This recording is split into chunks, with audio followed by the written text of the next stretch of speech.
Tonight, we explore the life and genius of Leonardo da Vinci, the Renaissance master whose imagination and intellect spanned art, science, and invention.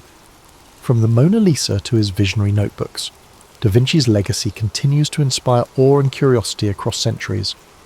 So before you get comfortable, take a moment to like the video and subscribe to the channel if you haven't already. Also, let us know where you're watching from and what time it is for you. It's sadly the end of the weekend, so let's get this sleep. Now turn off the lights, grab a comfy blanket, and let's start.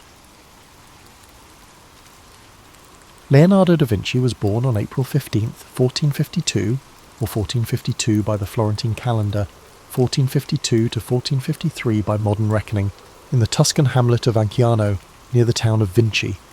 He came into a world undergoing seismic changes. Florence was a republic brimming with artistic energy, and Europe was on the cusp of the Renaissance's full flowering. His father, Ser Piero da Vinci, was a notary of moderate renown, while his mother, Caterina, is believed to have been a local woman of humble background. The boy's illegitimacy meant he was never part of the upper echelons, yet it freed him from certain constraints that might have shackled a legitimate son to family business. Even as a child, Leonardo is said to have displayed an intense curiosity, wandering fields and streams, sketching plants, small creatures, or swirling eddies in the water. At this time, many children in Tuscany received minimal formal education, but Leonardo's father recognised the boy's precocious mind. Records suggest that around age 14, Leonardo began an apprenticeship in Florence with Andrea del Verrocchio, a master known for sculpture, metalwork, and painting. The workshop bustled with talented pupils and assistants, forging a collaborative environment. Apprentices learned to prepare pigments, craft details, and replicate the master's style.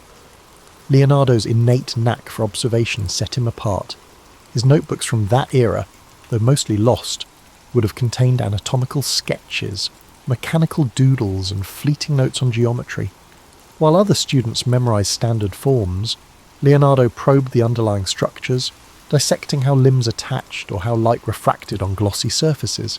An early turning point arrived when Verrocchio assigned him to paint a small angel in the corner of the Baptism of Christ. Legend has it that upon seeing Leonardo's contribution, Verrocchio felt overshadowed and vowed never to paint again. Though that story might be apocryphal, it underscores how swiftly Leonardo's skill gained recognition. He brought a fresh approach to shading, employing what we now call chiaroscuro to infuse figures with tangible volume. While older masters often used linear outlines, Leonardo blended tones so that forms emerged gracefully from shadow. Despite his promise, Leonardo's early years in Florence carried frustrations. Some commissions fizzled due to political upheavals or patron shifts. Eager to expand his reach, Leonardo sought new vistas. Around 1482, he journeyed to Milan, offering his services to Ludovico Sforza, the ruling duke. He wrote a letter extolling his engineering prowess, listing designs for bridges, cannons, and war machines, only concluding with a mention that he could paint. This detail reveals how Leonardo viewed himself, not merely an artist, but a multifaceted engineer who happened to paint. Sforza, intrigued by such potential, welcomed him. In Milan, Leonardo thrived. The ducal court was a centre of intellectual pursuits, blending politics, the arts, and emerging sciences. He tackled a massive equestrian statue project for Ludovico, intending to cast a colossal bronze horse to honour the duke's father. For years, Leonardo studied horses' musculature, sketched them in various gaits, and designed elaborate foundry techniques. Ultimately, political strife disrupted the project. French armies invaded, and the raw bronze allocated for the statue was repurposed into cannons. The uncompleted clay model became a casualty of war, shattered as Milan fell. This fiasco, however, did not dampen Leonardo's thirst for grand challenges. During his Milanese phase, Leonardo also produced The Virgin of the Rocks, a painting that showcased his mastery of atmospheric perspective. He experimented with layered glazes and gentle transitions, making the rocky grotto and figures radiate an otherworldly hush. Simultaneously, he furthered his anatomical investigations, dissecting animals to refine his knowledge of muscle groups. He documented swirling water patterns in the city's canals, studied the flight of birds, and toyed with the idea of a flying machine. Milan's environment gave him the space to roam intellectually. bridging artistry with scientific speculation in a manner rarely seen before. Yet these pursuits coexisted with real-world demands. The Sforza court needed fortifications, festival designs, and mechanical contraptions. Leonardo obliged, penning treatises on geometry, building stage sets for pageants, and engineering ephemeral wonders. Some found him eccentric, especially as he scribbled notes in mirror writing.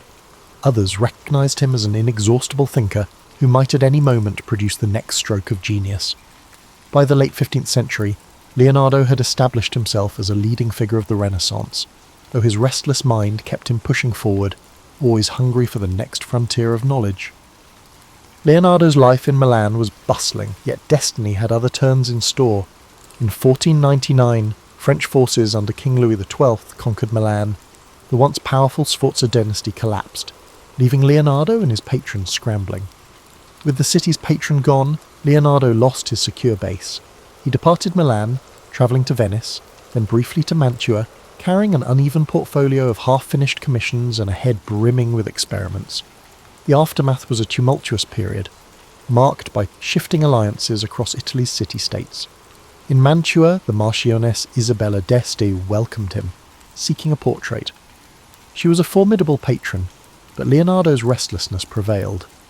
He quickly moved on, possibly uninterested in the standard portrait tasks. By the mid-1500s, he found his way back to Florence after 2 decades away. The city had changed. It was now under the sway of the Republican government, briefly influenced by the fiery preacher Savonarola.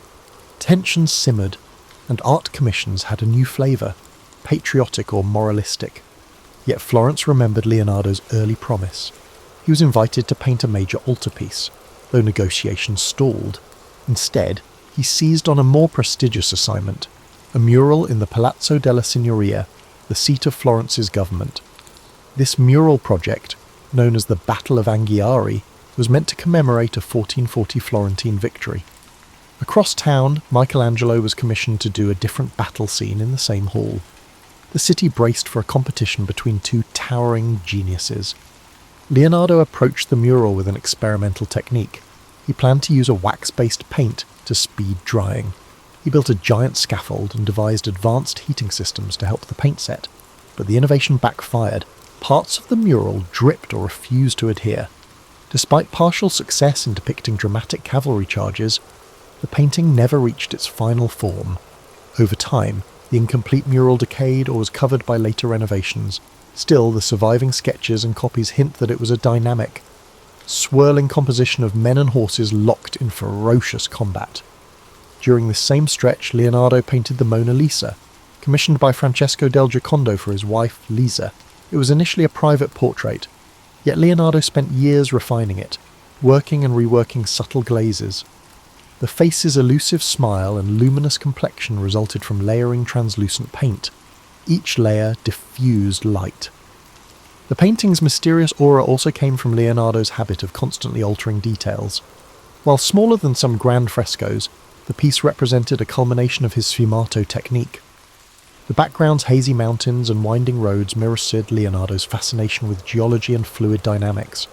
Over time, he kept the painting with him, never delivering it to the patron. Possibly he saw it as a personal testament to portraiture's pinnacle. Parallel to these artistic feats, Leonardo advanced his scientific explorations. He dissected human cadavers in hospitals outside Florence, sketching cross-sections of muscles and bones. Though dissection was sensitive, certain hospitals allowed it for educational ends. His anatomical drawings, some discovered centuries later, revealed a near-modern understanding of the spine, the arrangement of internal organs, and the skeleton's mechanics. He planned an extensive treatise on anatomy, combining text with diagrammatic precision, anticipating the modern concept of illustrated medical textbooks. However, like many Leonardo projects, it was never formally published in his lifetime. Politics roiled again in 1503 to 1504 when Pisa threatened Florence. Leonardo contributed to engineering solutions, brainstorming ways to divert the Arno River to hamper Pisa's supply lines. He drafted canals, levees, and even considered flooding tactics. The plan was bold but faced practical obstacles in Tuscany's terrain. Although partially attempted, the scheme never fully materialised. The episodes highlight Leonardo's willingness to tackle large-scale engineering challenges, blending topographical studies with strategic insight. The lessons gleaned would echo in his future city planning sketches and water management designs. By 1506, French rule stabilised in Milan, opening the city once more. Long gone was Ludovico Sforza, but the new French governors beckoned Leonardo. Eager to revisit uncompleted ideas like the giant horse statue, he returned. Florence parted ways with him under a cloud of frustration, as the Battle of Anghiari lingered unfinished. Yet Leonardo's departure signalled that loyalty to a single city was never his style. He roamed, following whichever environment let him chase multiple intellectual pursuits. In returning to Milan, he sought continuity for the scientific and artistic projects left behind a decade prior. Thus, by the mid-1500s, Leonardo had become an artist-engineer bridging city-states, forging a pattern of partial achievements and unfinished marvels. Some critics found him unreliable, an eternal tinkerer, yet few denied his brilliance. He left Florence having revolutionised portraiture and capturing ephemeral visual mysteries in the Mona Lisa, while also nearly revolutionising mural painting. The stage was set for further meanderings in Milan and eventually beyond, as Europe recognised him as a truly singular figure, a testament to the Renaissance's union of art and science. Leonardo's second stint in Milan began around 1506 under the patronage of Charles d'Amboise, the French governor. This time the city was controlled by the French crown, not the Sforza family. The environment was different, less personal loyalty, more bureaucratic oversight. But Leonardo's fame had grown. He was recognised as a Renaissance man, whose counsel was prized for everything from architecture to geometry. Some records indicate he was granted a workshop near the Porta Vercellina district, where he resumed anatomical, mechanical, and artistic endeavours. One ongoing obsession was the equestrian monument he had once planned for Ludovico Sforza. Though the bronze had been lost to war, Leonardo still dreamed of building the largest horse statue known. He refined the design, adjusting how a rearing stallion might balance on hind legs. He sketched innovative casting methods, hoping to circumvent earlier meltdown issues. However, the politics had shifted. With Ludovico deposed, the impetus for a Sforza memorial dissipated. Leonardo might have pitched the idea to the French administration, but it never crystallised. He remained resolute in exploring equine anatomy, capturing every sinew and tendon in fresh sketches. During this period, Leonardo welcomed a youthful apprentice named Francesco Melzi, who would become his most devoted disciple and eventual executor of his estate. Melzi, from a noble Milanese family, offered loyalty, scribing capabilities, and stable finances. He accompanied Leonardo on trips, helped organise notes, and became the master's confidant. The presence of a still or respectful apprentice might have provided Leonardo the continuity he'd long sought, especially after dealing with earlier assistants who sometimes parted on mixed terms. Meanwhile, glimpses of his scientific mania multiplied. He dissected more cadavers, filling notebooks with nuanced drawings of hearts, muscles, the bronchial system. Observing that heart valves directed blood flow, he speculated about circulation decades before William Harvey's formal discovery. He studied the vitreous humour in an ox's eye, investigating how images formed. While the Catholic Church mostly tolerated such dissections for medical progress, certain clergy frowned on it, so Leonardo often performed them discreetly or at night. Had he published these findings, he might have revolutionised medicine centuries earlier, but perfectionism and continuous revision meant his data stayed personal, locked in cramped notebooks and penned in a mirror script. In parallel, Leonardo authored treatises on flight. Fascinated by birds' wing structures, he dissected wings to decode the interplay of feathers. He built mechanical prototypes, ornithopters, aiming to replicate flapping flight. Though never tested on a large scale, these contraptions presaged modern aviation concepts. He recognised that pure flapping wouldn't suffice for human flight. He studied gliding surfaces, suspecting that air currents could keep a craft aloft. Yet the technology of the era, no engines or suitable materials, curbed these ambitions. Even so, the sketches reveal an acute understanding of aerodynamics. Around 1510, Leonardo's patron Charles d'Amboise died, prompting another shift in Milan's political circle. Still, the French King Louis XII valued Leonardo. Another momentous figure emerged, The newly ascendant Giuliano de' Medici, brother of Pope Leo X, invited Leonardo to return to the Florentine orbit or possibly move to Rome, where the papacy was fueling grand building projects. Leonardo, now in his late 50s, weighed these overtures carefully. The lure of Rome's architectural expansions and advanced scientific resources might prove irresistible. Eventually, around 1513, Leonardo departed Milan for Rome, with an entourage that included Melzi and some assistants. In Rome, under Pope Leo X, the artistic scene soared. Michelangelo and Raphael dominated the city's commissions, Sistine Chapel expansions, grand papal apartments. Leonardo expected a role in major architectural or hydraulic projects. Instead, he found himself overshadowed by younger rivals. Michelangelo, known for moody brilliance, had little patience for Leonardo's diversions, while Raphael's rising star enthralled the papal court. Leonardo was offered small tasks. For instance, the Pope asked him to devise mechanical amusements or stage designs, but no major papal commission emerged. Despite the frustration, Leonardo utilised Rome's libraries, continuing anatomical dissections. He took advantage of more cadaver supply from local hospitals. Some rumours suggest friction with the Vatican Curia, especially after a cardinal supposedly saw dismembered bodies in Leonardo's quarters. The environment felt stifling. He wrote letters implying that the papal circle favoured spectacle over more profound research.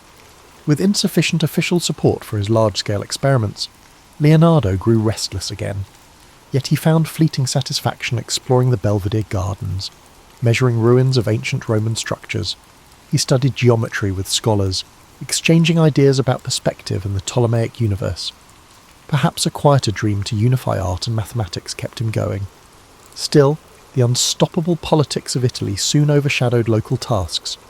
The shifting alliances in 1516 catapulted France into dominance once more. Francis I became king, eyeing Italy hungrily. For Leonardo, the swirling intrigue spelled an opportunity to pivot yet again.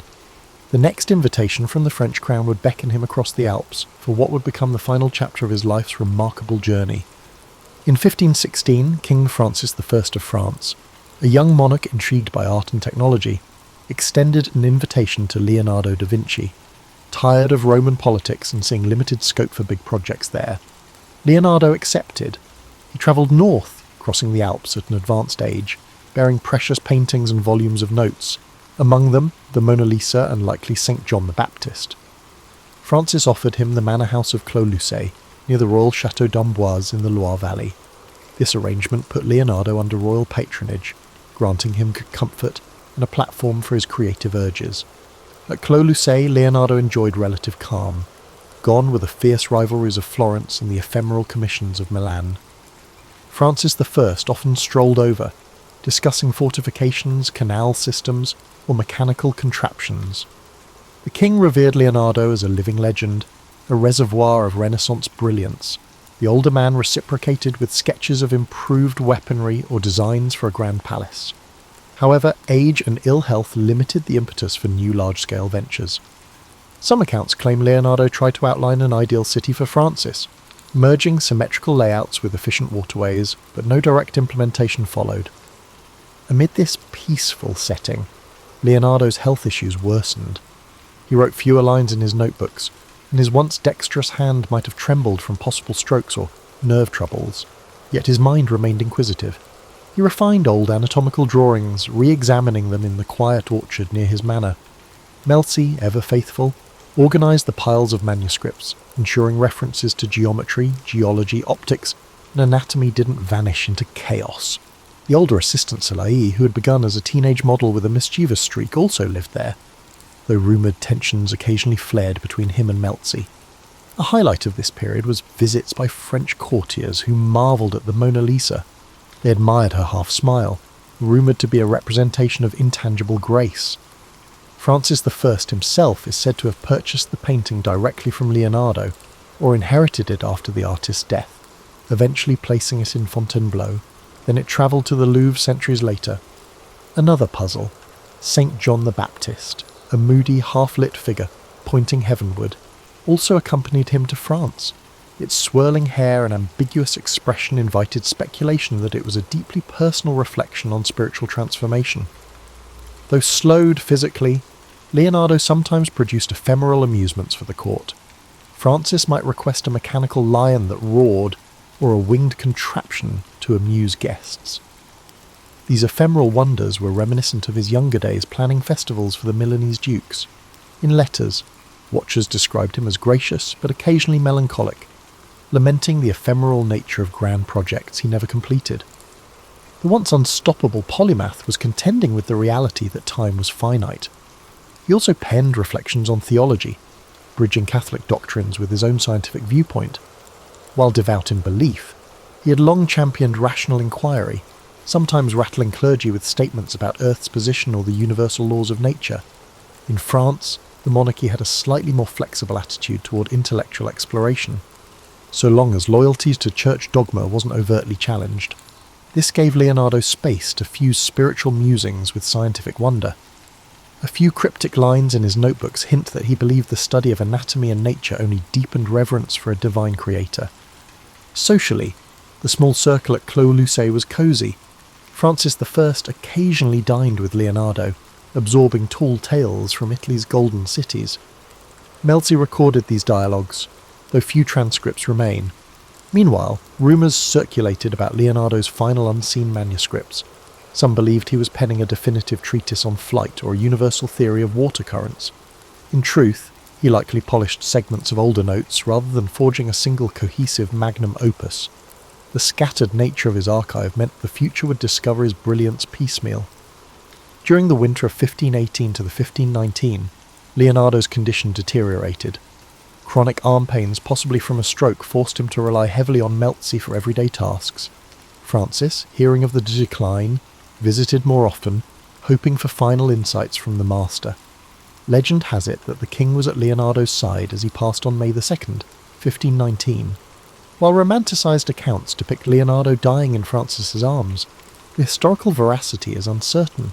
Still, the bond between them was genuine, a deep mutual respect between an ageing Renaissance titan and a monarch hungry for cultural ascendancy. Thus ended Leonardo's mortal journey far from the Tuscan hills of his birth, in a French manor brightened by orchard blooms. This final French chapter was quieter, reflective, yet still brimming with sparks of creativity. From building ephemeral mechanical lions to preserving the greatest paintings humankind had known, Leonardo's culminating years embodied a spirit that refused to go dim. He might not have erected a final monument, but he left behind a personal realm of knowledge-bridging art, science, and imagination, a legacy that would endure for centuries to come. In the immediate aftermath of Leonardo da Vinci dying, the question arose, what would become of his manuscripts and personal effects? According to some accounts, Francesco Melzi emerged as the designated heir, entrusted with safeguarding the thousands of pages brimming with sketches, notes and drafts. Salai, an earlier companion, received certain paintings and minor possessions.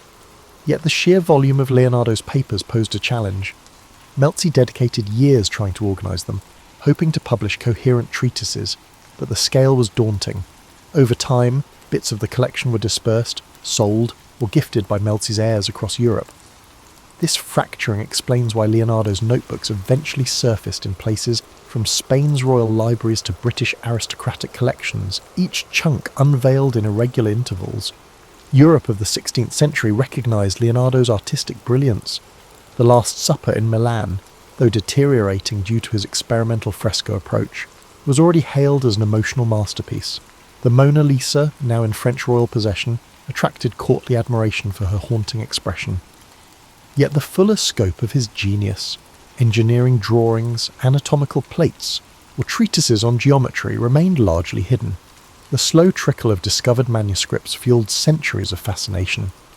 In the 17th century, a few scientists glimpsed certain sketches, marvelling at advanced concepts of gear systems or diving apparatus, but it wasn't until the 19th century that broader scholarship systematically studied his codices, unveiling a mind centuries ahead of his era.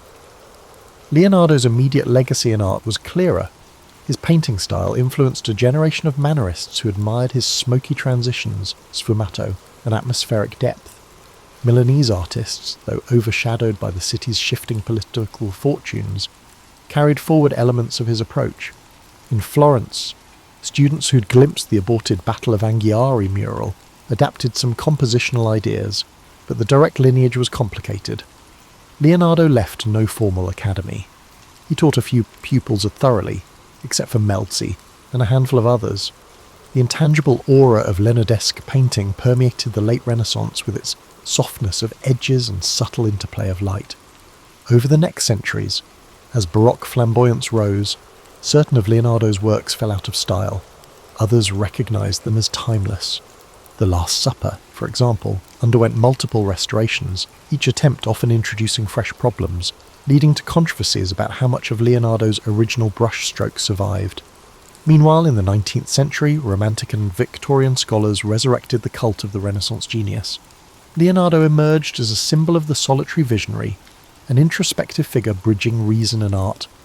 Writers like Walter Pater penned rhapsodic essays on the Mona Lisa, describing her as an enigma embodying centuries of emotion. Such effusions etched the painting's fame deep into Western cultural consciousness. Only in the modern age did the scale of Leonardo's scientific legacy become widely recognized. As more codices were catalogued, like the Codex Atlanticus or the Codex Arundel, historians realized that he had conceptualized flying machines, armored vehicles, and tension-based mechanical devices. He had studied wave patterns, sketched gear differentials, and dissected the human body with an exactitude unmatched for centuries. Art historians marvelled at how the same man who painted the lady with an ermine had also measured the mathematical proportions of reflection angles. The synergy of aesthetics and logic rendered him the archetype of the Renaissance man. Modern architects gleaned from his city planning concepts, while robotic engineers found preludes to modern mechanical linkages in his swirling diagrams. For a time, many described Leonardo as a man out of time, but recent scholarship refines that narrative. He was indeed extraordinary, but also a product of a vibrant milieu. Italian city-states teemed with cross-pollination from Greek, Roman, and Islamic knowledge. Leonardo built on the achievements of earlier polymaths, from the classical treatises of Archimedes to the reintroduced works of Alhazen on optics. Recognizing that synergy doesn't lessen his brilliance, it situates him in the network that made such leaps feasible. Meanwhile, the mystique around Leonardo occasionally overshadowed more grounded truths. Tales of him finishing commissions in a single burst or conjuring bizarre contraptions for stage illusions became embroidered over time. The reality was that he left many tasks incomplete, struggled with perfectionism, and juggled ephemeral court demands. This tension between the unstoppable imagination and the practical burdens of day-to-day labour infuses his story with a human dimension. He wasn't some aloof superhuman, but an individual forging through the same complexities and distractions we all face, albeit with an incandescent spark few could rival. Thus, centuries after his passing, Leonardo's name resonates as the embodiment of creative ambition. Whether in art galleries, engineering labs, or philosophical debates, references to his fusion of imagination and observation abound. People see in him the ideal of curiosity unshackled, bridging the intangible rifts between art, science, beauty, and data. That intangible legacy, more than any single painting or device, might stand as the core reason we revere him. He left behind not just objects, but a testament that the quest for knowledge and mastery can, in the right hands, rewrite the boundaries of possibility. In contemporary times, Leonardo's legacy permeates cultural and scientific discourse in ways both lofty and mundane. The Mona Lisa has become a pop icon, reproduced endlessly on posters and novelty items, its wry smile fueling conspiracy theories about hidden identities or coded messages. Meanwhile, The Last Supper continues to captivate pilgrims and tourists in Milan, though advanced ticket reservations are required to see the heavily conserved mural. Documentaries dissect each brushstroke, offering competing theories about cryptic symbolism in the arrangement of bread loaves or apostolic gestures. Beyond these famous works, Leonardo's name adorns everything from children's educational kits about invention to NASA references to lunar craters named in his honour. Tech innovators sometimes cite him as a paragon of design thinking, bridging aesthetics and function. The phrase Leonardo-like mind denotes someone unbound by a single domain. Museums stage blockbuster exhibitions, assembling scattered folios of his codices under one roof. Visitors queue for hours to glimpse the delicate sketches of a fetus in utero or a swirling aerial screw. In such gatherings, viewers witness the raw lines of a man who wrestled with nature's secrets on scraps of paper, unknowing they'd be revered centuries later. Yet the question arises, what would Leonardo have done with modern resources? Some imagine him thriving in an era of 3D printers and digital imaging, or leading biotech startups. Others caution that the intangible synergy of Renaissance Italy, a world open to invention, but also bound by craft traditions, shaped him. A modern environment might hamper that slow, observational approach. He thrived in a realm where forging your pigments and dissecting cadavers in candlelit corners built a holistic sense of wonder. Today's rapid data flow might overshadow the meticulous wonder that fueled his slow revelations. Scholars continue analysing Leonardo's notebooks for overlooked insights. One might find a newly deciphered margin note revealing how he planned water-lifting devices for farmland irrigation. Another might unearth a fragment referencing a missing treatise on mirror making. Each fresh revelation underscores how incomplete our knowledge remains. Because his notebooks were so scattered, lines vanish into private collections, sometimes re-emerging at auction houses with $1 million price tags. Bill Gates famously purchased the Codex Leicester in 1994, digitizing pages for public curiosity. This interplay of private ownership and public thirst for knowledge epitomizes Leonardo's enduring mystique. One dimension of modern interest focuses on Leonardo's personal life. The few references to intimate relationships or sexuality remain ambiguous. Some interpret his heavy focus on male assistants as indicative of hidden personal aspects. Others see no direct evidence of romance in his notes. He rarely wrote about personal feelings, preferring coded references or allegorical musings. The aura of secrecy around his private life parallels the guarded manner in which he protected his scientific methods, fueling endless speculation. At the same time, the notion of the incomplete genius resonates with modern anxieties about productivity. Leonardo's many half-finished paintings and ephemeral designs illustrate the challenge of reconciling curiosity with the finality of deadlines. In an age obsessed with completion and output, his story hints that the path of exploration, though meandering, can yield intangible but profound insights. That he never published his anatomical volumes didn't negate their brilliance. Their posthumous influence shaped fields from architecture to fluid dynamics. Many contemporary creatives draw solace in Leonardo's example. Creation can be iterative, perpetually in flux, and still crucial to progress. Even so, some critics note that praising Leonardo can overshadow other Renaissance figures, like Filippo Brunelleschi, who concretely built the Florence Dome, or Luca Pacioli, whose mathematics influenced him. They argue that the Leonardo legend occasionally romanticizes an era's synergy. While that synergy was real, credit goes to many. Leonardo's singular star shouldn't blind us to the collective genius of the period, but precisely because he integrated so many fields, art, science, engineering and anatomy, he became an enduring symbol for the entire Renaissance moment, capturing the fervour of bridging knowledge domains. Hence, in the 21st century, Leonardo da Vinci remains less a static historical figure than a living metaphor for potential. Each generation reinterprets him, plugging his name into the contexts as varied as STEAM education, cultural diplomacy, or brand marketing. The friction between the legend and the historical details keeps him relevant. People yearn for the secret of how a single mind could roam so broadly, producing both timeless artistic wonders and notebooks brimming with half-realised marvels. That tension between the completed and the fragmentary may well be Leonardo's final gift, spurring us to question how far our curiosity might take us if we refuse to erect barriers between the arts and sciences. The story of Leonardo da Vinci serves as a lens on lifelong reinvention. Born in a modest Tuscan setting, he navigated uneven patronage system, accepted partial successes, and found resilience in perpetual learning. Each city he lived in, Florence, Milan, Rome, and ultimately France, offered fresh vantage points, reminding us that mobility can spark renewal at any stage in life. Though he occasionally lamented incomplete tasks, he pressed forward, bridging discipline after discipline. It's worth extracting lessons from his approach. He cultivated an insatiable observational habit, scrutinizing swirling water, the geometry of a flower's petal, or the subtle shift of a face's muscles. Even in an era lacking cameras or modern labs, he gleaned universal patterns by focusing on the details. As midlife adults, we too can regain that sense of direct observation, whether it's noticing minor changes in a friend's demeanour or analysing complexities at work. A Leonardesque perspective encourages seeing anew, not coasting on assumptions. Another facet resonates with modern times, the synergy of creative expression and methodical research. Leonardo was no carefree dreamer. He systematically tested ideas, building prototypes, dissecting bodies, and refining pigments.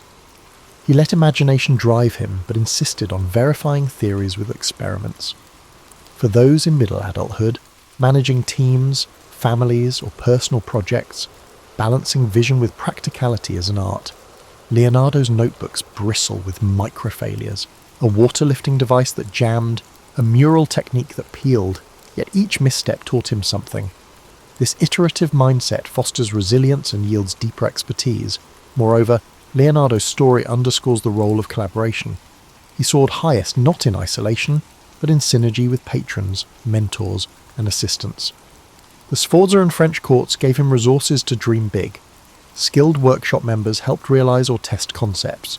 Even his competition with Michelangelo and Raphael, albeit fraught with tension, catalysed fresh impetus. In present life, synergy across skill sets can amplify outcomes. We see parallels in cross-functional corporate teams or community coalitions that blend varied talents to achieve breakthroughs. However, we also need to address the negative aspect, the eerie feeling of unrealised potential. Many of Leonardo's grand designs, such as the Sforza horse or the treatise on flight, remained incomplete. Some might interpret him as a cautionary tale about perfectionism. Indeed, he sometimes spent years layering glazes on a single painting or rewriting the same mechanical design. For busy modern adults, it can be a nudge to find closure. Not every idea demands indefinite polishing. Finishing and sharing can unlock new phases of growth. Still, Leonardo's incomplete wonders also remind us that partial efforts can spark future revolutions, even if we ourselves never see them fully bloom. His final years in the French court also highlight that one can remain relevant even in advanced age. By building a lifelong reputation for innovation, he found fresh patrons who treasured his wisdom. He might not have executed large public works then, but he contributed to strategic discussions and shaped cultural enrichment at the French court. Similarly, for those transitioning out of intense early career phases, there's a reminder that mentorship, idea sharing, or specialised consultancy can be equally impactful. Leonardo's twilight wasn't about retirement in a quiet sense, but about integrating decades of experience into a culminating sphere. Another essential angle is how Leonardo balanced religious sentiments with rational inquiry, deeply respectful of Christian doctrine. He never let dogma quell his questions about nature's mechanisms. He believed understanding creation's intricacies honoured the Creator. In an era where faith and science sometimes clashed, he navigated a personal path, for a modern audience frequently contending with polarised debates. Leonardo's outlook offers a model. Rational exploration can coexist with spiritual depth, each fueling gratitude for existence's marvels. Ultimately, the life of Leonardo da Vinci stands as an emblem of boundless curiosity, bridging disciplines that many treat as separate. He embraced incremental knowledge, acknowledging that each discovery planted the seeds for further mysteries. His notebook, though scattered and partial, reveal a mind enthralled by the interplay of form, motion, and cosmic design. 5 centuries on, we still glean from him the power of wonder, the value of dogged experimentation, and the humility to accept that mastery is a continual journey, never fully complete. In a world that yearns for innovation and empathy, he remains a shining example of what a single human can accomplish when guided by the persistent awe at the world's complexities, and that, perhaps, is Leonardo's ultimate gift, to remind us that even the simplest observation, like a swirl of water in a basin, can unravel entire universes of insight if we only dare to look closely enough. And so we have reached the end of our main story for tonight. If you're still having a difficulty falling asleep, don't sweat it. We will always have other content in these videos, old and new, to help you out if something doesn't connect with you. There is a time for many words, and there is also a time for sleep. So as always, friends, sleep peacefully and take care. From the vantage of old Macedonia, where elders gathered beneath olive trees to swap hushed lore, the story of Hercules emerged in sparks of disbelief. They whispered about a force that blurred the boundaries between the mortal and divine realms. This child, born in modest Tiryns, possessed an unsettling gift. Feats of strength performed so calmly that some wondered if the gods had quietly laid a blessing or a curse at his feet. Tiryns was a farming community framed by rocky hills and cloud-strewn skies, a place defined by the routine labour and rigid social caution. The boy's first display of uncanny power was witnessed by a shepherd. With a single tug, he reined in an ox known to drag grown men like ragdolls. It wasn't the show of force itself that troubled onlookers. It was the eerie silence with which he did it, as though testing a boundary rather than revelling in might. Soon, neighbours recalled other oddities, doors unhinged by a careless push, footprints left in stone, and animals that yielded to his hand without resistance. Though some saw him as Tiryns' protector in training, others felt uneasy. Mortals were fragile beings. Gifts of such magnitude often drew divine ire. Hercules, for his part, behaved like any curious youth, combing riverbanks for turtles or carving shapes into the soft rock. Yet beneath each childlike pastime lurked an awareness of difference. He sensed that the world around him fit like a shirt one size too small, familiar but constricting. A single miscalculation could fracture relationships or destroy trust. As he neared 15, rumours of unnatural predators swept across the farmland. Shepherds muttered of wolves the size of ponies, with eyes lit by feral intelligence. The local militia dared not test the truth of those claims, leaving the fields in a state of hush. Hercules, compelled by equal parts curiosity and duty, gathered a simple spear and ventured into the pine forests alone. For 3 nights, the darkness swallowed him. On the 4th dawn, he reappeared at the village edge, clothes torn, blood running down his arms. Yet he carried no trophy, only the quiet certainty that the threat was gone. Word of his deeds spread through travellers' wagons and along shepherds' routes, echoing into lands beyond. It was said that the monstrous wolves vanished as swiftly as they had come. In the villagers' eyes, such might have signalled a guardian, or even a chosen instrument of the gods. Soon they built humble altars to honour him. They offered tiny bowls of grain and small cups of wine as offerings to the boy who had ensured their nights. Hercules accepted none of it openly. He would pause at those altars, gaze at them in faint puzzlement, then slip away. Inside him, a tug of longing clashed with the weight of expectation. He cherished the farmland's rhythms, morning light over tilled earth, the lull of cicadas in the summer. Yet each casual greeting now carried a jolt of awe, and every dirt path he roamed felt narrower, as though funneling him towards some vast unseen road. Occasionally, he stole into the hills to commune with nature's raw pulse, pressing his broad hands against boulders as though listening for whispered secrets of stone. Tiryns was never the seat of sophistication. Unlike Athens or Thebes, it lacked gilded temples and philosophical gatherings. In a way, the simplicity of Tiryns allowed Hercules to flourish without being overwhelmed by rumours. People accepted him, half wary, half hopeful, because they needed him. He held back storms that might devour them in a single gulp. He soon learned of a summons from King Eurystheus of Mycenae, a monarch who demanded fealty and recognised the usefulness of a mortal wielding near-divine might. Friends warned him of palace politics. Even the local priest, stooped with age, cautioned that power-hungry rulers often feed on legends until there is little left of the legend itself. However, Hercules sensed an unspoken reminder that a simple shepherd's life would never be his. Gathering sparse belongings, he took one last look at the farmland, the lopsided fences, the distant bleating of goats that once filled his childhood mornings. Then, as dawn's first gleam touched the horizon, he set out for Mycenae. Those who witnessed his departure claimed a hush fell upon Tiryns, like the land itself held its breath, waiting. The path he walked would lead to triumph and sorrow, forging a destiny both luminous and shattering. In his heart, Hercules hoped to find a way back to quiet fields someday, but deep down, he suspected the gods had other plans entirely. The road to Mycenae stretched through rolling plains dotted with olive groves and jagged hillsides. Hercules travelled quietly, observing the land more than pondering the future. Yet he couldn't ignore the murmur that followed him, a hum of anticipation carried by traders, roadside shepherds, and vagrant bards. Upon arrival at the fortified city, he faced a spectacle: drummers at the gates, banners hoisted high, and crowds craning to see if a rumour exceeded reality.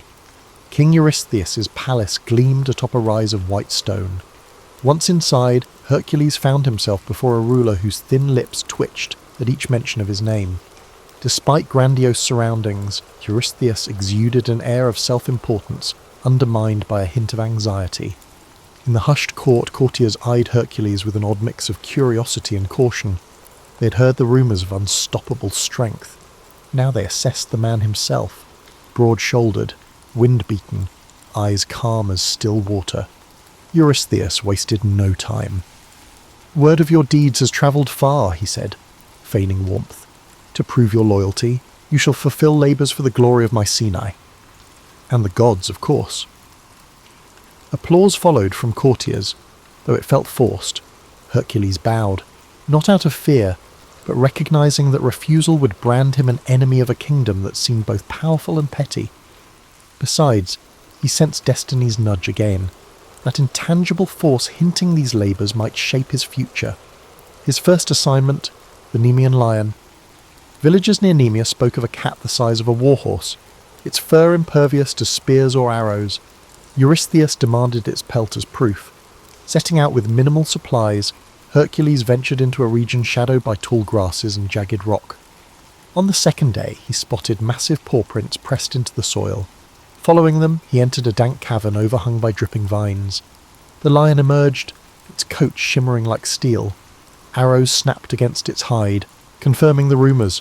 They grappled, the beast roaring with unnatural ferocity while Hercules wrestled in silence, locking powerful arms around the creature's neck. At last, he wrenched it downward, ending its life with a blow that reverberated in his bones.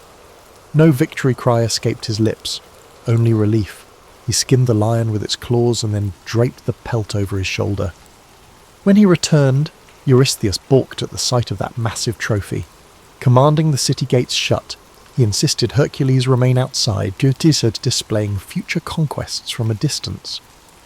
Thus began a curious ritual. Each time Hercules completed a labour, the king would peer down from the safety of high walls, making excuses to avoid direct contact. The champion, calm in compliance, never argued. He found no pride in forcing an audience. Fulfilling duty was enough. Shortly after, he faced the Lernaean Hydra, a serpent with 9 heads that regrew if cut. Hercules approached the swamp of Lerna, its murky waters stinking of rot. He attacked, but each severed head sprouted 2 more, only with the help of his nephew Iolaus, who cauterized each stump with torchlight. Did Hercules triumph? Lifting the central head, still hissing in death, he returned to Mycenae. The king, peering over parapets, dismissed the victory. "You had help," he sneered, yet the people watching from afar marvelled. Labourers mounted. The Cyrenaian hind, sacred to Artemis, tested his finesse. He chased it for a year across forests and streams before cornering the golden-antlered creature. Rather than slay it, he merely captured and displayed it, then set it free, earning grudging respect from the goddess. He subdued the Erymanthian boar, bringing it back alive. After each feat, Eurystheus found reasons to belittle it.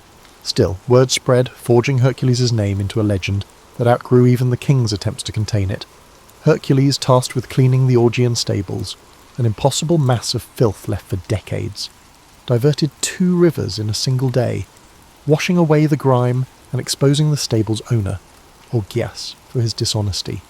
Along the way, the hero recognised these tasks weren't simply chores from a cowardly king, they served as rites of passage. Each labour illuminated facets of responsibility, cunning and mercy. Yet Hercules also sensed a growing gulf between himself and normal life. Day by day, the realm saw him less as a man and more as a living weapon.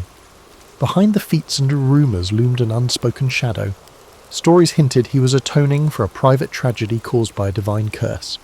He carried that burden silently, forging ahead on a path paved by others' demands. In fulfilling each new labour, Hercules grew ever more certain that his real battle lay within, a test to see whether monstrous foes or guilt from a past soaked in blood would claim him first. Over time, Eurystheus' list of labours seemed an endless well of peril. Some missions exuded a sense of malice, as if the king aimed to eliminate Hercules by challenging him to confront real-life nightmares.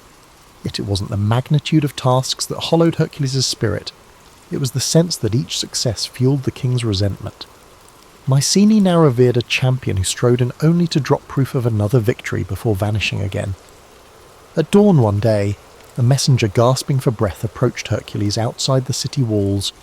A threat lurked by Lake Stymphalus, where ravenous birds terrorized farmers.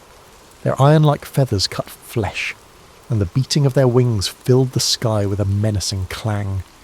Stymphalian birds were rumoured to be spawn of an ancient curse, feasting on anyone who strayed near the marsh.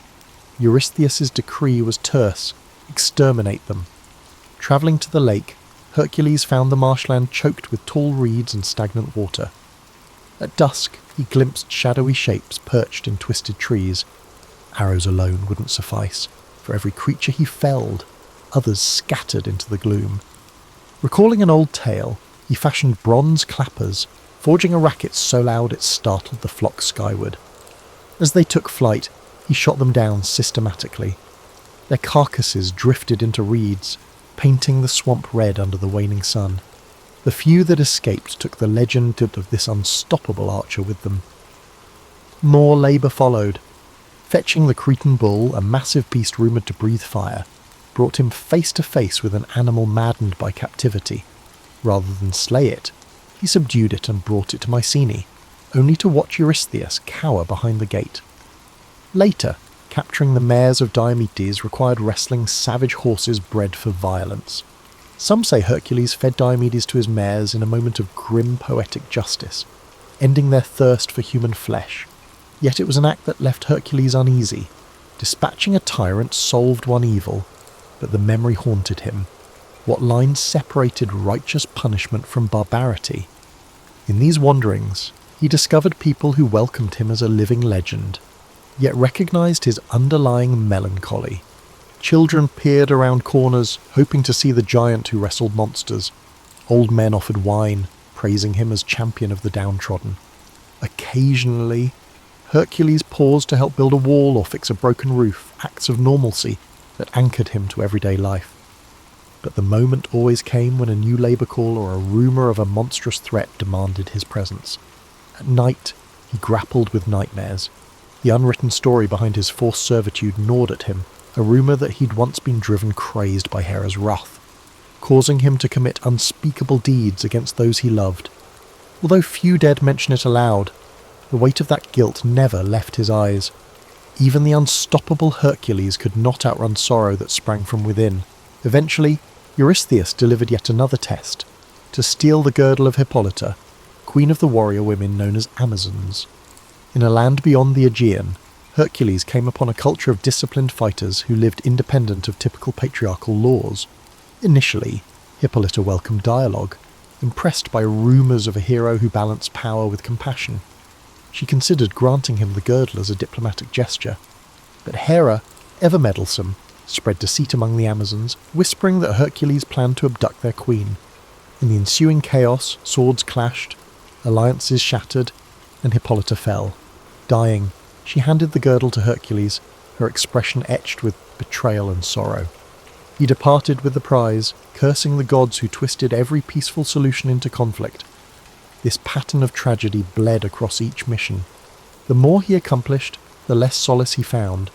The blame was easily laid at Eurystheus' feet, but Hercules understood that the seeds of discord came from the gods themselves, and from his heart, burdened by regrets. No monstrous hydra or invulnerable lion caused him as much pain as the memories he couldn't erase. Each labour, though celebrated by others, felt like an extension of penance. Still Hercules pressed on, partially out of duty and partially from an instinct that stopping might let darker forces run rampant. He was no politician, no orator, but people believed in him, and in their belief, he found a reason to shoulder his tortured past. So he continued, forging alliances with honest souls, meeting cunning foes in remote lands, and slaying nightmares so ordinary folk could rest at night.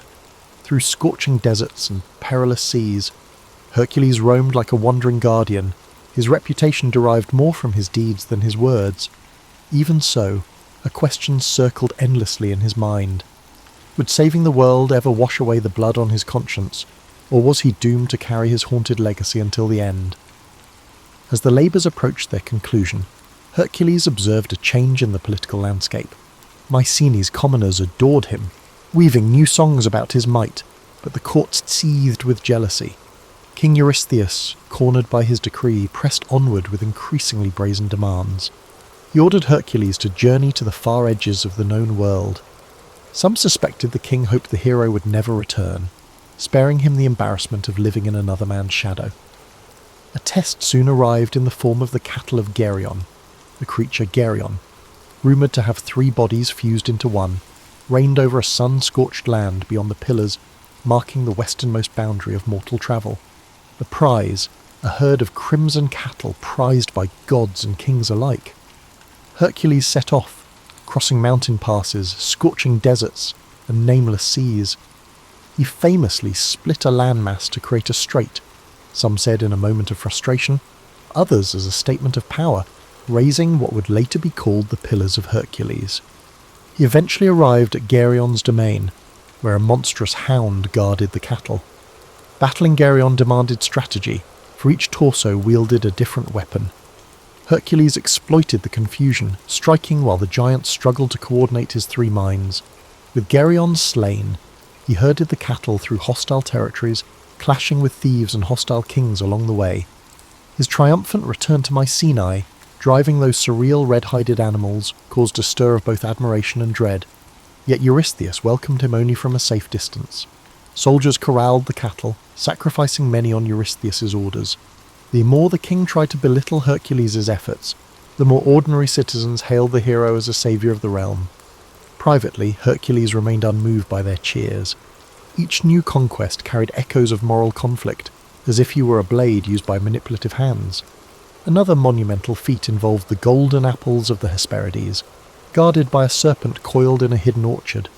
Tales said the apples conferred immortality, though most mortals never reached the far-flung garden.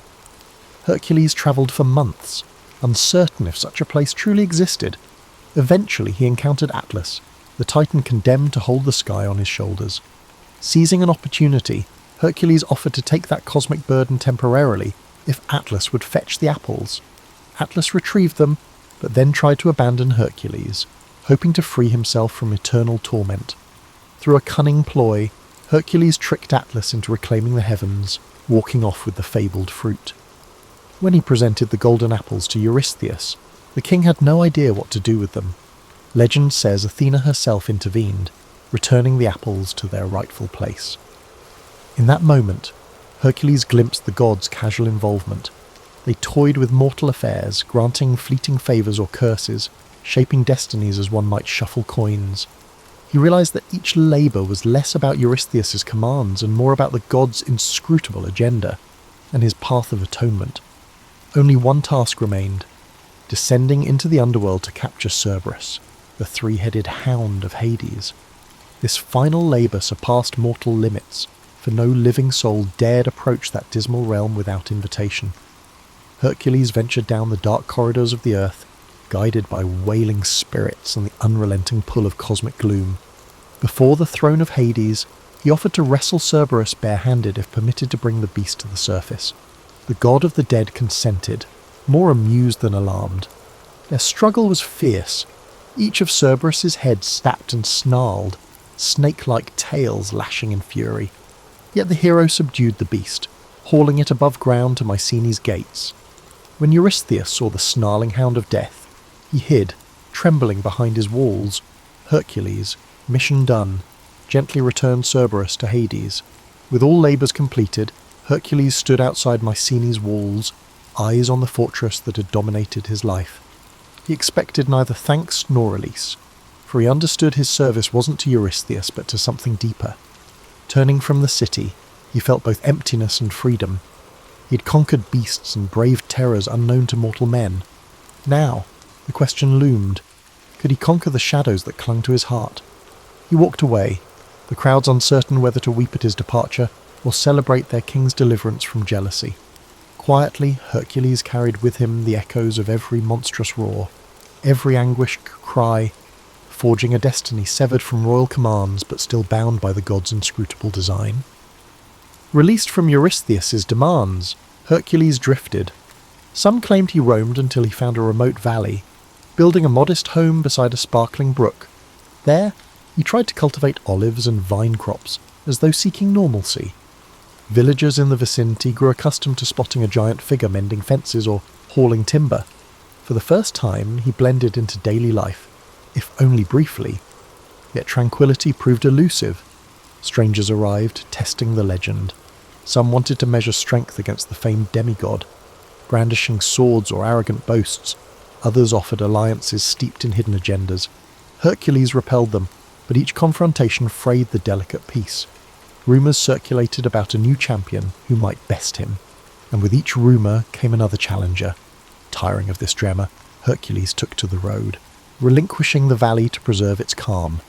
He wandered from city to city, forging a reputation as a roving problem solver. In Attica, he drove away raiders who preyed on vulnerable farms. In Aetolia, he mediated disputes among tribal leaders too proud to seek peace themselves. Some towns offered him gold or titles, but he refused, yearning for something intangible that mortal wealth couldn't provide. Whispers of his identity preceded him. Children recited his labours as bedtime stories. Local bars named beverages after him, and travelling minstrels twisted details for dramatic flair. Along the way, Hercules encountered Deianira, a woman said to possess both keen intellect and resolute compassion. She saw through the aura of legend, urging him to confront the guilt that shadowed him. Her strength of spirit matched his physical might, and their bond blossomed into love. For a while, he believed he might carve out a life of shared purpose, perhaps leading a small settlement or teaching others to defend themselves without tyranny. They married, weaving fresh hopes into days that felt gentler, yet the old cycles returned. One evening, while travelling together, they encountered the centaur Nessus at a river crossing. Nessus offered to ferry Deianira across the water, but partway he revealed his intent to abduct her. Hercules, swift to act, let an arrow fly, its tip laced with hydra poison. The wounded centaur collapsed, blood soaking the shore. In his final breaths, he whispered deceit to Deianira. Should she ever fear losing Hercules' love, a garment stained with his blood would bind him to her. Moved by desperation, she gathered some of that blood, too distraught to see the trap. Life continued. Hercules continued to be a wandering force, with Deianira either by his side or anxiously waiting at home. Over time, she worried about rumours of his infidelity. Travelling the world exposed him to temptations, and his legend drew admirers of every stripe. In a moment of fragile insecurity, she recalled Nessus's final words. She treated a robe with the centaur's blood, believing it a charm that would secure Hercules' devotion. When Hercules donned it, the old poison ignited like living fire, adhering to his flesh. He tore at the fabric, but the agony only worsened, ripping his skin away. Realizing the horrifying betrayal, he raged in confusion, not knowing the entire truth of why the robe burned him alive. Faced with the insurmountable pain, he sensed no earthly remedy could quell it. Deianira, horrified by what she had caused, either fled or took her life. Accounts differ. Hercules, in his torment, built a funeral pyre on Mount Weta. Step by tortured step, he climbed, each footfall echoing the weights he'd carried all his life. Guilt, duty, heartbreak. He stretched himself upon the wood, begging for an end to his suffering. Flames were lit, devouring mortal flesh that once battled monsters and kings. Smoke curled toward the sky, bearing the essence of a hero who had saved entire realms yet failed to escape divine cunning and human frailty. Some say that in those final moments, Zeus intervened, lifting his son's immortal spirit to Olympus. Others claim Hercules simply became ash, the price of mixing superhuman deeds with all-too-human vulnerabilities. Wherever the truth lies, the legendary champion's last mortal breath vanished in marrow, fulfilling a destiny shaped by both triumph and agony. Even the wind seemed to pause in reverence, as though acknowledging that no beast or king had ever broken him as completely as love and betrayal. Hercules' end on Mount Weta thundered through the Greek world like a mournful lament. Those who'd admired him as a liberator stood in stunned silence, while others who had envied him spoke in hushed voices without the cruel caprice of fate. Priests in local temples offered contradictory explanations. Some insisted his spirit rose to the heavens, others deemed it just another tragic demise, albeit of an extraordinary mortal. In the weeks that followed, altars across the Aegean bore solemn offerings in his memory, drips of wine, handfuls of grain, even small wood carvings depicting a lion's pelt or a hefty club. Ordinary folk struggled to reconcile the downfall of a figure who had bested lions, hydras, and giants. How could such a champion succumb to something as simple, yet devastating, as poisoned fabric? For many, it confirmed that no one, not even a demigod, was immune to the brutal interplay of divine grudges and human failings. At Mycenae, King Eurystheus' court reportedly watched the news unfold with uneasy satisfaction. Though the king had long resented Hercules, learning of his agonizing death offered no genuine relief, only a hollow sense that the realm's most potent shield was gone. Some whispered that if a champion like Hercules could be vanquished, perhaps the gods would turn a harsher eye on lesser mortals. Fear lingered in the corridors of their power, as though Hercules' fiery end had shifted the cosmic balance in unpredictable ways. Stories multiplied, as tales do. Certain bards favoured the uplifting version. Zeus, recognizing his son's heroism, welcomed him among the immortals. They spun visions of Hercules seated on Olympus, sipping ambrosia in the presence of swirling constellations. Others told the bleaker side, that the flames consumed not just his body, but every vestige of his once glorious spirit, scattering him into oblivion. Across the seas, foreign scribes embellished details, turning him into a half-legendary king in lands he never visited, or crediting him with feats he never performed. Amid these tales, Deianira's part in the tragedy sparked endless debate. Some portrayed her as a naive victim of Nessus's deception. Others painted her as a jealous spouse who rashly destroyed what she claimed to love. Still others insisted the real blame lay with the gods. To many listeners, it hardly mattered. Heartbreak had been the final monster Hercules couldn't defeat. Curiously, in small villages scattered near the sites of his labours, Hercules' memory retained a more grounded quality. In these pockets, older farmers recalled how he once repaired a broken dike or rescued a lost child in the midst of a colossal quest. Children heard bedtime stories of a giant who was kind enough to share bread with travellers in need.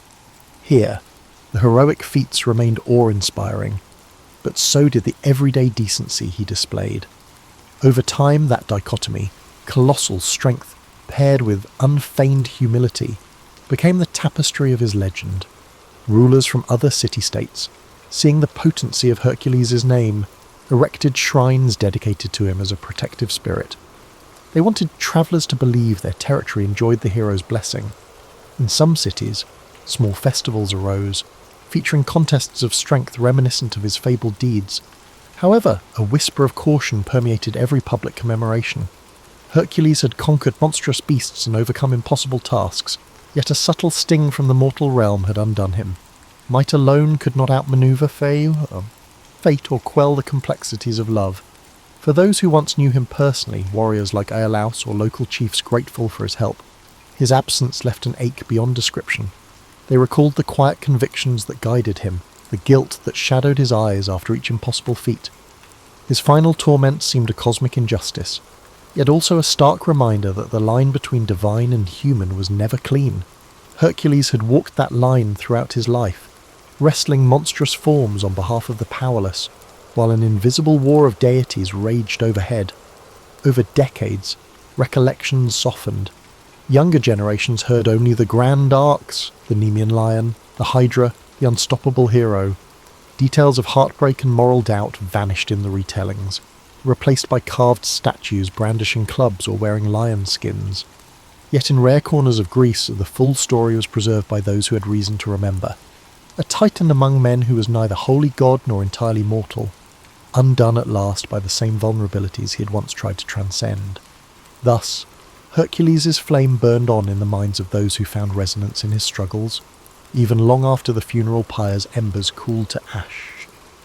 Time and distance transformed Hercules from a man into a myth. Greek cities grew, allied and warred.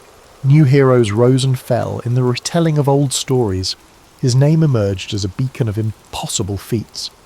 Philosophers invoked him as a parable, some praising perseverance, others warning against arrogance.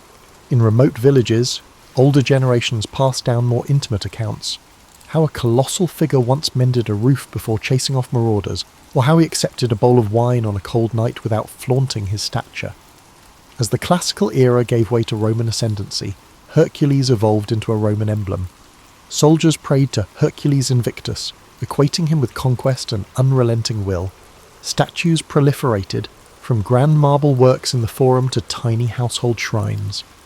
Emperors, hungry for legitimacy, wrapped themselves in the demigod's imagery, hoping some shred of that timeless prowess might cloak their human frailties. However, the bragging about strength often overshadowed the deeper nuances of Hercules' trials.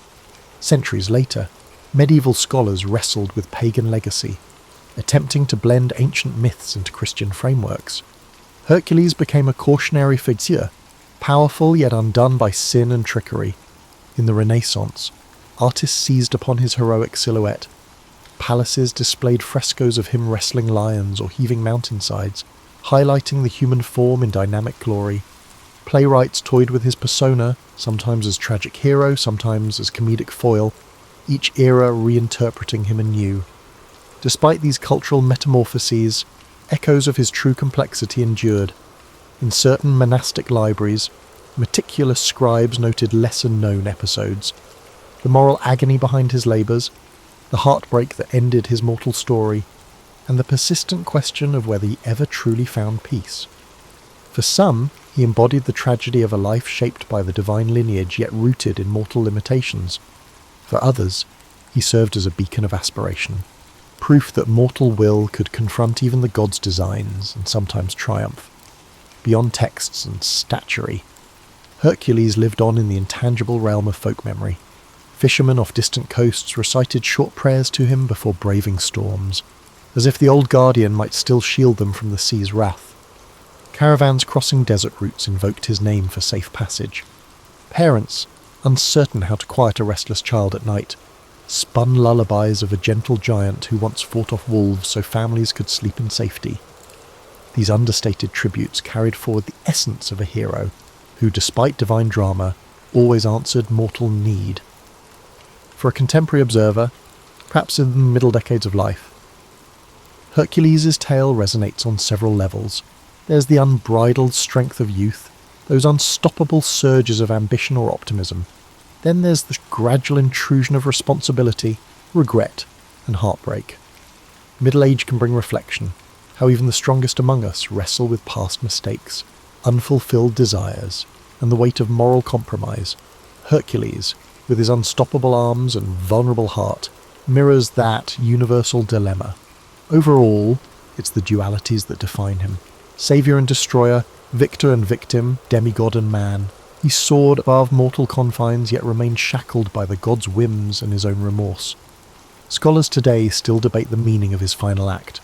Was the funeral pyre a mere surrender to agony, or a deliberate transcendence of mortal bounds? Did the smoke carry him to Olympus, or was it a symbolic final note to the ballad of an exhausted hero? Some epilogues insist he found a measure of immortality, a seat among the pantheon, a cosmic nod to the labours he performed in the service of humanity and divine prerogative. Others claim his spirit roams the mortal realm, occasionally glimpsed in moments of dire need. Most accept that the ultimate truth, like so many ancient tales, remains wrapped in shifting layers of interpretation. And so Hercules remains, a fixture in the collective psyche. He stands for more than might alone. He stands for the cost of greatness, the fleeting nature of redemption, and the fragile boundary that separates gods from men. Whether chiselled in marble or accounted in a village tavern, his legend endures. He is the champion forever, forging new legends, even centuries after his final breath. In that sense, Hercules lives on wherever human hearts still strive, endure, and grapple with the powers, divine or earthly, that shape our destinies. Its roots lie in the escalating tensions between the United States and Japan. In the early 20th century, Japan emerged as a dominant power in East Asia. Through rapid industrialization and military expansion, it asserted its influence. By the 1930s, Japan's imperial ambitions clashed with the interests of Western powers. Among these, the United States sought to maintain its influence in the Pacific. In 1937, Japan's invasion of China began its aggressive campaign for territorial control. This conflict brought atrocities, including the infamous Nanking Massacre. The international community condemned Japan's actions. In response, the United States imposed economic sanctions. Vital resources like oil and steel were cut off. For Japan, these sanctions were crippling. Its military and industrial capabilities were under threat. The Japanese government saw the sanctions as an existential crisis, and so they began to prepare for war. On December 7th, 1941, Japan launched a surprise attack on Pearl Harbor. This devastating strike crippled the US Pacific Fleet in Hawaii. The goal? Eliminate American naval power in the Pacific. This would give Japan free rein to expand its empire. While the attack dealt a significant blow, it galvanized the United States. Within days, America declared war on Japan. This marked the nation's full entry into World War II. After Pearl Harbor, Japan's military advanced rapidly. Territories like the Philippines, Singapore, and parts of Indonesia fell to their forces. The Japanese seemed unstoppable, dominating the Pacific with unrelenting campaigns. But in May 1942, cracks began to show. The Battle of the Coral Sea became a turning point. This costly engagement marked the first time Japan's expansion was checked. The United States stopped Japan from capturing Port Moresby in New Guinea. This preserved a critical Allied position. Despite this setback, Japan remained confident. Its military leaders, particularly Admiral Isoroku Yamamoto, planned a decisive battle. Yamamoto's strategy was ambitious. He aimed to lure the US fleet into a trap by attacking Midway Atoll. Midway was remote but strategically vital. Its proximity to Hawaii made it a key target. If captured, Midway would allow Japan to extend its defensive perimeter. It might even threaten the American mainland. Unbeknownst to the Japanese, the United States had a crucial advantage. American cryptographers, led by Lieutenant Commander Joseph Rochefort, had broken Japan's naval codes. Through intercepted communications, US intelligence uncovered the plan. The attack on Midway, codenamed Operation MI, was no longer a secret. Armed with this knowledge, Admiral Chester W. Nimitz took action. As commander of the US Pacific Fleet, he devised a bold counter-strategy. Rather than falling into Yamamoto's trap, Nimitz planned to ambush the Japanese fleet. In preparation, Nimitz assembled his forces. The US Navy had 3 carriers available: USS Enterprise, USS Hornet, and USS Yorktown. The Yorktown, damaged during the Battle of the Coral Sea, was a critical piece. Repaired in record time, it returned to action just in time for the fight. These carriers, along with their escorts and aircraft, represented America's best hope. This was their chance to turn the tide in the Pacific. On the morning of June 4th, 1942, the battle began. Japanese aircraft launched waves of attacks on Midway Atoll. Bombs rained down, targeting airstrips and defences. The defenders, though heavily outnumbered, fought valiantly. Anti-aircraft fire and fighter planes took a toll on the attackers. Yet Midway suffered significant damage. Even so, the Japanese failed to achieve their primary goal, neutralising Midway's air power.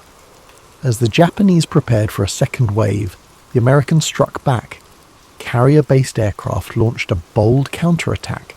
The first waves of US torpedo bombers faced devastating losses.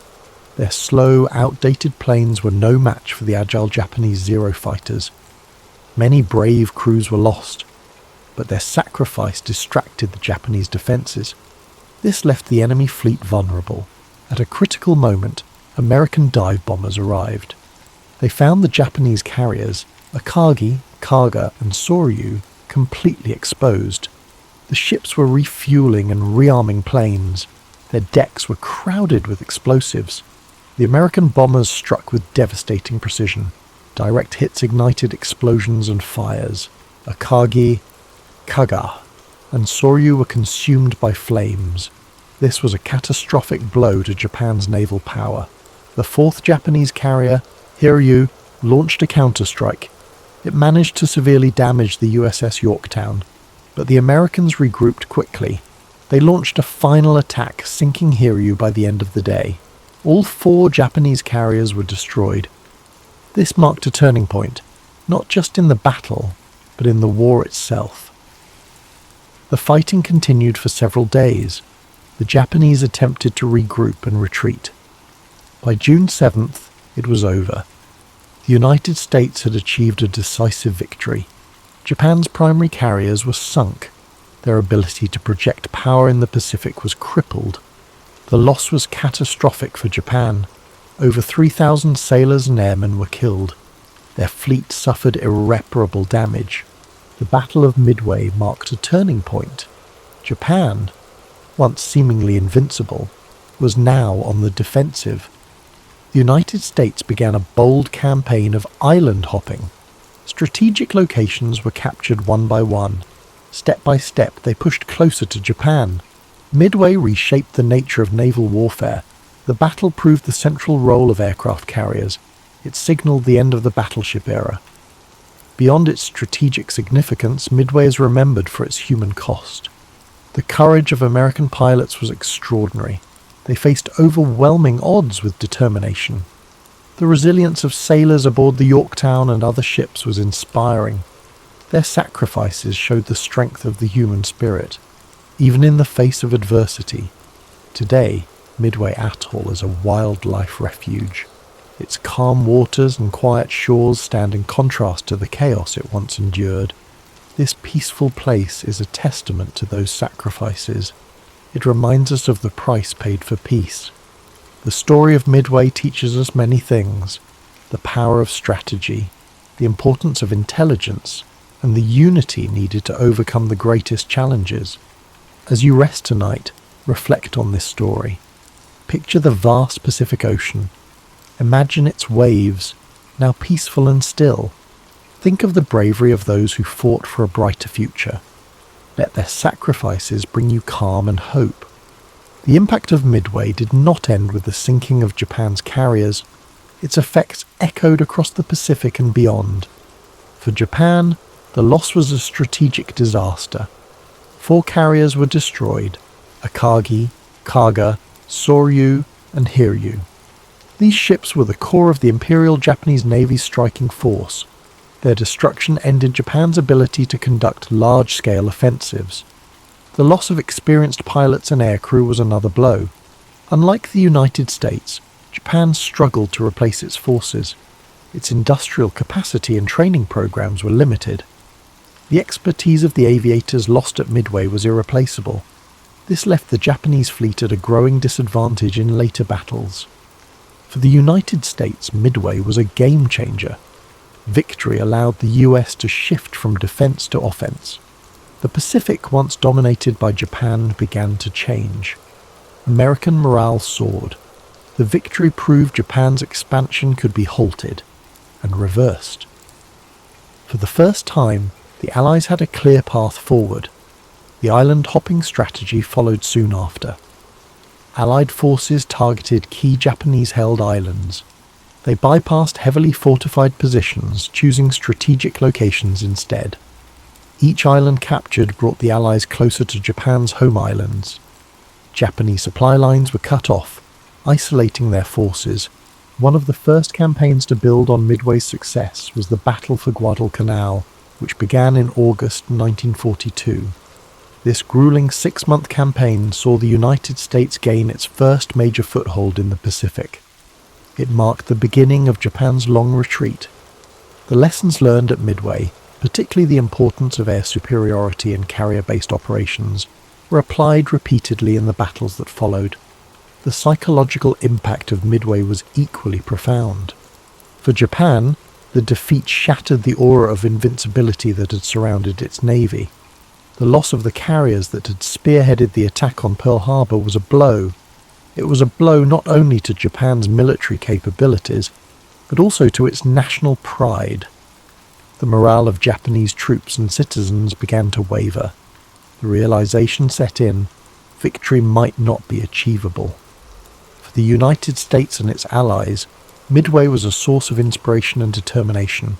The victory demonstrated that careful planning, intelligence, and courage could overcome even the most formidable adversaries. It strengthened the resolve of Allied forces and galvanized the American public, who now saw a path to ultimate victory in the Pacific. The Battle of Midway also highlighted the evolving nature of naval warfare. The era of the battleship, long considered the dominant force in naval strategy, was over. Midway confirmed that aircraft carriers and their air groups were the new kings of the sea. Control of the skies became the determining factor in naval engagements. This shift would influence military doctrine for decades to come.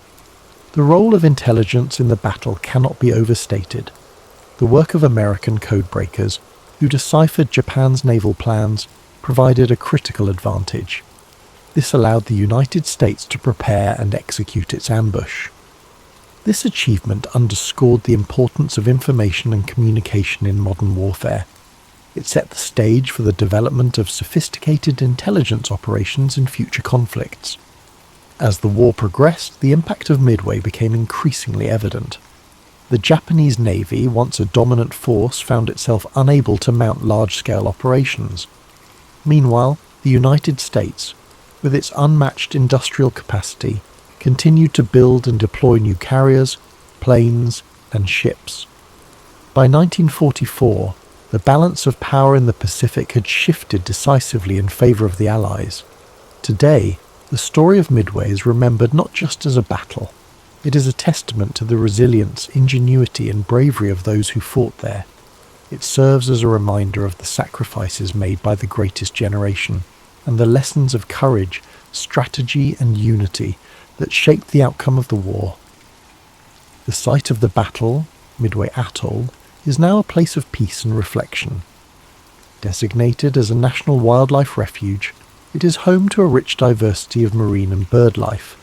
A far cry from the chaos of war that once engulfed its waters, the atoll stands as a symbol of renewal and a tribute to the resilience of nature and humanity alike. As you reflect on the events of the Battle of Midway, imagine the vast, quiet expanse of the Pacific, its waters calm and still under a starry sky. Let the courage and determination of those who fought fill you with a sense of gratitude and inspiration. Their sacrifices remind us of the strength and resilience within each of us and the enduring hope for peace. After the decisive American victory at Midway, the Imperial Japanese Navy found itself in a precarious position.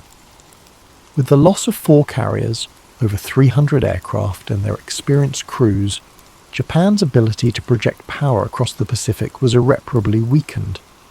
The battle also exposed critical flaws in Japan's strategic planning and overconfidence. Despite early successes in the war, the Japanese High Command underestimated the United States' industrial capacity, intelligence capabilities, and the sheer determination of its forces. Midway was a psychological blow to Japan. The once dominant Japanese Navy now faced a growing and increasingly confident American fleet. This loss of momentum had a cascading effect on Japanese strategy.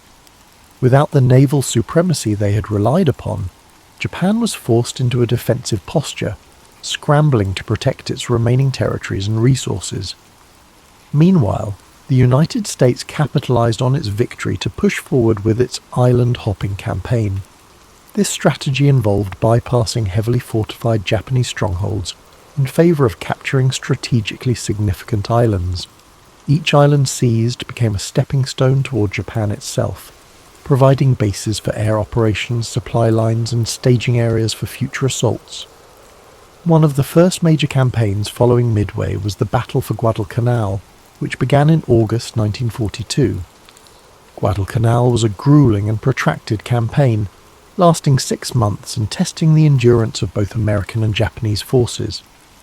The lessons learned at Midway played a crucial role in this battle, particularly the importance of air superiority and naval coordination. Guadalcanal marked the first significant offensive by Allied forces in the Pacific and further demonstrated Japan's inability to sustain its initial advances. The importance of logistics and industrial capacity, highlighted by Midway, became even more apparent as the war progressed. The United States, with its vast industrial resources, was able to replace ships, aircraft, and personnel at a pace that Japan could not match. For every carrier Japan lost at Midway, the US was building multiple new carriers, along with the planes and crews needed to operate them. This overwhelming production capacity allowed the Allies to maintain pressure on Japan across multiple fronts. The Battle of Midway also influenced the development of naval warfare tactics and technology. The battle demonstrated the importance of aircraft carriers as the centerpiece of naval strategy, relegating battleships to a secondary role. The lessons learned at Midway shaped the way future naval engagements were fought, with an emphasis on air power, intelligence, and mobility. Intelligence gathering, which had played such a pivotal role at Midway, continued to be a critical factor in the Allied war effort. The success of American cryptographers in breaking Japanese codes allowed the US to anticipate and counter Japanese moves throughout the war. This advantage helped secure victories in battles such as the Philippine Sea and Leyte Gulf, further eroding Japan's ability to wage war. As the war drew closer to Japan's home islands, the effects of Midway became even more pronounced. The loss of carriers and pilots at Midway created a gap in Japan's naval and air capabilities that it could never fully close. By the time of the Battle of the Philippine Sea in 1944, often referred to as the Great Marianas Turkey Shoot, Japanese pilots were so inexperienced that American forces decimated them with relative ease. This imbalance in skill and resources can be traced back to the setbacks Japan suffered at Midway. The legacy of Midway extends beyond its military and strategic implications. It became a symbol of resilience, ingenuity, and the importance of unity in the face of adversity. For the United States, the victory at Midway represented a turning point in a war that had begun with the devastating losses at Pearl Harbor. It demonstrated that the American spirit, coupled with innovation and strategy, could overcome even the most formidable challenges. The men who fought at Midway left a lasting impact on history. Their courage and sacrifice are remembered not just in the annals of military history, but also in the hearts of those who understand the profound cost of war.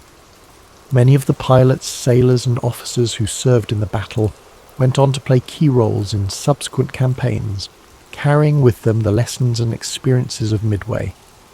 Today, the site of the battle remains a place of quiet reflection. Midway Atoll, now a national wildlife refuge, is home to diverse marine and bird life, a stark contrast to the chaos that once engulfed its waters. The peaceful serenity of the atoll serves as a poignant reminder of the cost of war and the enduring hope for peace. The story of Midway is one of triumph and tragedy, of strategy and sacrifice. It is a reminder of the resilience of the human spirit and the importance of standing firm in the face of adversity. As we reflect on this pivotal moment in history, let us remember the bravery of those who fought, the lessons they taught us, and the enduring legacy of their actions. Picture the calm waters of the Pacific, the waves gently lapping against the shores of the atoll. Imagine the bravery of those who took to the skies and seas, their sacrifices shaping the course of history. Let their legacy remind you of the strength and resilience within us all.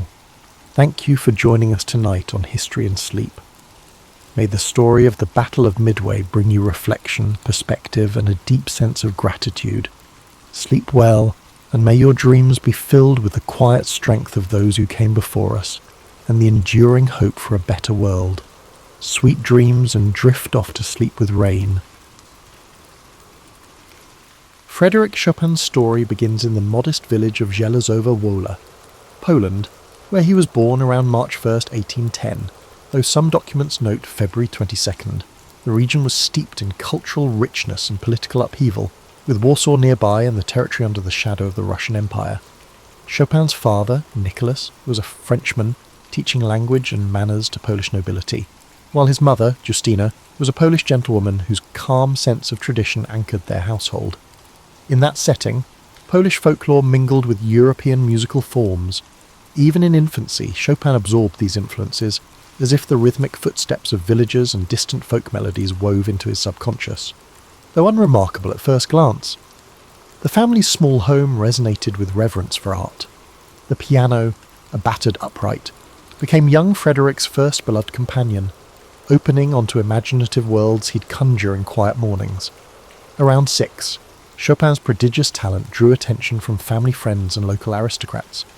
In a society that revered salon culture, a gifted child at the piano was mythic. He played short pieces at gatherings, shyly but assuredly, winning over curious onlookers who watched in mild disbelief.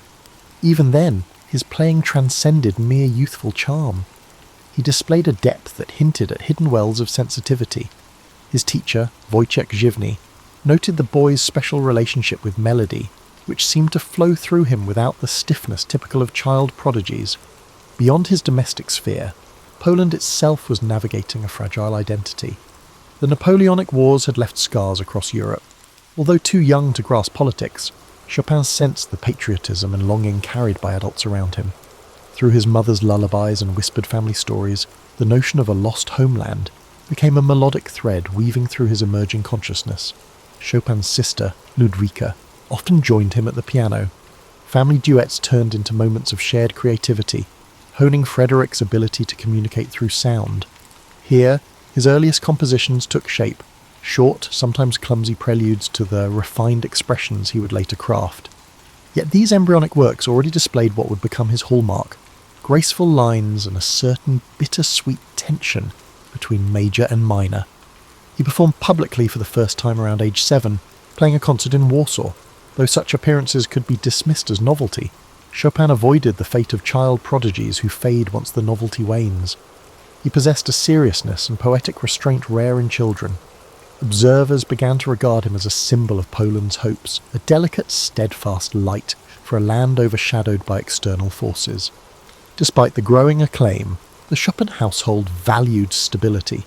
Nicholas and Justina refused to exploit their son's talent, allowing only select performances while ensuring a rigorous academic education.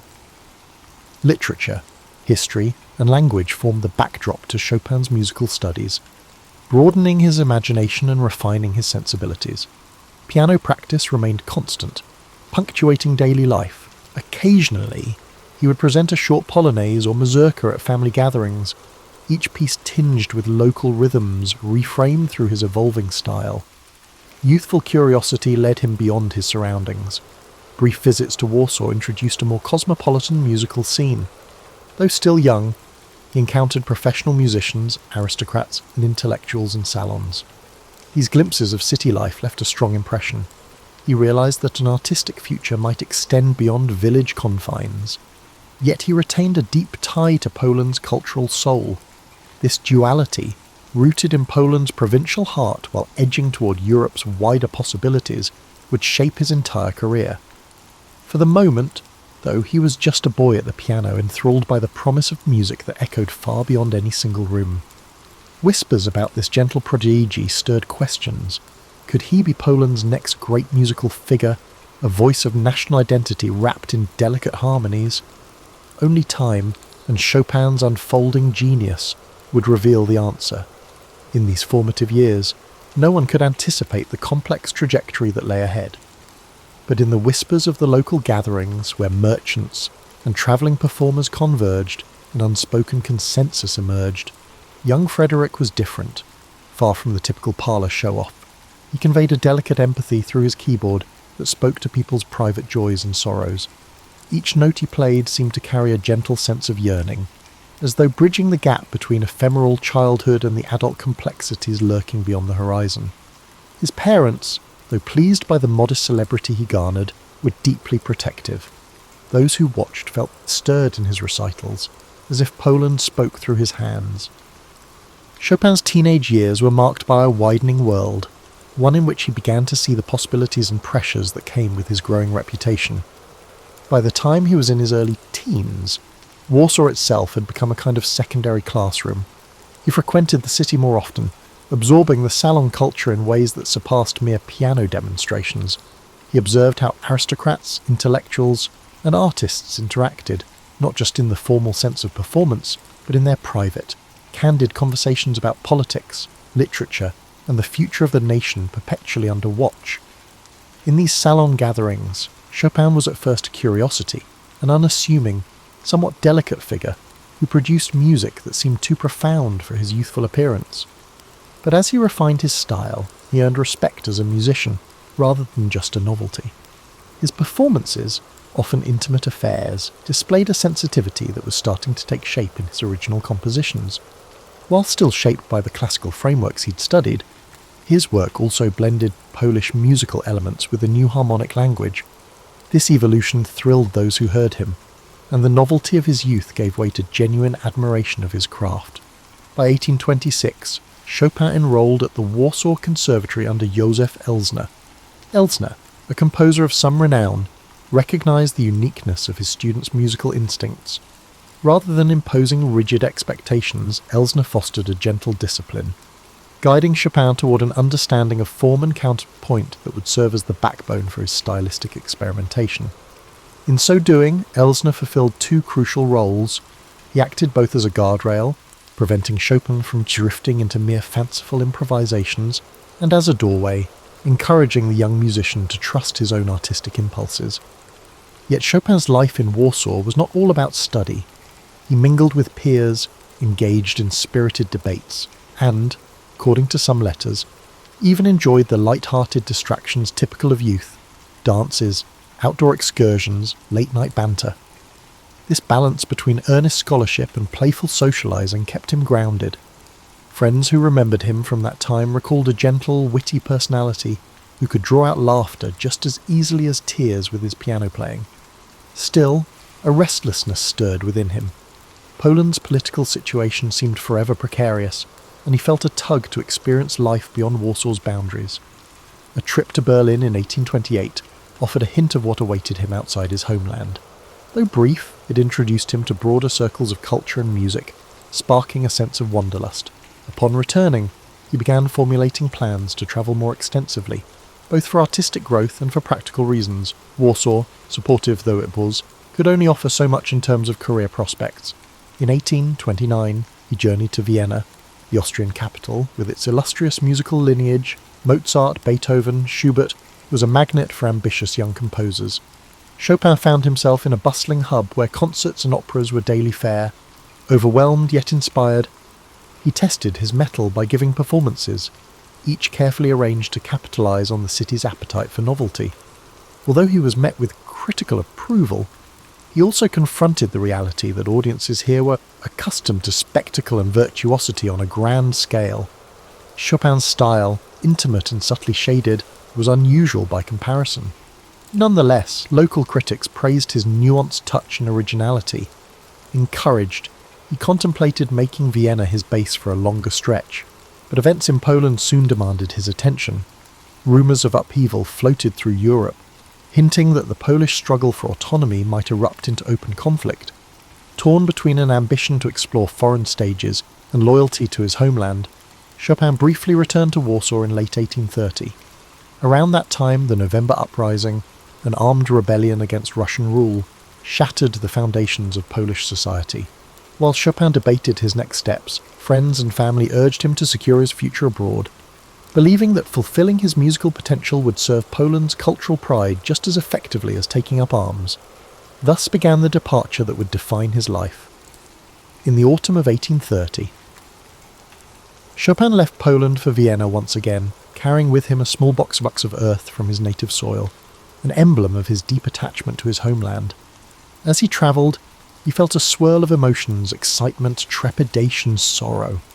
He watched the landscapes shift as he crossed borders, his piano improvisations echoing the uncertainties of a life in transit.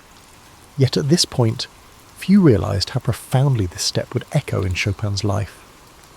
By the early 1830s, Paris had emerged as the glittering epicentre of European art, intellect and revolution.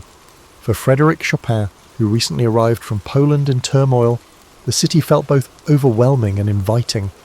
He entered a community of writers, painters, and fellow composers, all converging in the capital's salons, those vibrant, often unpredictable hives of conversation and performance. To a young exile burdened by homesickness, Paris offered both a refuge and a blank canvas on which to shape his public identity. Almost immediately, Chopin sensed the city's dual nature. It was as much a whirlwind of self-promotion and social manoeuvring as it was a crucible of high art.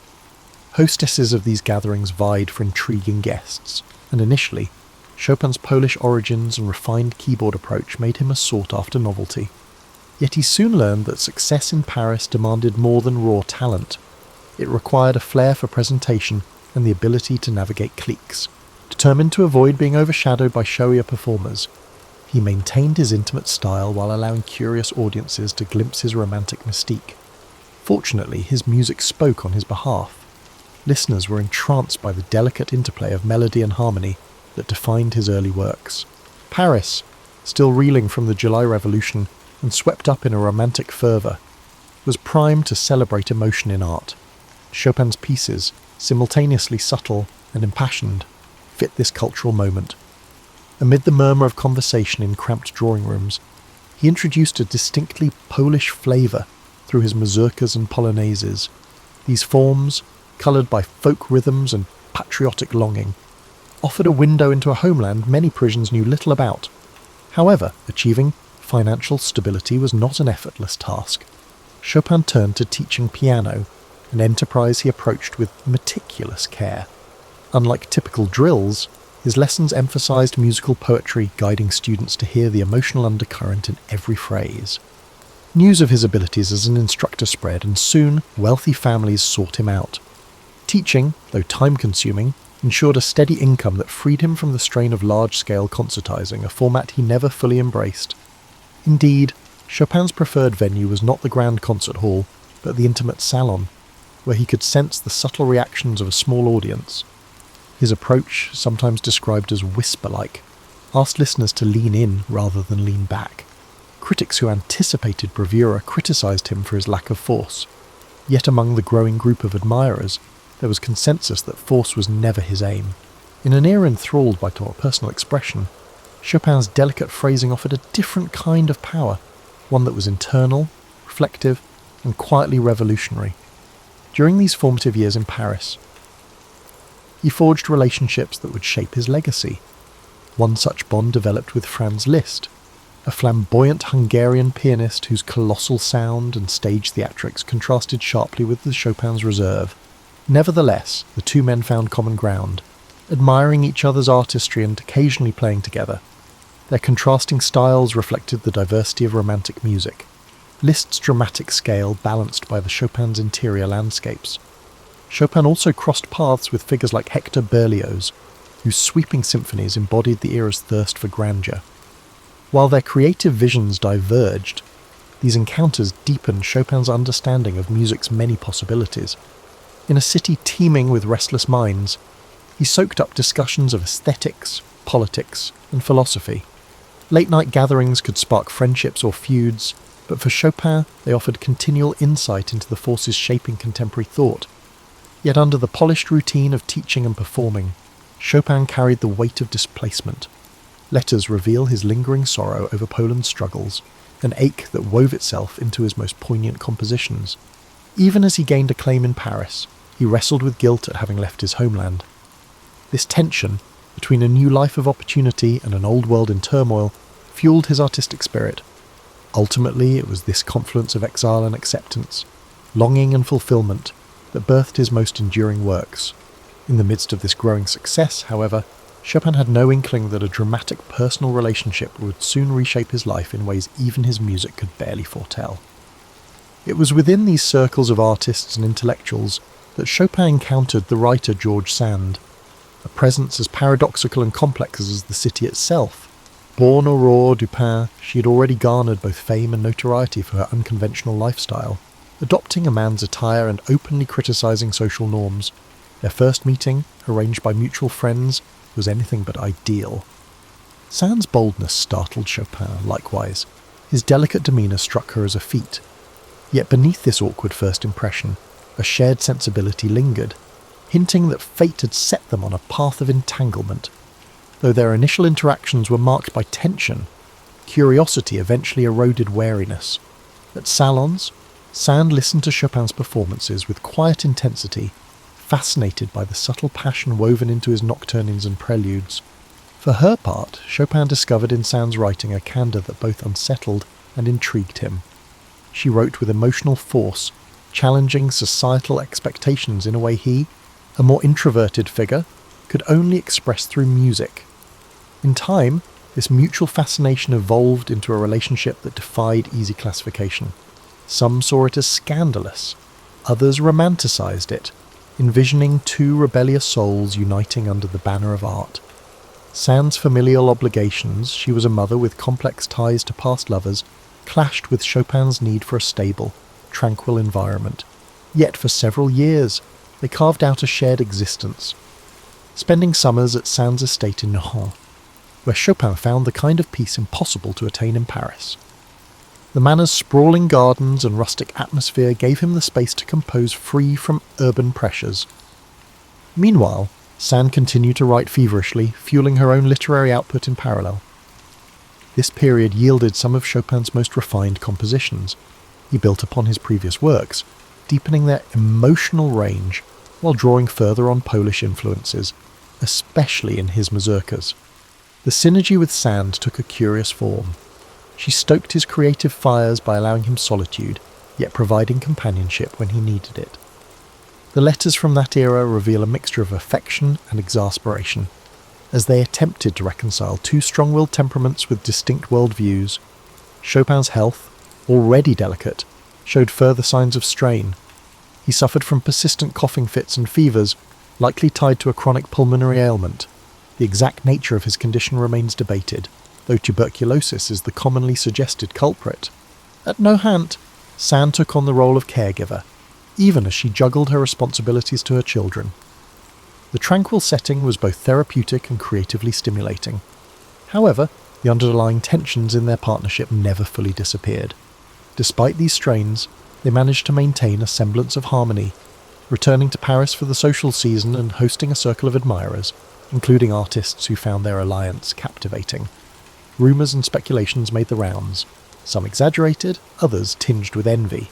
Chopin, quieter by nature, often let Sand handle social negotiations. Her judgment-free nature and ability to navigate bohemian society made her well suited to do so. During their years together, Chopin continued to refine his technique. His works from this phase, nocturnes, waltzes, impromptus, resonate with a delicate balance between introspection and theatrical flair. He pushed the boundaries of harmony, exploring key changes that felt as subtle as shifting moods. Audiences in Paris, who by then revered him as a singular voice on the piano, embraced these developments eagerly. However, when personal conflicts flared, the same artistic brilliance that flowed in times of peace could also come to a halt. Gradually, the relationship showed signs of fracture. Sand's practicality clashed with Chopin's artistic fragility, especially as financial and familial burdens multiplied. Their differing life philosophies became harder to reconcile. Sand championed unconstrained freedom, while Chopin yearned for emotional security. Friends noticed simmering tension. Chopin's circle worried about his health, Sand's acquaintances questioned her choices. Neither could ignore the gathering clouds. Still, for a while longer, they sustained a delicate equilibrium, each day a tapestry of quiet idylls and small quarrels, softened by the hush of the French countryside. Their bond gave birth to cultural ripples that extended beyond their personal story. The fusion of literary boldness and musical nuance sparked curiosity in those who orbited their world.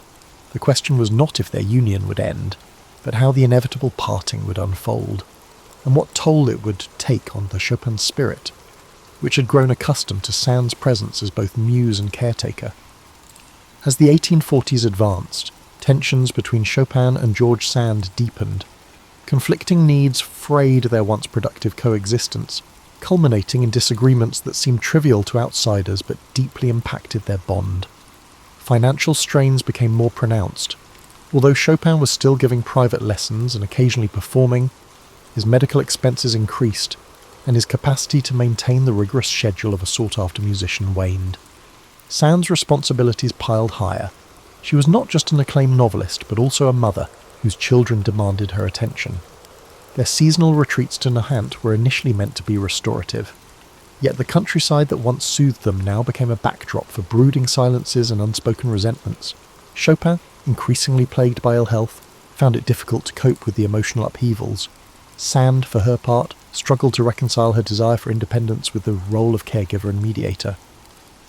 The earlier idyll of two artists inspiring each other gave way to a fragile piece held together by habit and reluctance to confront the inevitable.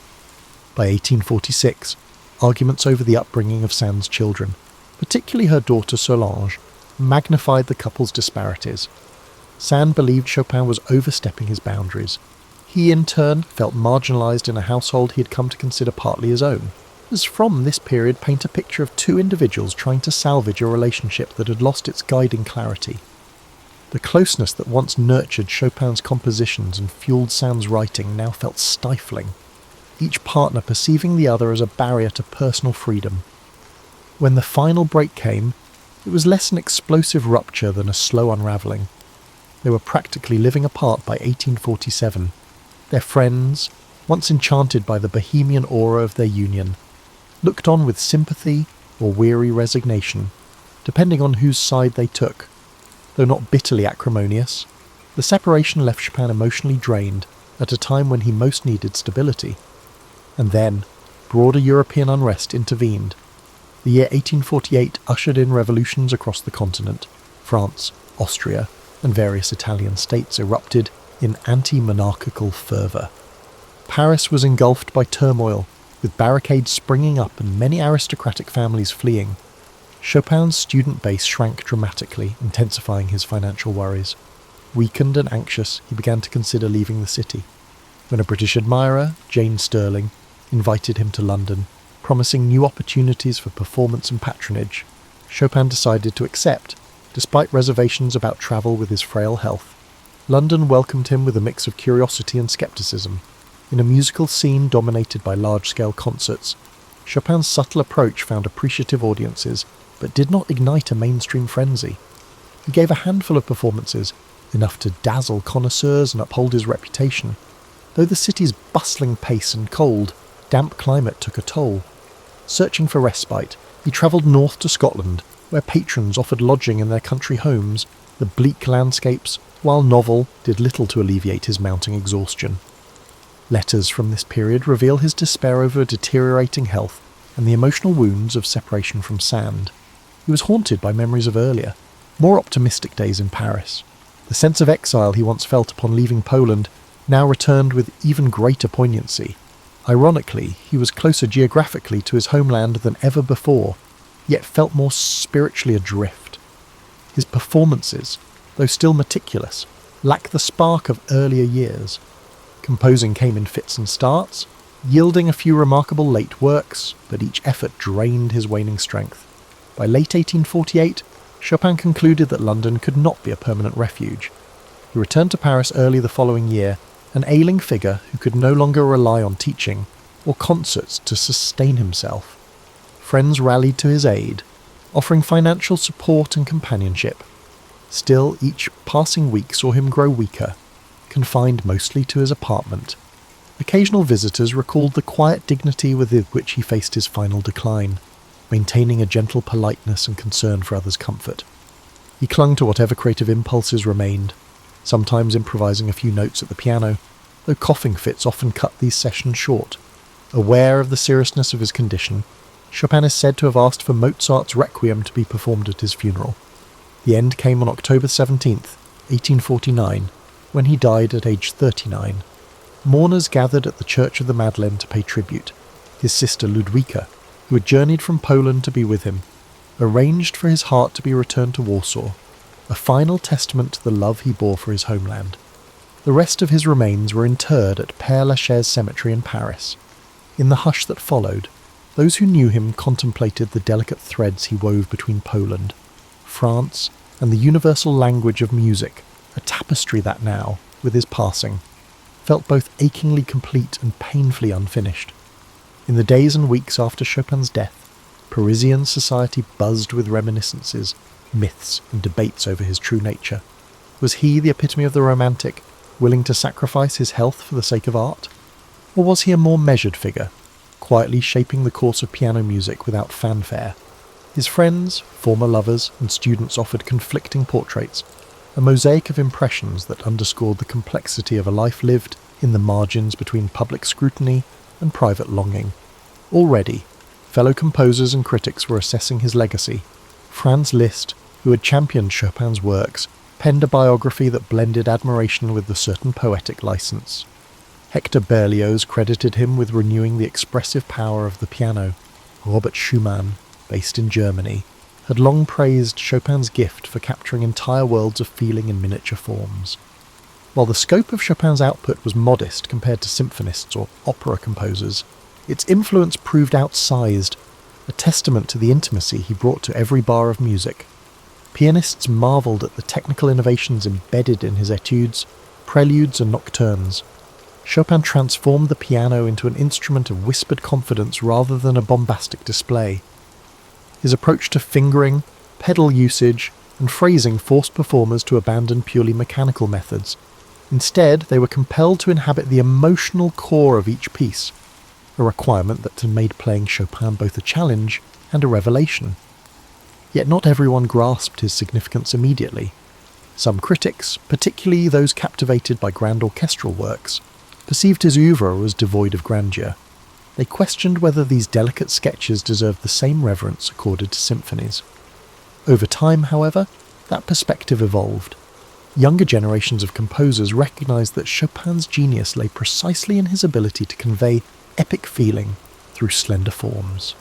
The preludes, each a miniature universe, gained particular acclaim for their structural and harmonic daring. Even Liszt's transcriptions of Chopin's works could not replicate the subtlety that defined Chopin's own playing. In Poland, still grappling with political subjugation, Chopin's music became a beacon of cultural identity. His polonaises, with their regal, march-like rhythms, and mazurkas, echoing the rustic dance forms of rural Poland, resonated with those yearning for national dignity. Over time, entire generations of Poles would point to Chopin as the embodiment of a spirit unbroken by foreign rule. In this sense, his legacy took on a patriotic dimension, turning him into a symbolic guardian of the Polish soul. While he spent much of his adulthood in Paris, his heart, both literally and figuratively, remained in Warsaw, ensuring that his reputation at home was burnished by an almost holy reverence. Beyond Poland's borders, Chopin's influence quietly seeped into the DNA of Western music. Claude Debussy and Gabriel Fauré, major French composers of the late 19th and early 20th centuries, drew upon his nuanced approach to harmony. Even Russian composers like Alexander Scriabin found inspiration in Chopin's coloristic chords. In the realm of piano performance, his legacy manifested in the demand that interpretation be a delicate art of shading and personal expression. Pianists from across Europe, and eventually the world, travelled to Paris or Warsaw to study Chopin's style firsthand. One of the more intriguing aspects of his posthumous fame was the almost hallowed aura surrounding his personal relics. Beyond the famed transport of his heart to Warsaw, people preserved his letters, locks of his hair, and even the pianos he played. Memorials and statues appeared, especially after political shifts allowed Poland to honour its favourite son openly. Festivals sprang up celebrating his birthday and revisiting his repertoire. A certain romantic mystique enveloped his image, the frail poetic exile whose life and death paralleled the vulnerable beauty of his music. Yet for all the mythologizing, Chopin's legacy rests squarely on the strength of his compositions. They remain staples in concert halls and teaching studios, prized not only for their emotive power, but also for their technical demands. Students labour over the waltzes, nocturnes, and etudes, learning to tell stories through rubato and carefully weighted chords. Seasoned performers return to them repeatedly, finding fresh nuance with each pass. In every corner of the world, from grand theatres in major capitals to modest community recital spaces, Chopin's notes continue to ring out, bridging gaps in language, culture, and time. Through it all, the composer retains an aura of intimate mysticism. His music, often described as capturing the soul's gentle confessions, remains deeply personal to each interpreter. And that may be his greatest gift to posterity, the invitation to find our own unspoken yearnings mirrored in his quietly revolutionary idiom. He left no grand manifesto, no flamboyant stage persona, but rather a carefully wrought tapestry of sound that persists in reminding us how powerful the softest voice can be when it speaks of truth.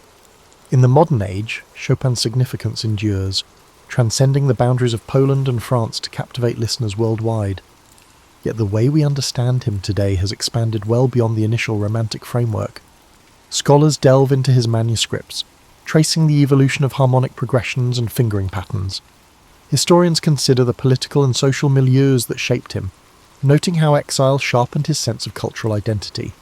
At international piano competitions, from Warsaw's prestigious Chopin competition to events in Asia and the Americas, contestants vie to interpret his works with the perfect blend of fidelity and personal insight. In Poland, Chopin remains a national treasure. Streets, airports, and music schools bear his name. The annual festivals dedicated to his music attract visitors from every continent, turning the performance of nocturnes and ballades into a communal pilgrimage.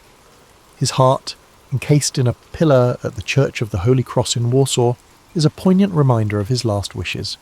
Locals and tourists alike pause there, reflecting on a life that, despite its brevity, resonates across centuries. The Poles see in Chopin a symbol of resilience, a testament that beauty can thrive even under oppression. In France, his longtime adoptive home, Chopin's legacy flourishes as well. Visitors to Paris can pay homage at Père Lachaise Cemetery, where he rests among luminaries such as Jim Morrison and Oscar Wilde. In the city's music academies and concert halls, his name is spoken with a reverence reserved for those who shaped an era. His image, the elegantly dressed yet fragile composer, forever perched at a piano, persists in cultural memory. Each year, recitals commemorate his arrival in Paris, recalling the sense of astonishment he once sparked in those crowded salons. Meanwhile, interpretations of his music have branched in countless directions. The early decades of the 20th century saw pianists like Ignacy Jan Paderewski champion his work with a grand romantic flourish. Later, Artur Rubinstein emphasized an elegant simplicity, stripping away sentimental excess. Contemporary virtuosos, bolstered by historically informed performance techniques, debate over pedal usage and tempo rubato, chasing an elusive authenticity that might approximate Chopin's own sound. Yet the essence of his composition resists rigid definition. Each generation finds something new in them, an unexpected harmonic pivot or a melodic gesture that resonates with modern ears. While classical music circles revere Chopin, other genres occasionally claim him too. Jazz pianists adapt his harmonies, weaving his chordal language into improvisations. Film composers borrow snippets of his melodic style to evoke nostalgia or refined emotion. Even pop and rock musicians have paid tribute in their ways, sampling themes or referencing him as a beacon of artistic integrity. That a 19th century Polish expatriate continues to surface in such varied contexts underscores the universal pull of his sound. At the same time, fresh biographical insights continue to surface. Historians have unearthed letters and diaries that shed light on his experiences in exile, his struggles with illness, and his sometimes overlooked humour. Discussions of his personal relationships, particularly his partnership with George Sand, have shifted from scandalised whispers to nuanced examinations of how two creative forces can both nurture and wound each other. Modern scholarship probes the idea that Chopin's poor health was not merely a tragic backdrop, but a driving factor in his artistry, compelling him to distill profound emotion into concise forms. One cannot overlook the importance of nostalgia and memory in Chopin's ongoing allure. His nocturnes, waltzes, and mazurkas possess a wistful quality that resonates with anyone who's experienced love and loss, yearns for home, or contemplates the transient nature of life. That sense of longing, so central to the Romantic era, feels surprisingly fresh in a world where technology often accelerates our daily existence. Through Chopin's music, many listeners find a space to breathe, to contemplate subtler shades of emotion less easily expressed in words. In a sense, the Chopin story is a bridge between epochs. He lived in the age of candlelit salons and quill-penned letters, yet his art continues to find renewed relevance. Grand competitions see young pianists from Seoul, Buenos Aires, Cape Town, and beyond interpret his scores with riveting originality, proving that music transcends geography and time. The constant reimagination of his work through performance, scholarship, and even casual listening testifies to the enduring power of a gentle soul who spoke most eloquently when seated before a piano. From Zhelezova-Wola to Paris and back again, Chopin's journey resonates as a narrative of exile, creativity, love, and loss. He remains a figure both deeply cherished and endlessly debated, his spirit woven into the collective memory of Western culture. Each generation rediscovers him on its terms, drawn in by music that whispers truths about the human condition. And thus, Frederic Chopin lives on, a quiet but potent force, reminding us that even the softest voice can reverberate through history. Charles Darwin, one of the most influential figures in science, is often remembered for his groundbreaking work on evolution. But his journey to understanding the origins of life on Earth was anything but straightforward. Born in 1809 in Shrewsbury, England, Darwin grew up in a world where scientific exploration was on the rise, but the idea of evolution was not yet widely accepted. His life was filled with scientific curiosity, challenging ideas, and a journey across the world that would forever alter the way humanity viewed itself. Darwin was born to a family of notable individuals.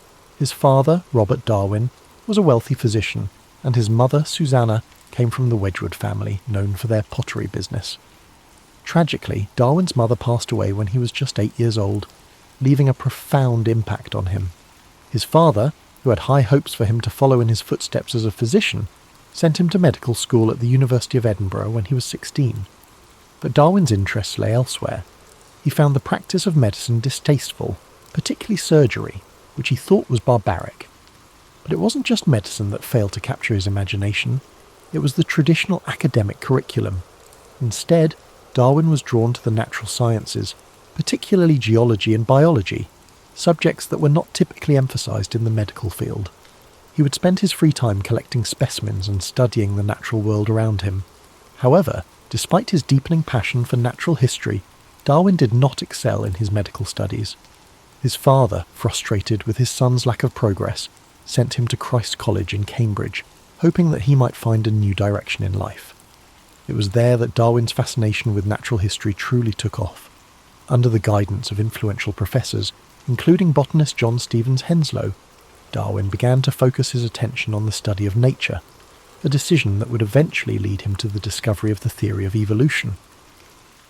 During his time at Cambridge, Darwin formed a close friendship with Henslow, who encouraged him to pursue a career in natural history. Darwin graduated with a Bachelor of Arts degree in 1831 and, despite having no formal training in the field, decided to join the HMS Beagle on a voyage around the world.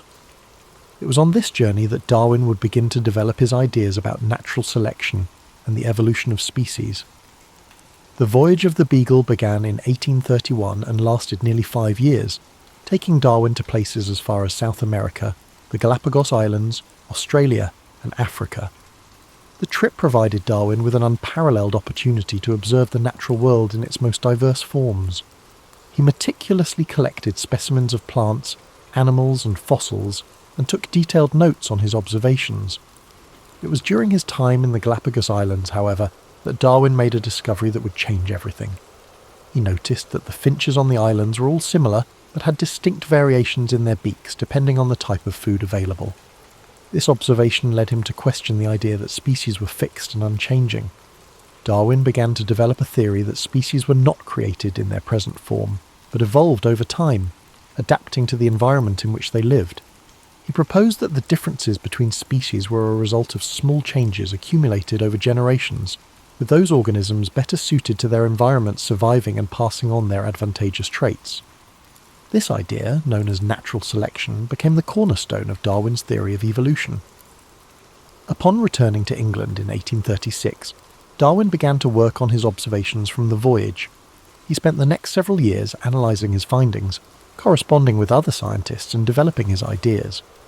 It was a slow and meticulous process. He was reluctant to publish his ideas, knowing that they would be controversial. The scientific and religious communities of the time were heavily invested in the idea of creationism, the belief that life was created by a divine being in its present form. Darwin's theory of evolution challenged this deeply held belief, and he feared the backlash that would come with publishing his ideas. In 1859, after more than 20 years of research, Darwin finally published his most famous work on the origin of species. The book outlined his theory of evolution by natural selection, and it quickly became one of the most influential scientific works of all time. The reaction to the book was mixed. Many scientists praised Darwin's work, recognizing the evidence he had gathered and the implications of his theory. However, the religious community was outraged, and the book sparked a fierce debate that continues to this day. One of the most significant aspects of Darwin's theory was its challenge to the traditional view of creation. Prior to Darwin, the widely accepted belief was that species were fixed and immutable, created by God. Darwin's theory of natural selection suggested that species could change over time, and that all life on Earth shared a common ancestry. This idea was revolutionary, and it provided a scientific explanation for the diversity of life on Earth that did not rely on divine intervention.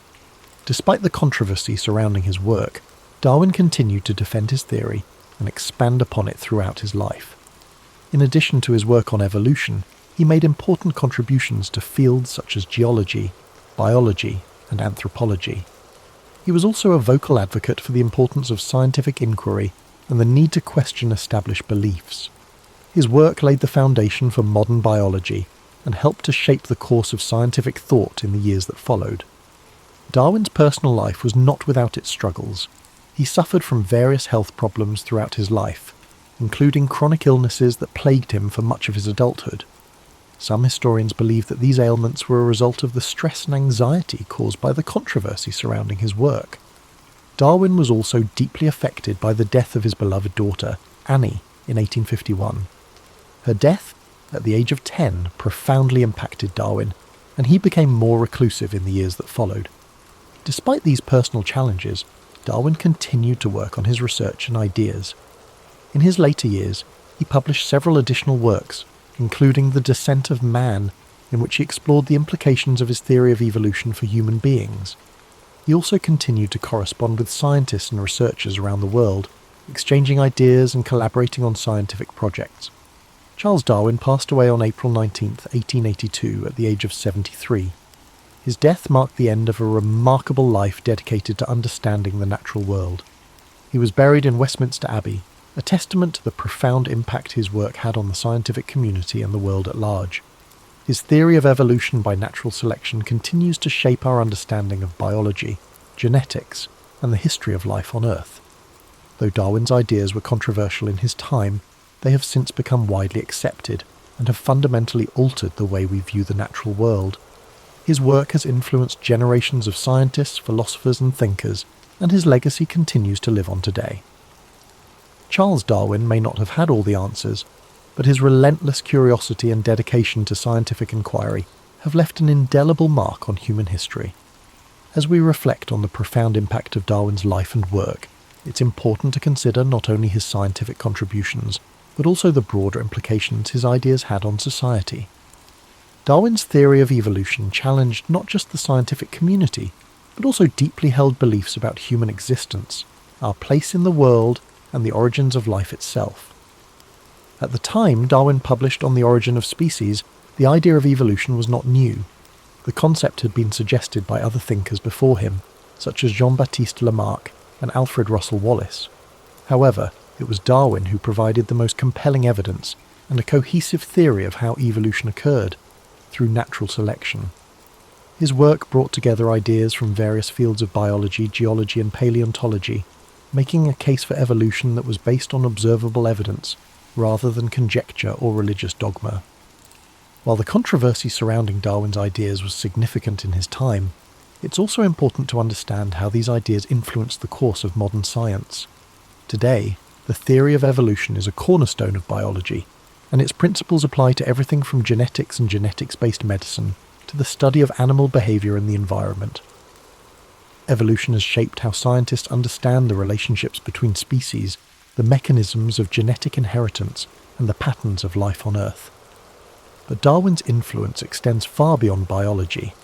His ideas have left an indelible mark on philosophy, ethics, and even social sciences. For instance, Darwin's theory of natural selection has had a significant impact on discussions around human nature and society. His ideas were taken up by social theorists like Herbert Spencer, who coined the term survival of the fittest. though it's important to note that Darwin himself never used this term in relation to human society. In the years following the publication of On the Origin of Species, Darwin's ideas became increasingly important in various fields. The study of genetics, which would come to prominence in the early 20th century, provided further support for Darwin's ideas as it became clear that inheritance patterns followed the principles of evolution. Additionally, the study of fossils and ancient life forms revealed a more complex and nuanced picture of the history of life on Earth, further validating Darwin's theory. However, despite the acceptance of Darwin's theory among the scientific community, challenges to his work have remained. One of the most enduring debates centres on the concept of human evolution. While the evidence for evolution among animals is overwhelming, questions about the specifics of human evolution, particularly the origins of human consciousness, continue to be explored and debated by scientists. While Darwin may never have fully anticipated the extent of his impact, his work laid the groundwork for numerous scientific advancements in the 19th, 20th and 21st centuries. His life serves as a reminder of the power of curiosity and the importance of asking bold questions, no matter how challenging the answers may be. As we continue to advance our understanding of life on Earth, Darwin's legacy continues to inspire new generations of scientists to think critically, explore deeply, and challenge established norms. Darwin's work was not without its personal struggles, as we have mentioned. His health issues, combined with the weight of the controversies surrounding his ideas, made his life difficult at times. Yet, his perseverance in the face of these challenges is something that stands as a testament to his dedication to science. Darwin's story reminds us that even in the face of opposition, persistence and a commitment to truth can lead to monumental discoveries that change the world. Looking at Darwin's life, it's clear that scientific discovery is not a lone pursuit. While Darwin's genius played a pivotal role in shaping his ideas, he was not working in isolation. He exchanged ideas with other thinkers, and his work was built upon the contributions of countless others, from the fossil discoveries of Georges Cuvier to the evolutionary ideas of Lamarck and Wallace. Darwin's theory of evolution by natural selection was a product of collaboration and cumulative knowledge.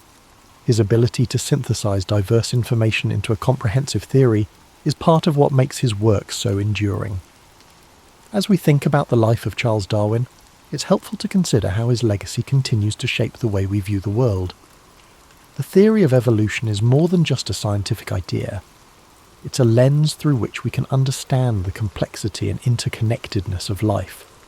From the smallest microbes to the most complex animals, the principles of evolution offer us insight into the forces that have shaped life on Earth. And as we relax, letting these thoughts wash over us, it's also worth remembering that Darwin's journey was not just about intellectual achievement, it was also about a lifelong pursuit of understanding the natural world, a curiosity that led him to travel to remote corners of the world, observe the diversity of life, and contemplate the profound questions about existence that we all share. In the end, Charles Darwin's story is a reminder that the quest for knowledge is a never-ending journey, and that even the most revolutionary ideas come from a deep sense of wonder and exploration. His life encourages us to question, to observe, and to appreciate the mysteries of the natural world, all while being open to new ideas that challenge the status quo. It's important to consider not only his revolutionary scientific theories, but also the broader context in which his work unfolded. Darwin lived in a time of significant social, political, and intellectual change, and his ideas both reflected and contributed to these shifts. The 19th century was a period marked by advances in industrialization, the expansion of the British Empire, and the rise of new scientific disciplines. It was also a time when traditional beliefs about the natural world were increasingly being challenged, as new discoveries in fields such as geology, astronomy, and biology began to question the long-held notions of creation. In the years leading up to Darwin's voyage on the HMS Beagle, Europe was undergoing a scientific revolution. Scientists were increasingly looking beyond religious explanations for natural phenomena and seeking empirical evidence to understand the world. The work of figures like Sir Isaac Newton, who had established the laws of physics, and James Hutton, who had developed the theory of uniformitarianism in geology, set the stage for Darwin's own discoveries. Hutton's idea that the Earth was shaped by slow, gradual processes over time influenced Darwin's thinking on the gradual nature of evolution.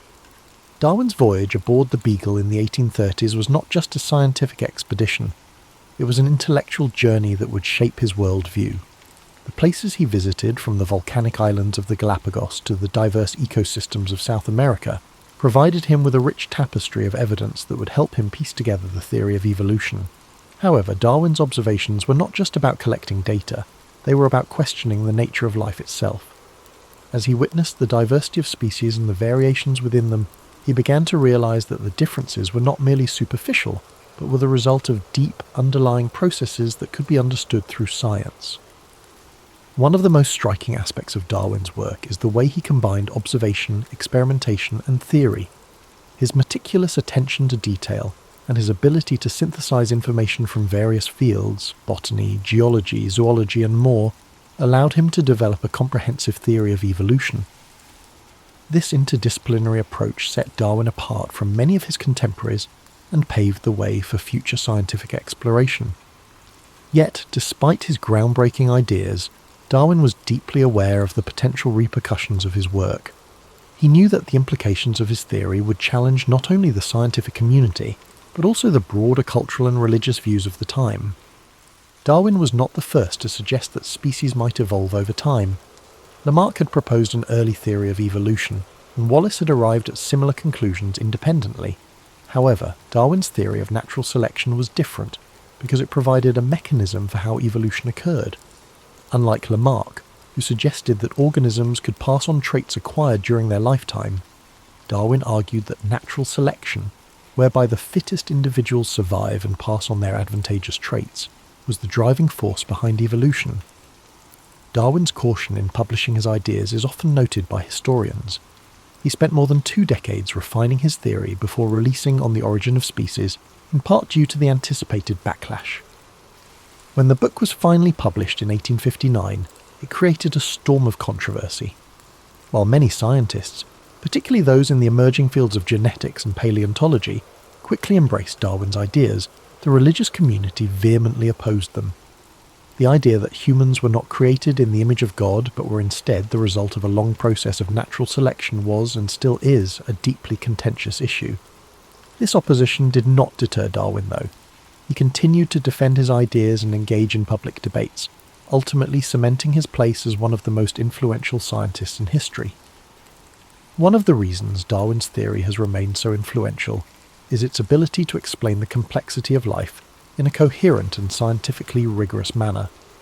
Today, with the advent of modern genetics and molecular biology, Darwin's theory has been supported and expanded upon in ways he could not have imagined. The discovery of DNA and the understanding of genetic inheritance have provided a detailed mechanism for how traits are passed down through generations, supporting the concept of natural selection. In this way, Darwin's ideas have stood the test of time, evolving alongside new discoveries and technologies. Yet, despite the overwhelming evidence supporting Darwin's theory, there are still those who continue to reject it. The debate over evolution remains one of the most contentious issues in modern society, particularly in the United States, where creationism and intelligent design are still promoted by some as alternatives to the theory of evolution. This ongoing debate highlights the intersection of science, religion, and education, and underscores the enduring power of Darwin's ideas to spark discussion and challenge existing beliefs. As we consider Darwin's impact, it's also important to recognise the personal sacrifices he made for his work. His health, which had always been fragile, deteriorated further in the years following his publication of On the Origin of Species.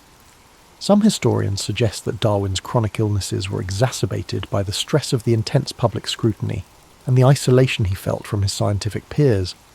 In addition, the death of his daughter Annie, whom he was very close to, left him devastated and further deepened his reclusiveness. Darwin spent the remaining years of his life largely withdrawn from public life, focusing on his research and writing. Yet even in his seclusion, he continued to contribute to the scientific community, publishing additional works, including The Descent of Man, which applied his theory of evolution to human beings. Darwin's contributions to science were not limited to his work on evolution. He also made important discoveries in the fields of geology, plant biology, and zoology. His observations on the geology of the Beagle's voyage contributed to the development of uniformitarianism, the idea that the Earth's features were shaped by slow, continuous processes. His studies of barnacles and the fertilization of orchids also provided valuable insights into the world of natural history.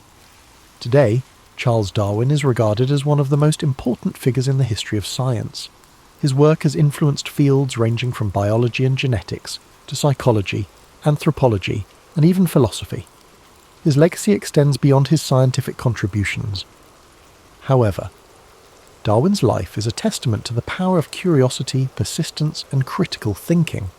It reminds us that even in the face of doubt and controversy, it is often the most challenging questions that lead to the greatest discoveries. As we close the story of Charles Darwin, we can take a moment to reflect on his journey, not just as a scientist, but as a person who dedicated his life to understanding the mysteries of the natural world. His work has changed the way we view life on Earth, and has opened up new avenues of inquiry that continue to shape our understanding of the world around us. It is the 3rd century BCE in the ancient city of Syracuse, a bustling Greek settlement on the island of Sicily. The air is filled with the scent of the sea carried by the breeze from the nearby Mediterranean coast. The streets are alive with merchants, artisans, and scholars, their voices blending into a harmonious hum. Among these people walks a young boy, his eyes bright with curiosity, his mind constantly searching for answers to questions most people do not think to ask. This boy is Archimedes. Born to a family of intellect and privilege, Archimedes' father, Phidias, is an astronomer who nurtures his son's love for learning. From a young age, Archimedes is fascinated by the world around him. The way the stars move across the night sky, the precise mechanics of gears and levers, the simple yet profound mysteries of numbers, all of these captivate his developing mind. He spends his days asking questions, pondering problems and seeking answers in the natural world. As Archimedes grows, his thirst for knowledge takes him beyond the borders of Syracuse. He travels to Alexandria in Egypt, a renowned centre of learning, home to the great library of Alexandria. Here he studies alongside the brightest minds of his time, absorbing knowledge like a sponge. He dives deep into the works of great thinkers, geometry, physics, astronomy. Each new concept fuels his passion for discovery, and his mind sharpens with each lesson learned. Upon returning to Syracuse, Archimedes dedicates himself to a life of study and invention. He spends his days in quiet contemplation, often retreating to his study or wandering the shores of the sea. His mind dances with ideas, equations, and theories. He is not concerned with wealth or fame, but with understanding the fundamental principles that govern the universe. One of his most famous discoveries begins in a moment of quiet observation. The story goes that King Hero II, ruler of Syracuse, asks Archimedes to determine whether a crown made for him is pure gold, or if the goldsmith has mixed in lesser metals. Pondering this problem, Archimedes relaxes into a warm bath, the water rippling around him. As he lowers his body into the tub, he notices how the water rises, displaced by his form. In that instant, a revelation strikes him, the principle of buoyancy. He realizes that by measuring how much water an object displaces, he can determine its density and thus its purity. Overcome with excitement, he leaps from the bath and runs through the streets shouting, "Eureka! Eureka!" Greek for "I have found it." This moment, though simple, is a breakthrough in science and engineering, demonstrating Archimedes' brilliance and his ability to find solutions in the most ordinary of experiences. This principle, now known as Archimedes' principle, lays the foundation for understanding buoyancy and density, concepts that will influence science for centuries to come. Archimedes' work continues to expand. He is fascinated by the power of simple machines and begins to develop tools and mechanisms that demonstrate the incredible potential of levers, pulleys, and screws. He famously declares, "Give me a place to stand, and I will move the earth." These words reflect his deep understanding of the mechanical advantage provided by levers. He designs ingenious contraptions such as the Archimedean screw, a device used to raise water for irrigation and drainage.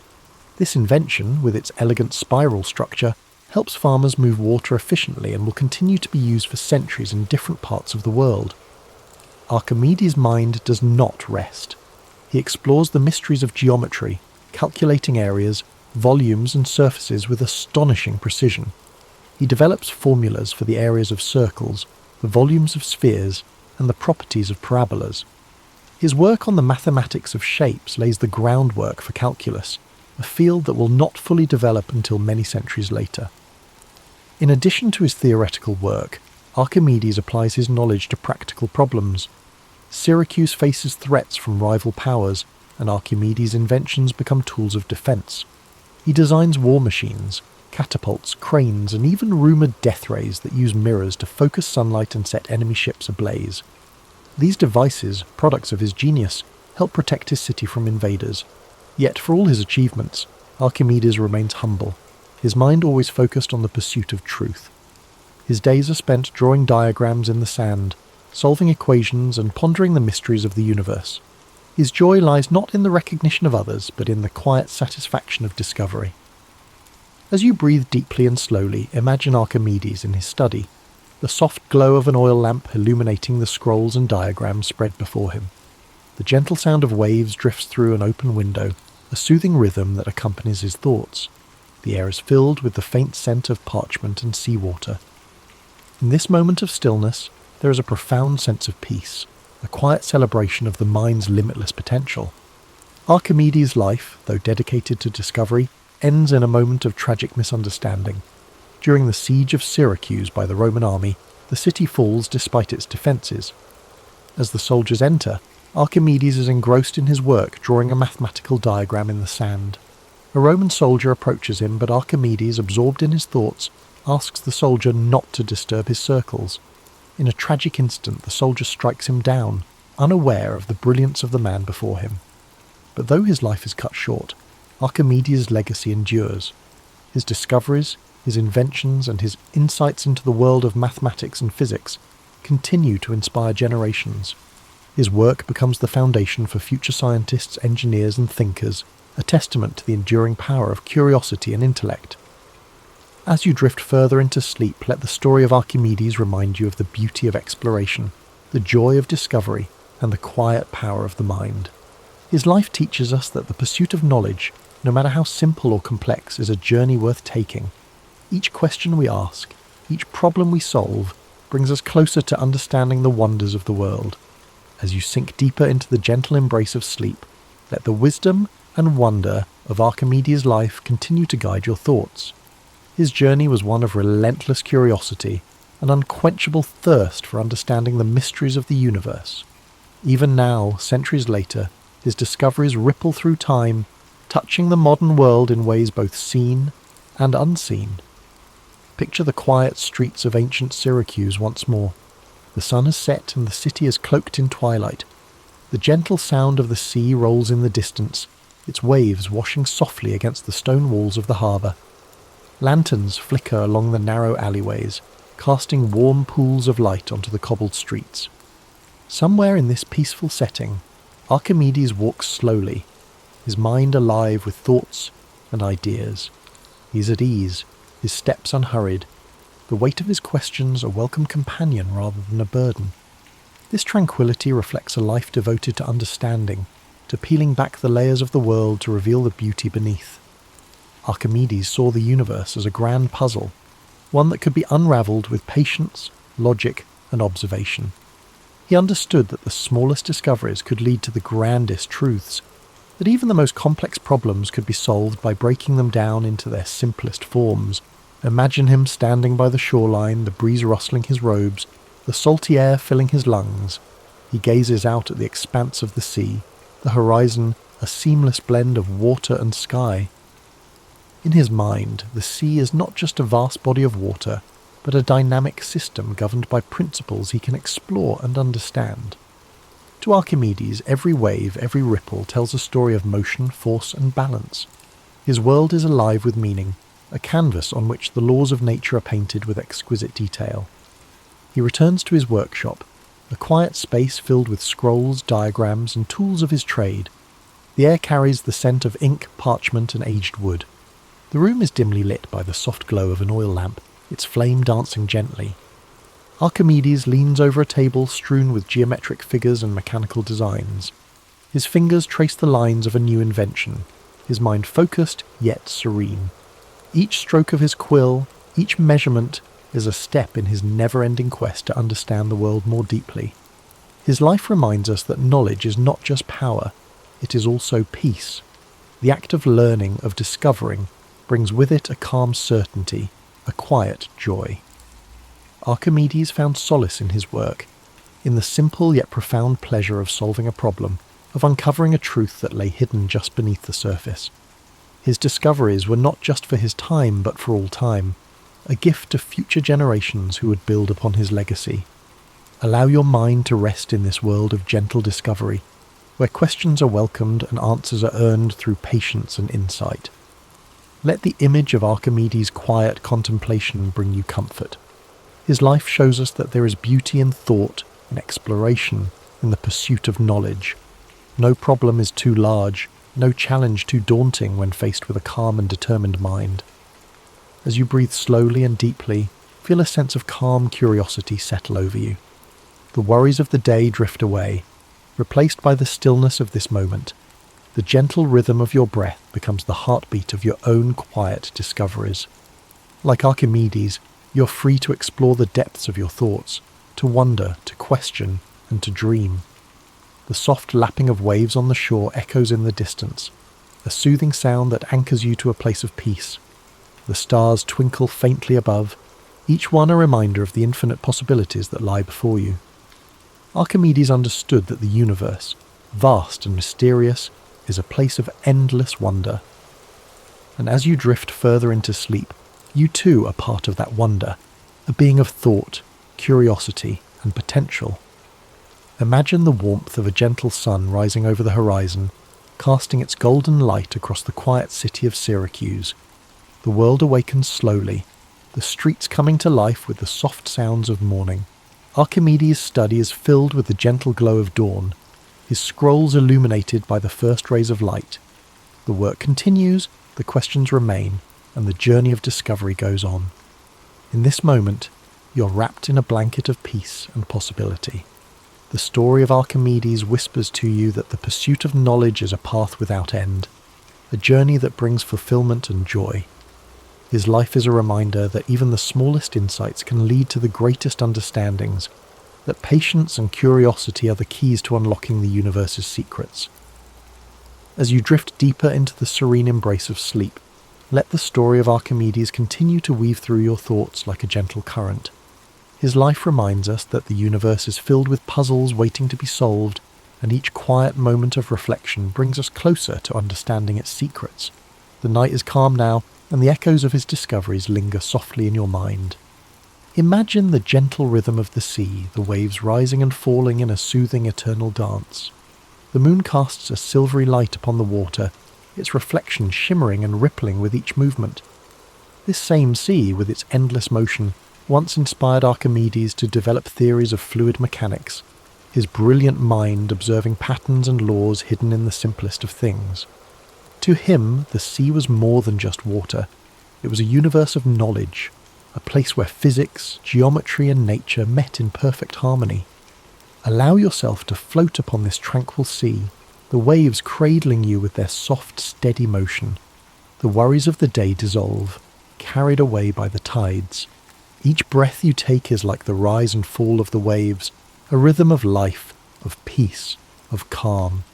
You're held safely in this space of quiet discovery, where the world's complexities fade into simplicity, and every thought leads you closer to rest. Picture Archimedes seated on a sun-warmed rock by the shoreline, a piece of parchment resting on his knee. The wind tousles his hair as he sketches shapes and equations with a steady hand. His eyes are focused, yet there is a deep peace in his expression.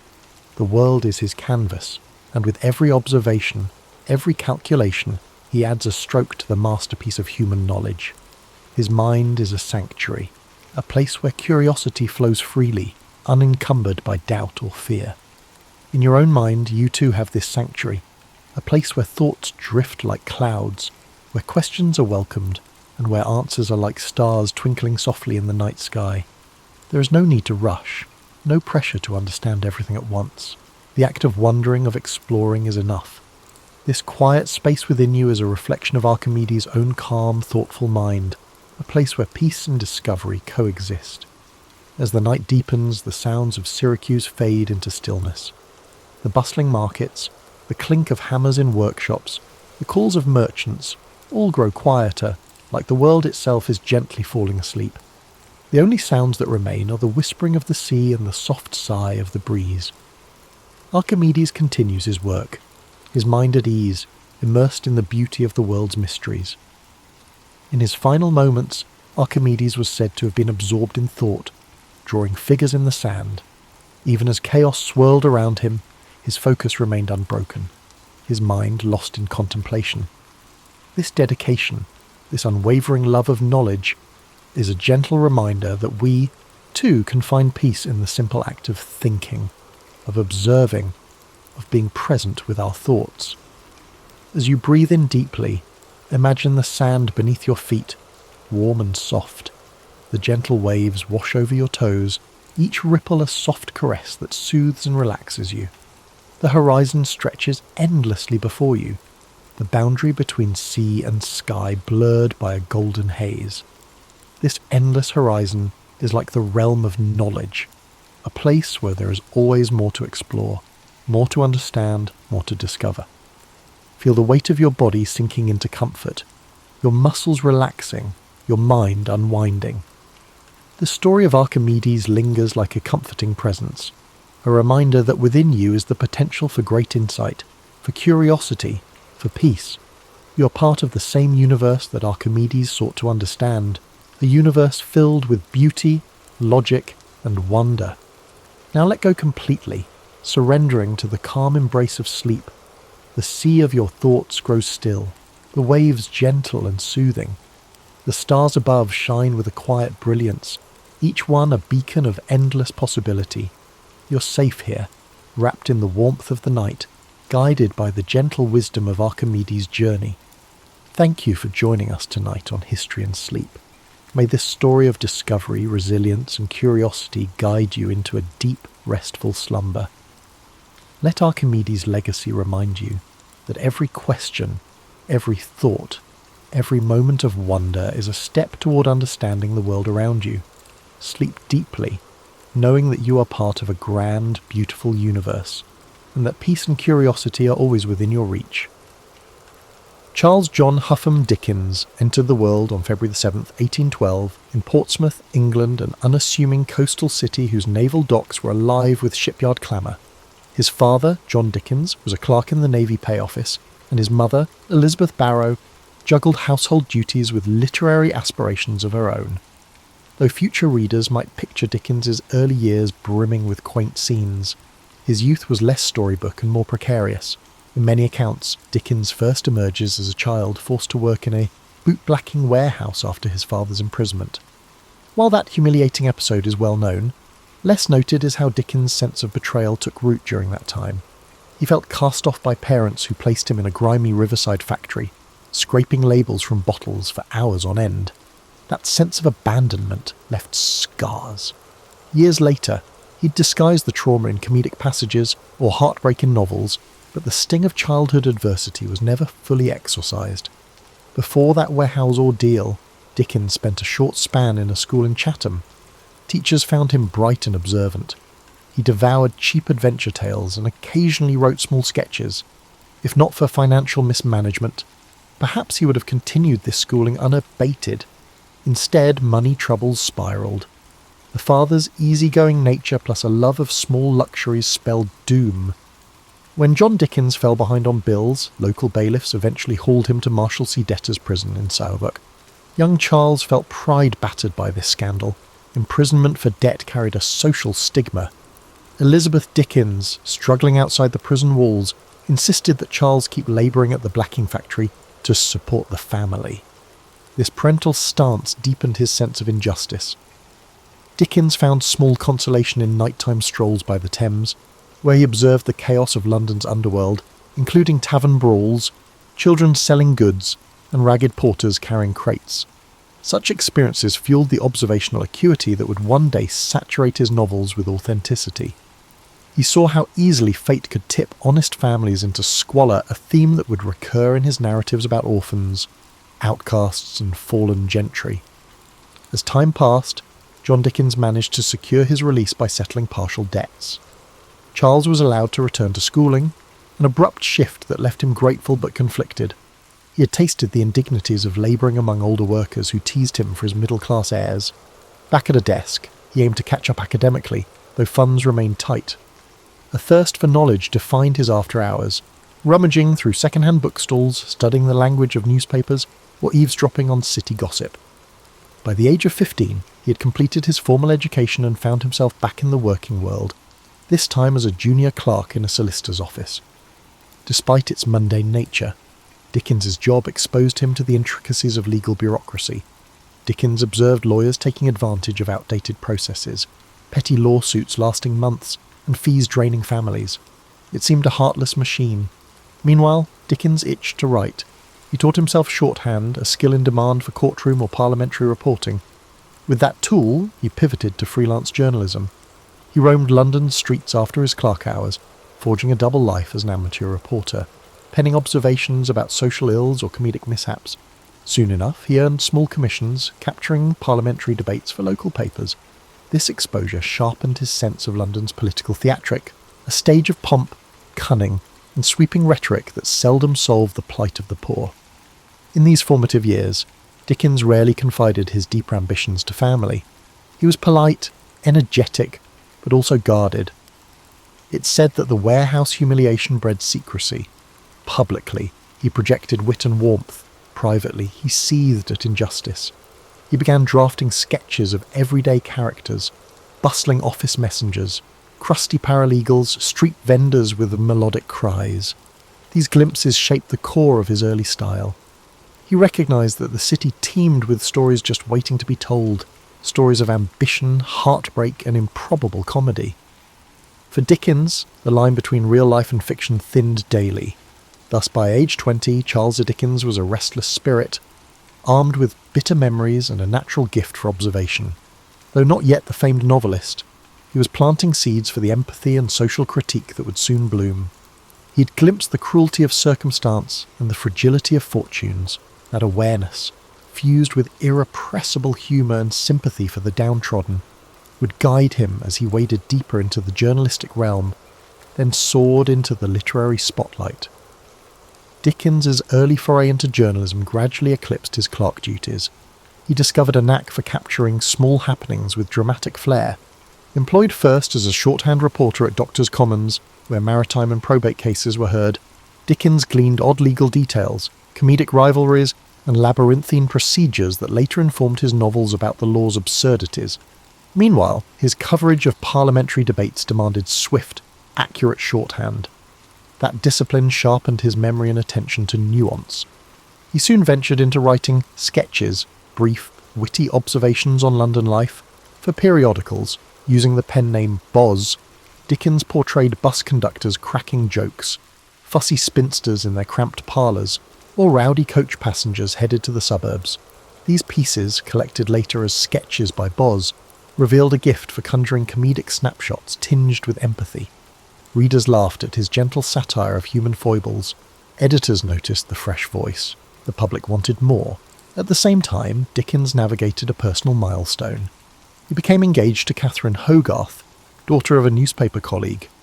The match signalled a semblance of stability. Catherine was supportive, if somewhat reserved. Their courtship led Dickens to refine his sense of domestic security, something he'd lacked in youth. Although not known for confessional writing about romance, Dickens's letters hinted at genuine affection. They married in 1836, soon renting a modest home as Dickens juggled journalism, sketches, and incipient novel projects. Opportunity knocked unexpectedly when a publisher approached him for a serialised comedic novel to accompany illustrations by a well-known artist. The result, initially planned as a set of light-hearted sporting adventures, evolved into The Pickwick Papers.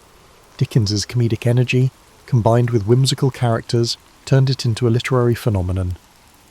Through Mr. Pickwick's misadventures and the Cockney charm of Sam Weller, Dickens found a vast audience. Circulation soared. Readers devoured each monthly instalment. Dickens, at 24, became a household name, yet behind the success, he sweated over deadlines, rewriting chapters at the last moment. The serial format demanded constant invention. He discovered that comedic set pieces like a misread will or an accidental infiltration of a lady's costume party tickled popular taste. He also experimented with poignant moments, such as the plight of a downtrodden servant or a debtor, infusing the narrative with moral undertones. This blend of humour and pathos would define Dickens's brand. He recognised that laughter softened readers for deeper empathy. Money finally poured in, letting Dickens move to a better residence. Catherine bore children in rapid succession, turning their home into a bustling nest. Dickens, though loving, found that fatherhood demanded time he often spent writing. A private tension brewed. He was the affectionate patriarch, but also a restless creator who craved quiet hours for brainstorming new tales. Despite paternal duties, he scoured London's back alleys for inspiration. Venturing to slums at odd times, eavesdropping on pub chatter, he believed authenticity hinged on direct observation, not second-hand accounts. Following Pickwick, Dickens leapt to more serious themes in Oliver Twist, 1837 to 1839. No longer content to dwell solely on comedic escapades, he painted the bleakness of workhouses and child exploitation, partly echoing his own teenage anguish. Readers reeled at the raw depiction of criminals, though Dickens leavened the gloom with comedic minor characters. Critically, Oliver Twist ran concurrently with Dickens's other obligations. He was editing magazines, finishing shorter works, and beginning new serials. The pace was relentless. He thrived on the excitement, yet it risked exhaustion. Public acclaim soared. His name now graced invitations to dinner parties with aristocrats who craved proximity to the sensational boz. Dickens appreciated the chance to expand his network, though he sometimes mocked upper-class pretensions. He never forgot his working-class brushes with hardship, refusing to let polished society lull him. Instead, he leveraged connections to champion philanthropic concerns. He privately aided London charities and joined reform committees. While not a radical agitator, Dickens believed in social improvement through publicity and moral suasion. His novels became a subtle force for that cause, exposing readers to the realities of orphanages, slums, and corrupt institutions. Around this time, Dickens also travelled to rural areas, gleaning stories from rickety stagecoaches or decrepit inns. These journeys reaffirmed that outside London's bustle lay entire pockets of tradition and superstition, fertile ground for future plots. Meanwhile, Catherine's sister Mary Hogarth, who had moved in to assist the household, died suddenly. Her death devastated Dickens, triggering a profound grief that coloured some subsequent chapters in his writing. The ephemeral nature of life became a quiet refrain in his novels, as he realised that personal tragedy was inseparable from comedic levity. The public continued to clamour for his narratives, hungry for that singular Dickens style, vibrant characters dancing between humour and sorrow.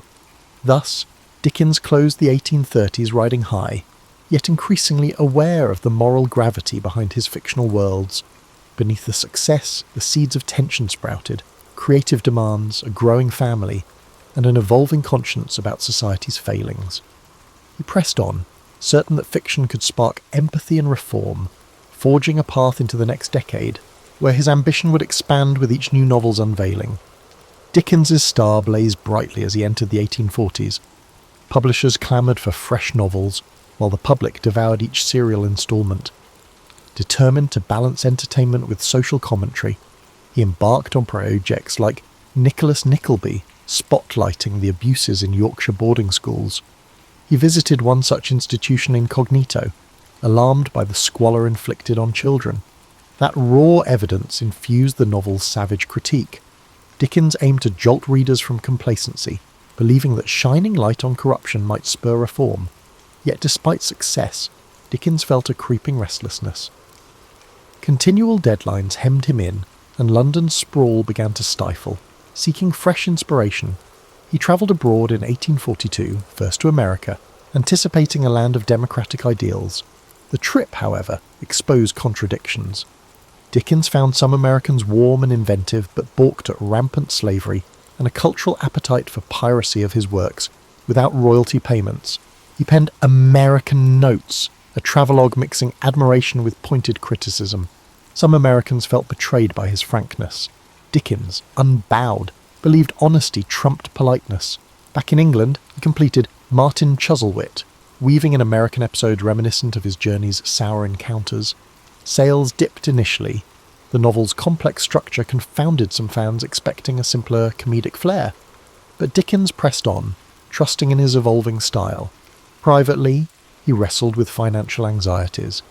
Despite robust earnings, his lavish lifestyle, big houses, numerous children, constant entertaining, consumed funds. He dreaded the possibility of slipping back into the precarious economy of his youth. Amid these pressures, Dickens found solace in philanthropic efforts. He teamed with Angela Burdett Coutts to establish Urania Cottage, a refuge for homeless women and former prostitutes. There, they received training in practical skills and moral guidance. Dickens, involved in every detail, interviewed potential residents, planned daily schedules, and wrote them short moral stories. This hands-on approach underscored his sincere desire for personal involvement in charitable causes. He saw direct intervention as more potent than abstract philanthropic gestures. In the midst of editing magazines and writing novels, Dickens craved a side project more playful yet meaningful. That impulse birthed A Christmas Carol, 1843, a slender novella penned with fervour. Observing the plight of the urban poor amid festive spending, Dickens aimed to spark compassion through a ghostly redemption tale. He wrote it rapidly, spurred by both moral zeal and a need for fresh income. The result was a cultural phenomenon, stirring readers to reflect on generosity and social conscience.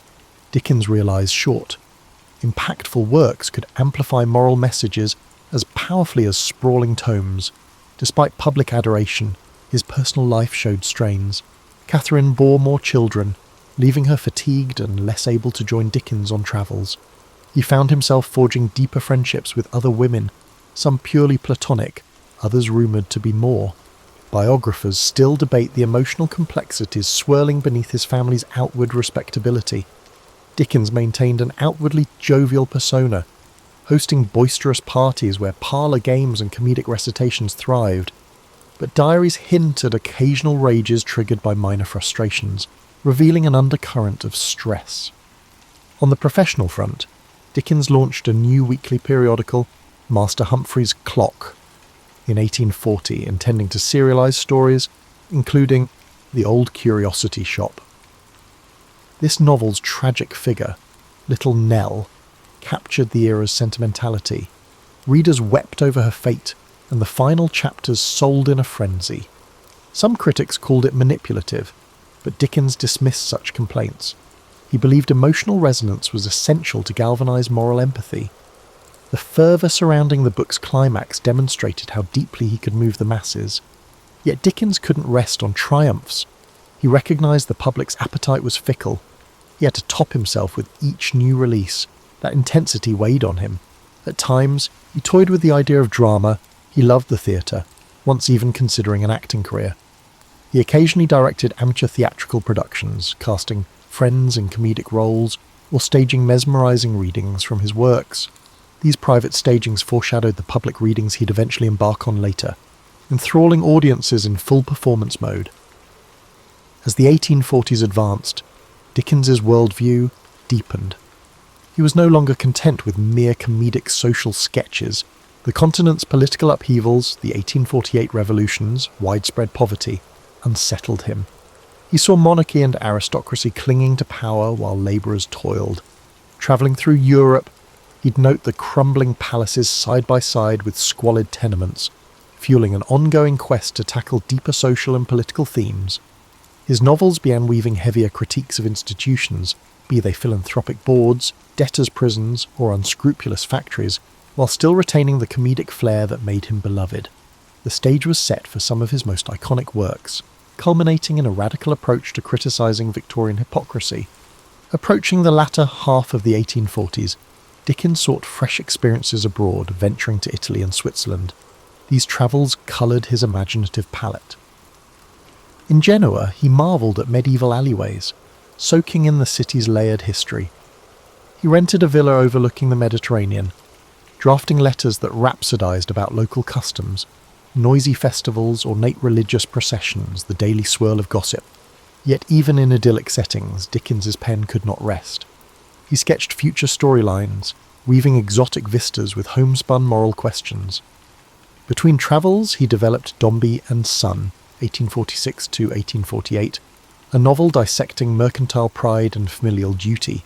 Its portrait of industrial commerce and personal coldness signalled Dickens's evolving maturity. Critics lauded its carefully structured plot, though some lamented the typical bursts of sentiment. Regardless, the serial soared in sales. Meanwhile, Dickens fueled his creative energies by founding Daily News. In 1846, a liberal newspaper intended to champion progressive ideas. Dickens took on the role of the newspaper's first editor, but resigned within a few weeks due to the stifling nature of editorial politics and the excessive strain of daily work. Still, the foray indicated his thirst to shape public discourse beyond fiction.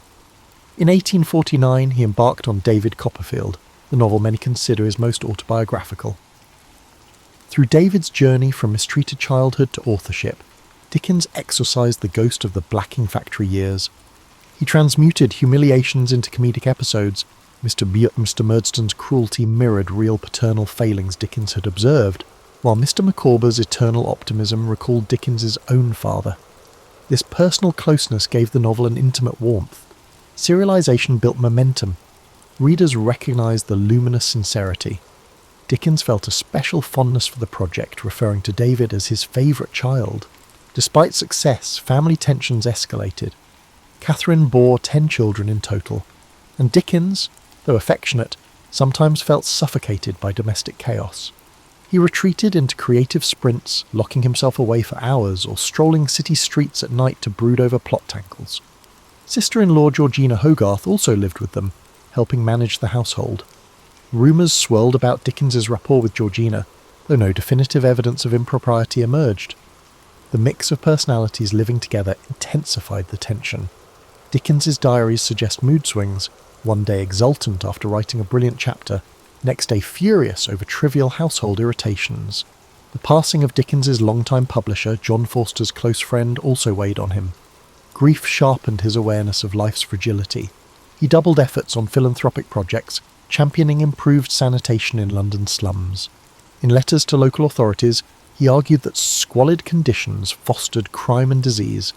He used novels to underscore the plight of the urban poor, trusting that emotional narratives could move the hearts of even complacent readers. The moral imperative behind his fiction grew more explicit, culminating in Bleak House, 1852 to 1853. With Bleak House, Dickens tackled legal malaise via a labyrinthine chancery case. Here he fused satire and tragedy, painting how sluggish court processes devoured fortunes and lives. The novel's dual narrative style, which alternates between a sardonic omniscient voice and the calm recollections of Esther Summerson, pioneered a new approach. Victorians found the depiction of foggy London literal and metaphorical haunting. Sales soared, though certain critics argued Dickens had grown too didactic. He dismissed such claims, believing the times demanded unflinching critiques. Indeed, Bleak House spurred public debate on legal reform. His personal restlessness persisted. He relocated the family frequently, seeking larger houses, scenic vistas, or more isolation for writing. Catherine tolerated these moves, though their children felt uprooted. Dickens yearned to shape his environment meticulously, from the colour of wallpaper to the arrangement of furniture. Some friends teased him about meddling in minor domestic details while juggling epic social commentary in his novels. But Dickens was unapologetic. Control at home balanced the unpredictability outside. By the early 1850s, Dickens also tested his performance skills. He had toyed with amateur theatricals, but an idea emerged. Reading his works aloud to paying audiences. The concept was radical. Authors seldom performed in public. Yet Dickens suspected his vivid dialogue, comedic voices, and heartfelt passages could electrify spectators if he delivered them. He gave private recitations to friends who raved about his dynamic presence. Building confidence, he planned that one day he might stage full-blown public readings, an artistic offshoot that would shape his late career. Hence, the mid-1850s arrived with Dickens poised for fresh transformations. Married life grew strained, but fatherhood demanded presence. Literary acclaim soared, but so did expectations. He recognised the friction between domestic reality and his imaginative yearnings. David Copperfield behind him, he now turned to novels of deeper cynicism. The city, with all its smog and labyrinthine institutions, remained his muse. He sensed the well of stories was far from dry, though personal fulfilment still seemed elusive. In 1854, Dickens published Hard Times, a shorter novel dissecting the grim industrial landscape of Coketown. Its emphasis on utilitarian philosophy, represented by the rigid Mr. Gradgrind, took aim at the era's mechanical approach to education and factory work. Critics were divided. Some praised the focused indictment of industrial dehumanization. Others found the story too polemical. Dickens shrugged off such mixed reception, content that Hard Times spurred heated debate on factory conditions and the cult of facts over imagination. Simultaneously, Dickens's private life lurched toward crisis. His discontent at home worsened. Catherine, though mild in temperament, couldn't quell Dickens's sense of entrapment. Letters reveal his dissatisfaction with her perceived lack of spirit or companionship. Though many suspect Dickens's restlessness drove him to scapegoat her. The emotional chasm widened. By 1857, Dickens encountered actress Ellen Ternan, a young performer in a theatrical production he arranged. Their connection, though discreet, grew intense. Dickens's marriage effectively collapsed. He demanded a legal separation from Catherine in 1858, a scandal at the time. He insisted on maintaining custody of most children, leaving Catherine isolated. Publicly, Dickens used his magazine Household Words to issue statements about the split, casting blame and fueling gossip. The affair with Ternan stayed veiled, with Dickens employing elaborate ruses to protect the secret. Professionally, Dickens pivoted to the public readings he had long contemplated. In 1858, he embarked on a series of performances, reciting scenes from Oliver Twist, A Christmas Carol, and more. Audiences were enthralled. He performed each character's voice, pacing the stage with theatrical flair. Some spectators wept at the pathos of Nancy's fate, while others laughed uproariously at his comedic turns. For Dickens, these readings offered both creative fulfillment and a lucrative sideline, yet they drained him physically, as he poured intense energy into every gesture. He joked about the exhaustion, but relished the applause. In 1859, Dickens launched a new weekly all the year round, effectively replacing his previous magazine. The inaugural issue featured the start of A Tale of Two Cities. Now more interested in historical drama, Dickens spun a story of the French Revolution, weaving themes of sacrifice and resurrection. The novel's style was more compact and less digressive than his earlier works. Perhaps personal upheaval had sharpened his narrative focus. The opening lines about the best and worst of times entered the cultural lexicon, capturing a duality that resonated with Victorian anxieties. The novel soared in popularity, bolstered by the magazine's circulation. In parallel, Dickens found time to champion philanthropic innovations. He joined debates on public sanitation, urging expansions of London's sewer system, though city officials bickered over funding. He also contributed funds to help create better housing for the poor. But Dickens's philanthropic impulses were inseparable from moral paternalism. He believed discipline and moral instruction were keys to uplifting the impoverished. This outlook could clash with more radical voices demanding structural change. Still, Dickens's currency as a public figure lent weight to calls for incremental reform. Another major novel, Great Expectations, emerged in serialized form from December 1860 to August 1861. Written amid Dickens' separation scandal, it resonated with questions of identity, social ambition, and illusions. Pip's yearning for gentility paralleled Dickens's own drive to transcend humble origins. The moody atmosphere around Satis House mirrored Dickens's emotional state, a mix of regret, bitterness, and abiding compassion for flawed humanity. Readers embraced the story as a masterpiece, praising its taut plot and minimal sentimentality. Dickens cherished the success, yet behind the scenes he struggled with heartbreak and a sense of personal failure. As the 1860s wore on, Dickens's health began to falter. He endured gout, swollen foot pains, and near constant fatigue. Relentless reading tours demanded travel by train, sometimes late at night. The 1865 Staplehurst rail crash nearly took his life. Dickens was in a first-class carriage that dangled over a destroyed track. Though he helped rescue fellow passengers, the psychological shock lingered, aggravating his ailments. Still, he persisted with public readings, forging new scripts from David Copperfield and Nicholas Nickleby. Audiences remained enthralled. Dickens, by then a venerable figure in a black frock coat, coughed through performances but refused to scale back. Meanwhile, rumours about Ellen Ternan continued swirling. Dickens confided only in a tight circle. He shielded her with cunning strategies, renting separate dwellings under assumed names. The moral climate of Victorian society demanded secrecy. Though some close acquaintances quietly pitied Catherine, few confronted Dickens. He pressed on, certain that his literary mission justified any personal complexities. Always craving momentum, he flung himself into each new project as if outrunning regret. That paradox, immense empathy for fictional sufferers but complicated empathy in private life, defined Dickens's twilight decade. The public saw the champion of social justice. His family endured the strains of his single-minded devotion. By the late 1860s, Charles Dickens' hectic schedule showed little let-up. I'm still editing all the year round, still unveiling novels in serial format. He also committed to more reading tours, travelling beyond London to the Midlands and Scotland. Each venue overflowed with admirers who yearned to see the outstanding novelist conjure Fagin, Scrooge, or other beloved characters live. Dickens refined his renditions, perfecting dramatic pauses and comedic timing. Ticket prices soared, yet spectators felt it worth the cost to witness that magnetic stage presence. Amid these tours, Dickens embarked on Our Mutual Friend, 1864 to 1865, which delved into themes of river dredging, inheritance mania, and social climbing. By weaving a plot around a mysterious drowned man and a dust-heap fortune, Dickens captured the macabre side of Victorian London.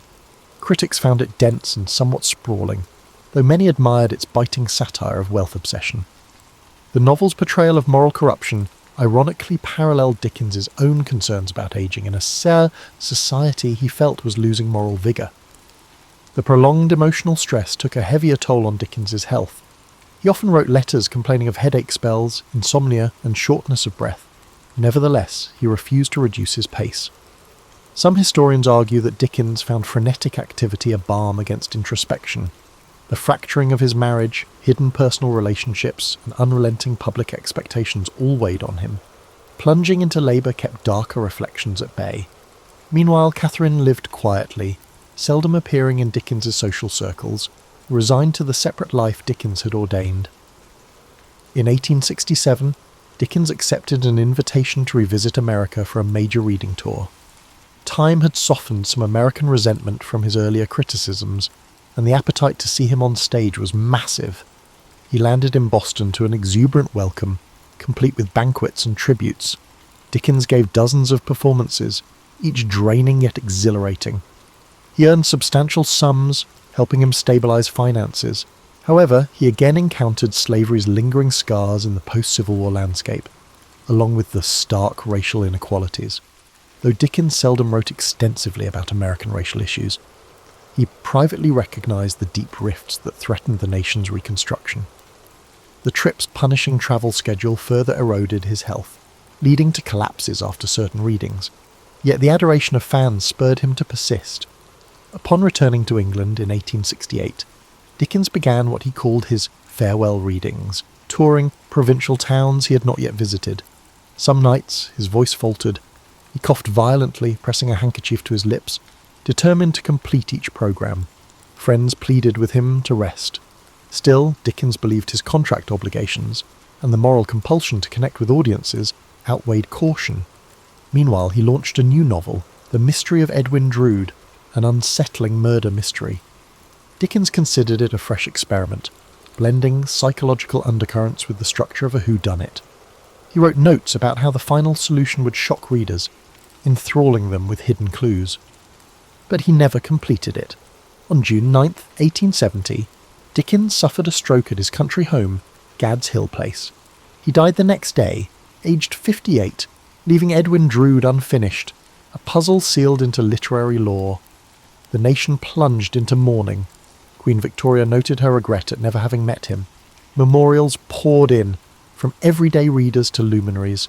Against Dickens's personal wish for a simple funeral, he was interred in Poets' Corner at Westminster Abbey. Dickens's grand resting place symbolised the public's esteem for him, a stark contrast to the lonely hush of Marshalsea Prison, where his father had once languished. In the aftermath, speculation erupted about Edwin Drood, fans scrambling for rumoured outlines or concluding pages. none definitive surfaced, fueling a realm of Dickensian scholarship dedicated to solving that last riddle. More broadly, critics reappraised Dickens's oeuvre. Some pointed out his sentimentality, others praised his comedic genius, while reformers lauded his crusading lens on poverty. Over time, that kaleidoscopic legacy only broadened. His flair for unforgettable characters, be they cunning or saintly, shaped the global concept of the Victorian novel. Dickens left behind a tangle of personal contradictions, a champion of empathy who was sometimes harsh with intimates, a moral voice who concealed his private entanglements. Yet no one disputed his capacity to conjure life from the page, melding tragic undercurrents with comedic levity in a manner few have replicated.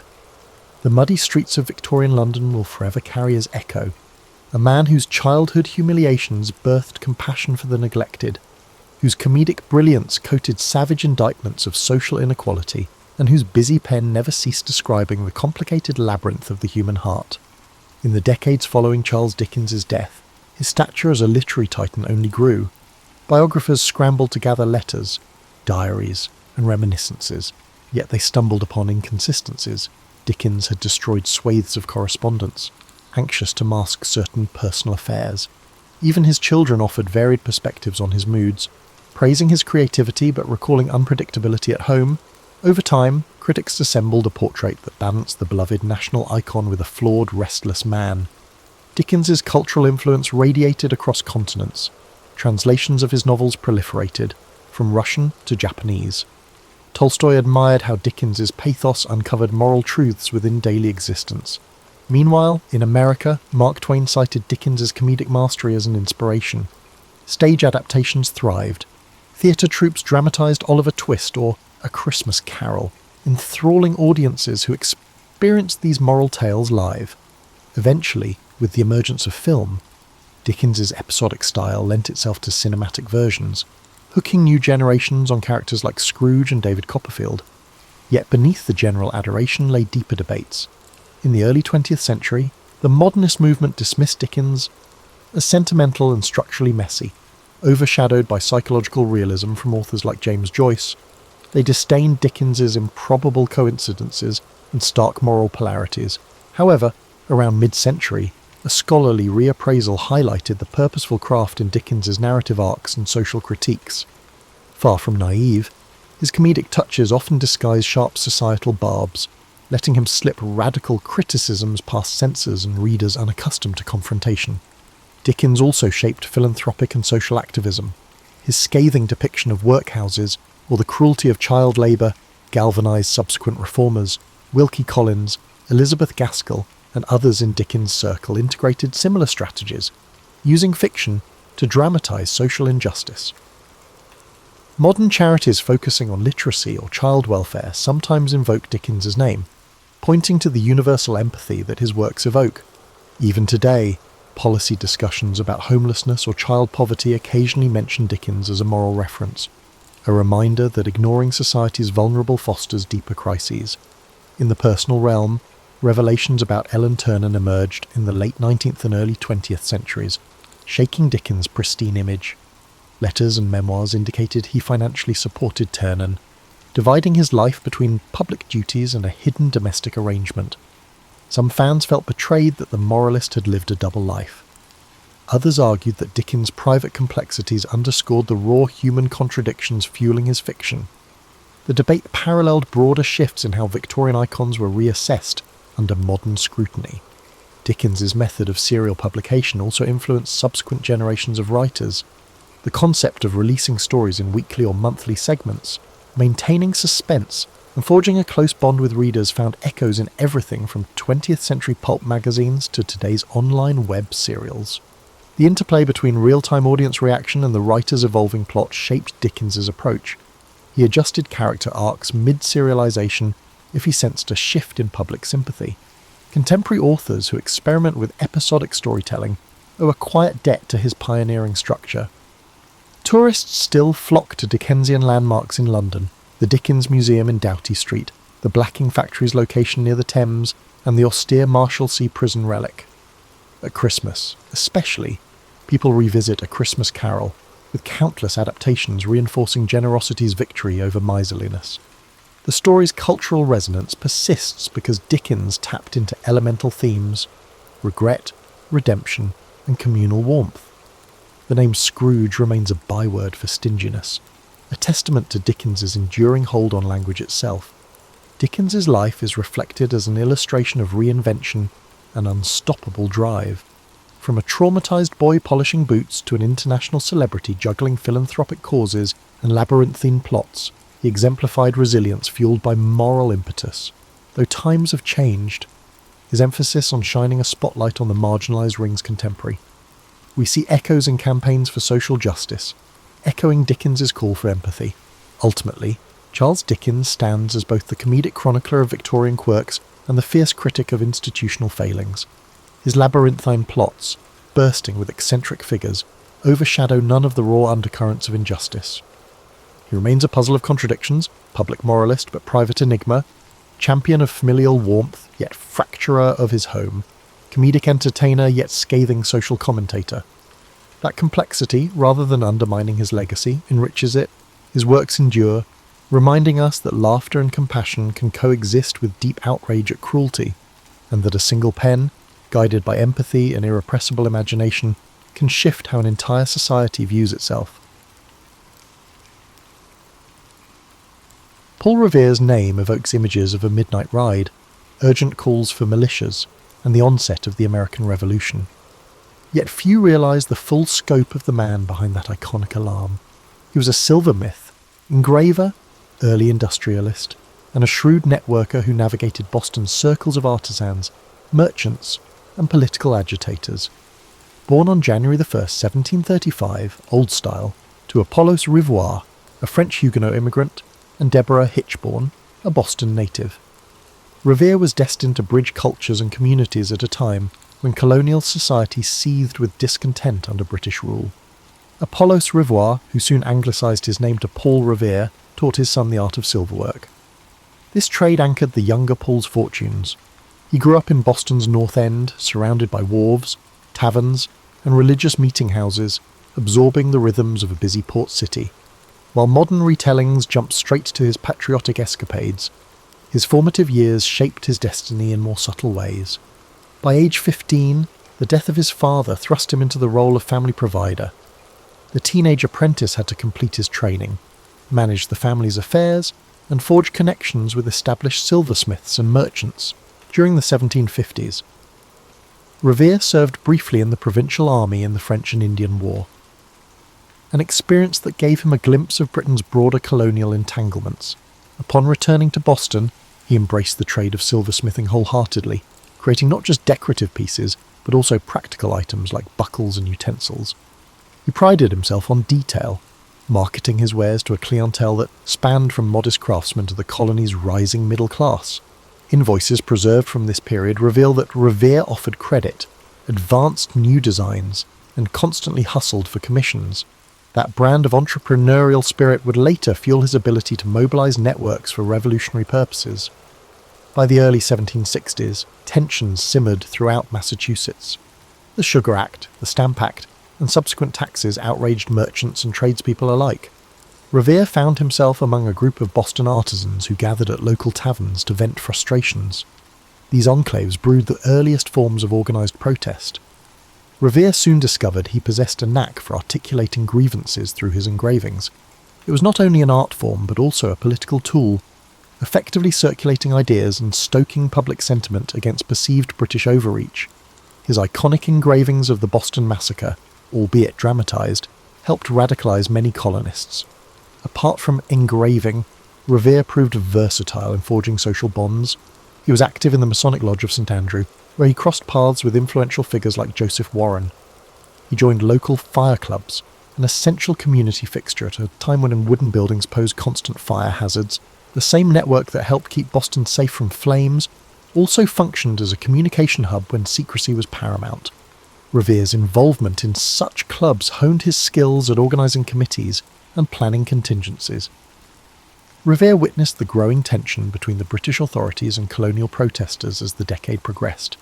He witnessed the formation of the Sons of Liberty, a loosely knit group bent on resisting British policy through boycotts, demonstrations, and occasionally more aggressive tactics.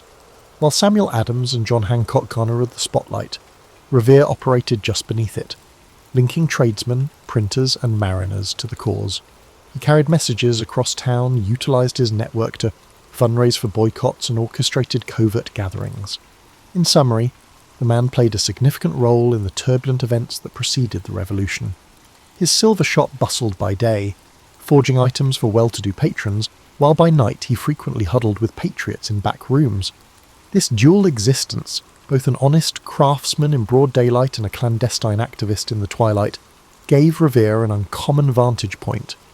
He understood the grievances of merchants taxed by Parliament and the resentments of sailors harassed by British naval patrols.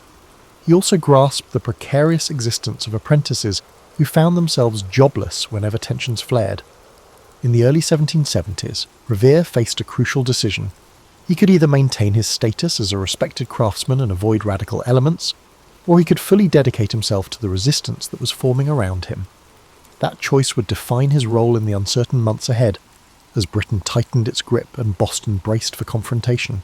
His decision to lean into activism would soon thrust him into history's pages, though he never guessed that a single midnight ride would overshadow decades of other contributions. As Britain stepped up the enforcement of colonial policies, Revere and his compatriots adapted. No single figure commanded the burgeoning movement. Instead, it operated through committees, correspondences, and loosely affiliated networks of tradesmen, small merchants, and outspoken patriots. Revere proved instrumental in bridging these circles. He was neither the wealthiest merchant nor the most fiery orator, but his profound knowledge of Boston's geography and his wide array of personal relationships made him indispensable. He played a key role in the intelligence game that developed as tensions rose. The British, suspecting the colonies of seditious intent, planted informants and seized letters. Meanwhile, patriot leaders formed committees of correspondence in every town, forging a parallel information network that bypassed royal officials. Revere often served as a courier, riding to distant towns, Worcester, Salem, even Portsmouth, to update them on the latest developments. These journeys were not glamorous. Winter roads were treacherous, lodgings minimal. But Revere's skill at travelling incognito, changing routes unpredictably, and winning trust at local taverns kept the chain of communication robust. Beyond his courier work, he continued engraving political cartoons. His depiction of the Boston Tea Party, for instance, circulated widely, capturing the moment when patriots dumped British tea into the harbour. The incident itself was more chaotic than Revere's engraving suggested. He presented it as a unified, disciplined act, an image that bolstered the patriots' claim of moral high ground. He also contributed subtly altered prints of the governor or British officers, turning them into caricatures for distribution among sympathisers. These images, pinned up in print shops or posted in meeting halls, served as rallying symbols. One lesser-known chapter in Revere's life involved the Suffolk Resolves, drafted in 1774 by Boston leaders. These resolutions rejected the coercive acts and called for civil disobedience. Revere was entrusted with delivering a copy to the First Continental Congress in Philadelphia. The journey south exposed him to a broader colonial landscape, forging connections with delegators from other colonies. He returned more convinced than ever that Massachusetts was not alone in protesting. Meanwhile, his reliability as a messenger soared in the eyes of figures like John Adams. Yet Revere was not purely a political operative. He had a family. His first wife, Sarah Orne, had borne him several children before passing away in 1773, and he later married Rachel Walker, who also became part of the extended Revere clan. Balancing domestic life with clandestine patriot activity proved stressful. Friends recalled that Revere's silver shop sometimes functioned as an unofficial meeting site, though it remained primarily a commercial venture. He might sit at his workbench, forging spoons or teapots, while patriots gathered in a small side room to whisper about British troop movements. By 1775, British authorities began to suspect that Boston's artisans played a larger role in the unrest than previously assumed. Regular army officers roamed the city, searching for hidden arms depots. Rumours swirled of British plans to arrest key rebel leaders, particularly John Hancock and Samuel Adams, who had left Boston for the relative safety in Lexington and Concord. Meanwhile, Massachusetts patriots had stored gunpowder in Concord, a small town west of Boston, anticipating a confrontation. As both sides prepared for the potential next move, tensions escalated. During this turbulent period, the Patriot leadership developed a signal system. Should the British launch a sudden strike, watchers at the Old North Church would hang lanterns to indicate whether the troops moved by land or by boat across the Charles River.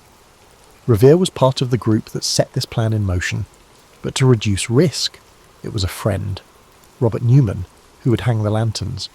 Revere himself would undertake the hazardous ride to warn Hancock and Adams and rouse the militias along the route. In the days leading to that famous night, Revere scarcely slept. He conferred with Dr. Joseph Warren, who was privy to fresh intelligence suggesting British movements were imminent.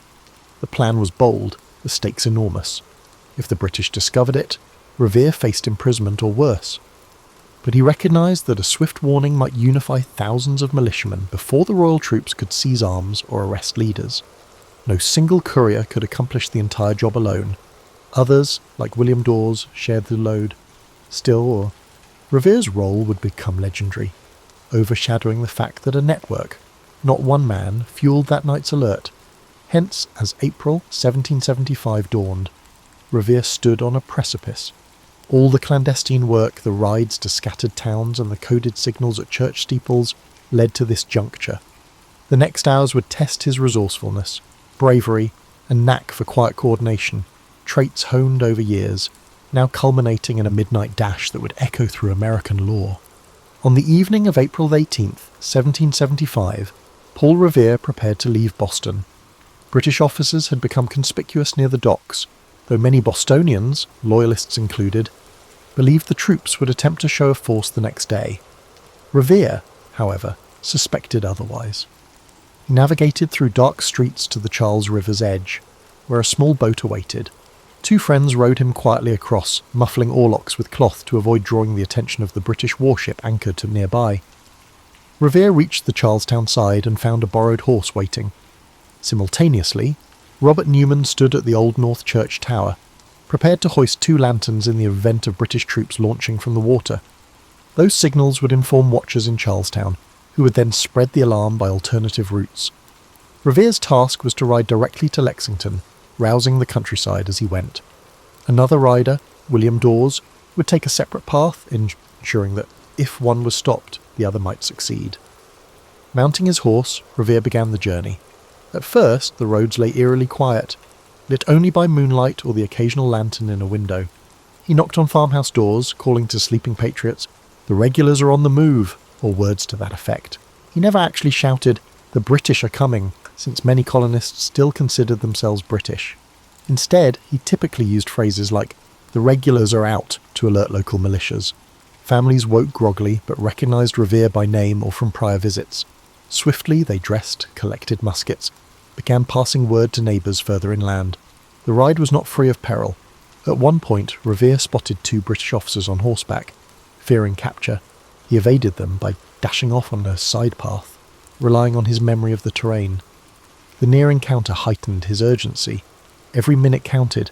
If the British marched swiftly, they could seize the arms in Concord or intercept Hancock and Adams before local militias mustered. Arriving in Lexington around midnight, Revere found Hancock and Adams lodging at the home of Reverend Jonas Clark. He delivered his news. British forces would soon move to confiscate colonial weapons and possibly arrest Patriot leaders. The 2 men hesitated, uncertain whether the threat was immediate. Meanwhile, locals debated the best course. Having done his duty of warning them, Revere prepared to continue on to Concord to spread the alarm further. By coincidence, Dawes arrived in Lexington shortly after Revere, having navigated a separate route. They connected with another rider, Dr. Samuel Prescott, who agreed to guide them to Concord, being intimately familiar with the area. The trio set off, determined to alert the entire region. Not far along, a British patrol lay in wait. The redcoats tried to block them on a narrow road. Dawes managed to slip away, though he lost his horse soon after. Prescott, an agile rider, vaulted a fence into the woods and escaped captivity, successfully reaching Concord. Revere, however, was detained. The officers interrogated Revere, suspecting he carried vital intelligence. He admitted British troops were heading to Concord, but did not conceal that the militias had been forewarned. Stunned by his candour, the officers tried to hustle him along to figure out the scope of the Patriot plan. They soon heard gunfire in the distance, The sound of militiamen already mobilising. Alarmed that their mission was compromised, the officers let Revere go. He found his way back to Lexington on foot, arriving just in time to witness the earliest skirmishes on Lexington Green at dawn. Thus ended Revere's ride, and thus began open conflict in the war that would shape a nation. The militias converged as intended. Though the British pressed on to Concord, they encountered a growing throng of armed colonists. The day ended in a chaotic retreat for the Redcoats, an event that echoed far beyond Massachusetts. News of this standoff would spark the colony's transformation from scattered protests into a full-blown revolution. Paul Revere's role on that pivotal night was merely one component of a larger chain. Others, Dawes, Prescott, local watchers, played equally critical roles. Yet over time, popular mythology spotlighted Revere as the lone hero, galloping through the countryside. Decades later, Henry Wadsworth Longfellow's poem, which condensed the story into a stirring call to arms, greatly contributed to Revere's fame. In reality, Revere's ride was but one expression of a complex strategy.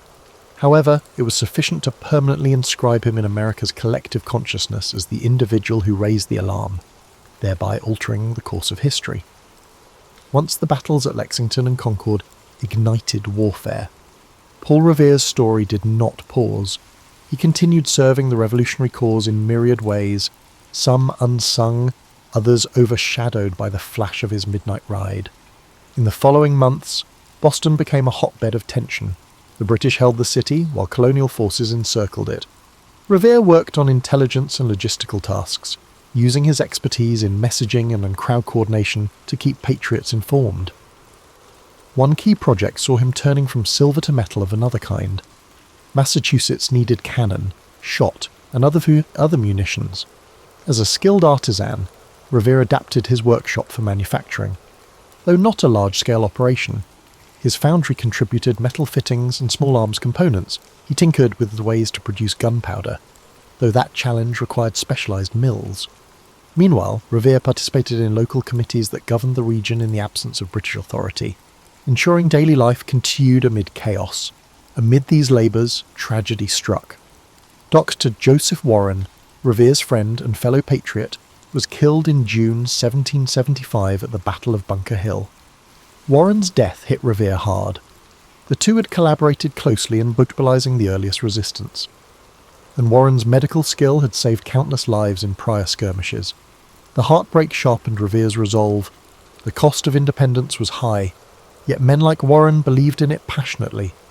Revere channeled that sorrow into further commitments, travelling frequently between revolutionary committees in Cambridge and outlying towns. The British finally evacuated Boston in March 1776, a turning point that caused jubilation among the patriots. Revere moved back into the city, reclaiming his silver shop, but found it in disarray after months of occupation.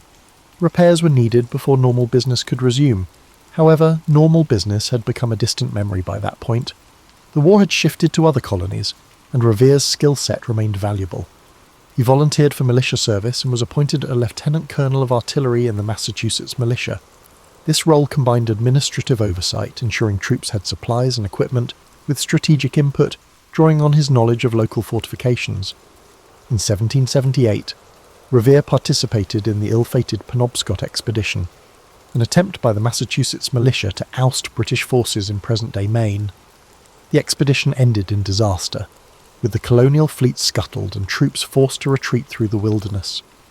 Revere faced criticism for his actions there, especially regarding disputes over the chain of command. A court-martial ensued, questioning whether he had disobeyed orders or abandoned his post. While eventually exonerated, the incident left a sour note in his military career, contrasting sharply with the heroic aura of his earlier ride. Undeterred, he continued assisting in local defences, forging new connections with revolutionary leaders. In the final years of the war, Revere balanced militia duties with attempts to stabilise his personal livelihood. The prolonged conflict had disrupted normal commerce, and craftsmen across the colonies struggled. Revere's adaptability shone once more. He introduced new techniques, such as rolling copper sheets for naval use, precursor to his later achievements in metalworking that would flourish post-war. Throughout these years, Revere also engaged in the social fabric of the budding republic. He joined societies discussing ways to structure the new nation's governance. He was active in the movement that eventually produced the Massachusetts Constitution. Among his lesser-known efforts was involvement with the local intelligence apparatus to verify rumours of British espionage or infiltration. He was not a central spy master, but he knew the city intimately and could trace suspicious activity. The same street smarts that fueled his 1775 ride aided him once again. When the Treaty of Paris finally ended the Revolutionary War in 1783, Revere was approaching 50. He had served as craftsman, courier, militia officer, and community organiser, roles overshadowed by that single night's gallop into legend. Yet he emerged from the war with a moderate standing, his workshop battered, but not ruined. Boston's economy was in flux, but Revere saw opportunities ahead. He recognised that the new United States, short on domestic manufacturing, would need local industries to replace imports once supplied by Britain. Thus, as the guns fell silent, Revere pivoted from the chaos of war to the prospect of peace. He had learned about large-scale metalwork from wartime demands. Now he sought to parlay that knowledge into a business advantage. He opened new ventures, such as a hardware store and a foundry capable of casting bells and cannons. This transformation signalled his next chapter, a shift from revolutionary operative to pioneering industrialist. Despite everything, he held on to the memory of Bunker Hill, lost friends, and that ride on a moonlit night, which shaped him into a man determined to help forge a stable, prosperous future for the Republic he helped birth. In the post-war era, Paul Revere harnessed his entrepreneurial spirit to elevate Boston's manufacturing capabilities. While many Americans clung to small-scale artisanal methods, he envisioned something grander, an industrial growth that could rival Europe's established foundries. His experiences rolling copper for naval uses and casting small cannons during the war primed him for expansions. Through determined trial and error, Revere built a thriving copper works enterprise. It began with smaller tasks, producing copper bolts, spikes, and fittings for local shipyards. Boston, a bustling maritime hub, offered a ready market. Over time, Revere realised the potential for roofing large buildings with copper sheets, a technique popular in European cathedrals but rare in the young United States. He also recognised the possibility of sheathing the hulls of wooden ships with copper to prevent wood-boring pests and reduce marine growth. If widely adopted, copper sheathing could dramatically enhance a vessel's speed and lifespan, improving profitability for shipping companies. Yet capital was scarce. Revere searched for partners or backers, but often found scepticism. Most believed large-scale metalwork too risky. Unfazed, Revere used his personal savings, accumulated from decades of silver work, taking on loans at high interest. He arranged shipments of raw copper from mines in Connecticut or further afield. By the late 1780s, he operated a modest rolling mill, though it struggled to match the consistency of British imports. Undeterred, he laboured to refine techniques, tinkering with furnace temperatures and rolling machinery designs. Alongside forging a copper empire, Revere remained active in civic life. He joined the Massachusetts Charitable Mechanic Association, which championed tradesmen's rights and advanced mechanical innovations. In addition, he oversaw community initiatives aimed at improving infrastructure, Boston's roads, bridges, and fire services. This synergy of public service and private enterprise mirrored the developing ethos of the new republic, where personal success and collective well-being intertwined. His family also expanded, father to a large brood. Revere expected his children to learn a trade or assist in the family businesses. Sons began helping in the foundry, learning practical skills from their father. Daughters were often educated enough to maintain household finances and even dabble in commercial tasks. The Revere clan became a microcosm of the emergent middle class, part tradition-bound, part forward-looking. At times, dinner discussions likely encompassed everything from forging techniques to local politics. During this period, the new federal government sought to strengthen America's naval capacity. Threats loomed off the Barbary coast, where pirates seized merchant ships. The US Navy needed warships, and Revere saw his chance. He pitched his copper sheathing to the government, arguing that adopting homegrown manufacturing would reduce dependence on foreign supplies. Despite initial reservations, officials recognized the strategic advantage. By the mid-1790s, Revere's copper found its way onto the USS Constitution, nicknamed Old Ironsides, a famed frigate built in Boston. This success was huge. It demonstrated that domestic production could match or exceed British quality. With pride, Revere marched his workers to the Charlestown Navy Yard to see the Constitution outfitted. The event symbolised the synergy of industrial progress and national defence. In an era when many still saw the US as an agrarian confederation, Revere's pursuits hinted at a more industrial future. He began receiving more orders for bell casting too. Churches across New England wanted bells that combined pleasing acoustics with durability. Revere's foundry delivered. Some of these bells still ring today. Even as Revere's renown grew in manufacturing circles, he remained surprisingly modest about the famed midnight ride. He occasionally recounted it for new acquaintances, especially if they recognised his name from rumours. But he never wrote a grand memoir or boasted publicly. He seemed more captivated by forging new wares and improving his foundry's output. The ride that would define him for posterity was just one chapter in his own eyes. By the early 1800s, Paul Revere was recognised as a leading industrial innovator in Massachusetts. The ageing patriot was no longer the lean courier bounding off into the night. Instead, he was a solid figure with greying hair, strolling through a noisy foundry, checking the quality of molten copper, and guiding younger craftsmen.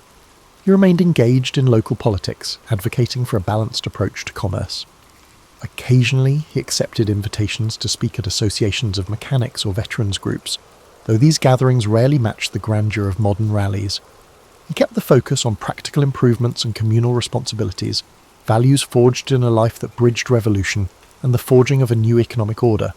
Thus, Paul Revere advanced from revolutionary messenger to full-fledged industrial pioneer.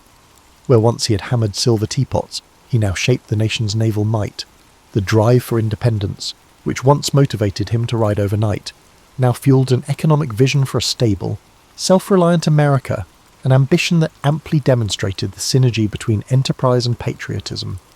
Paul Revere's final decades saw him celebrated in local circles as an accomplished businessman and stalwart voice in civic affairs. Yet, ironically, his renown as a revolutionary hero was comparatively subdued during his lifetime.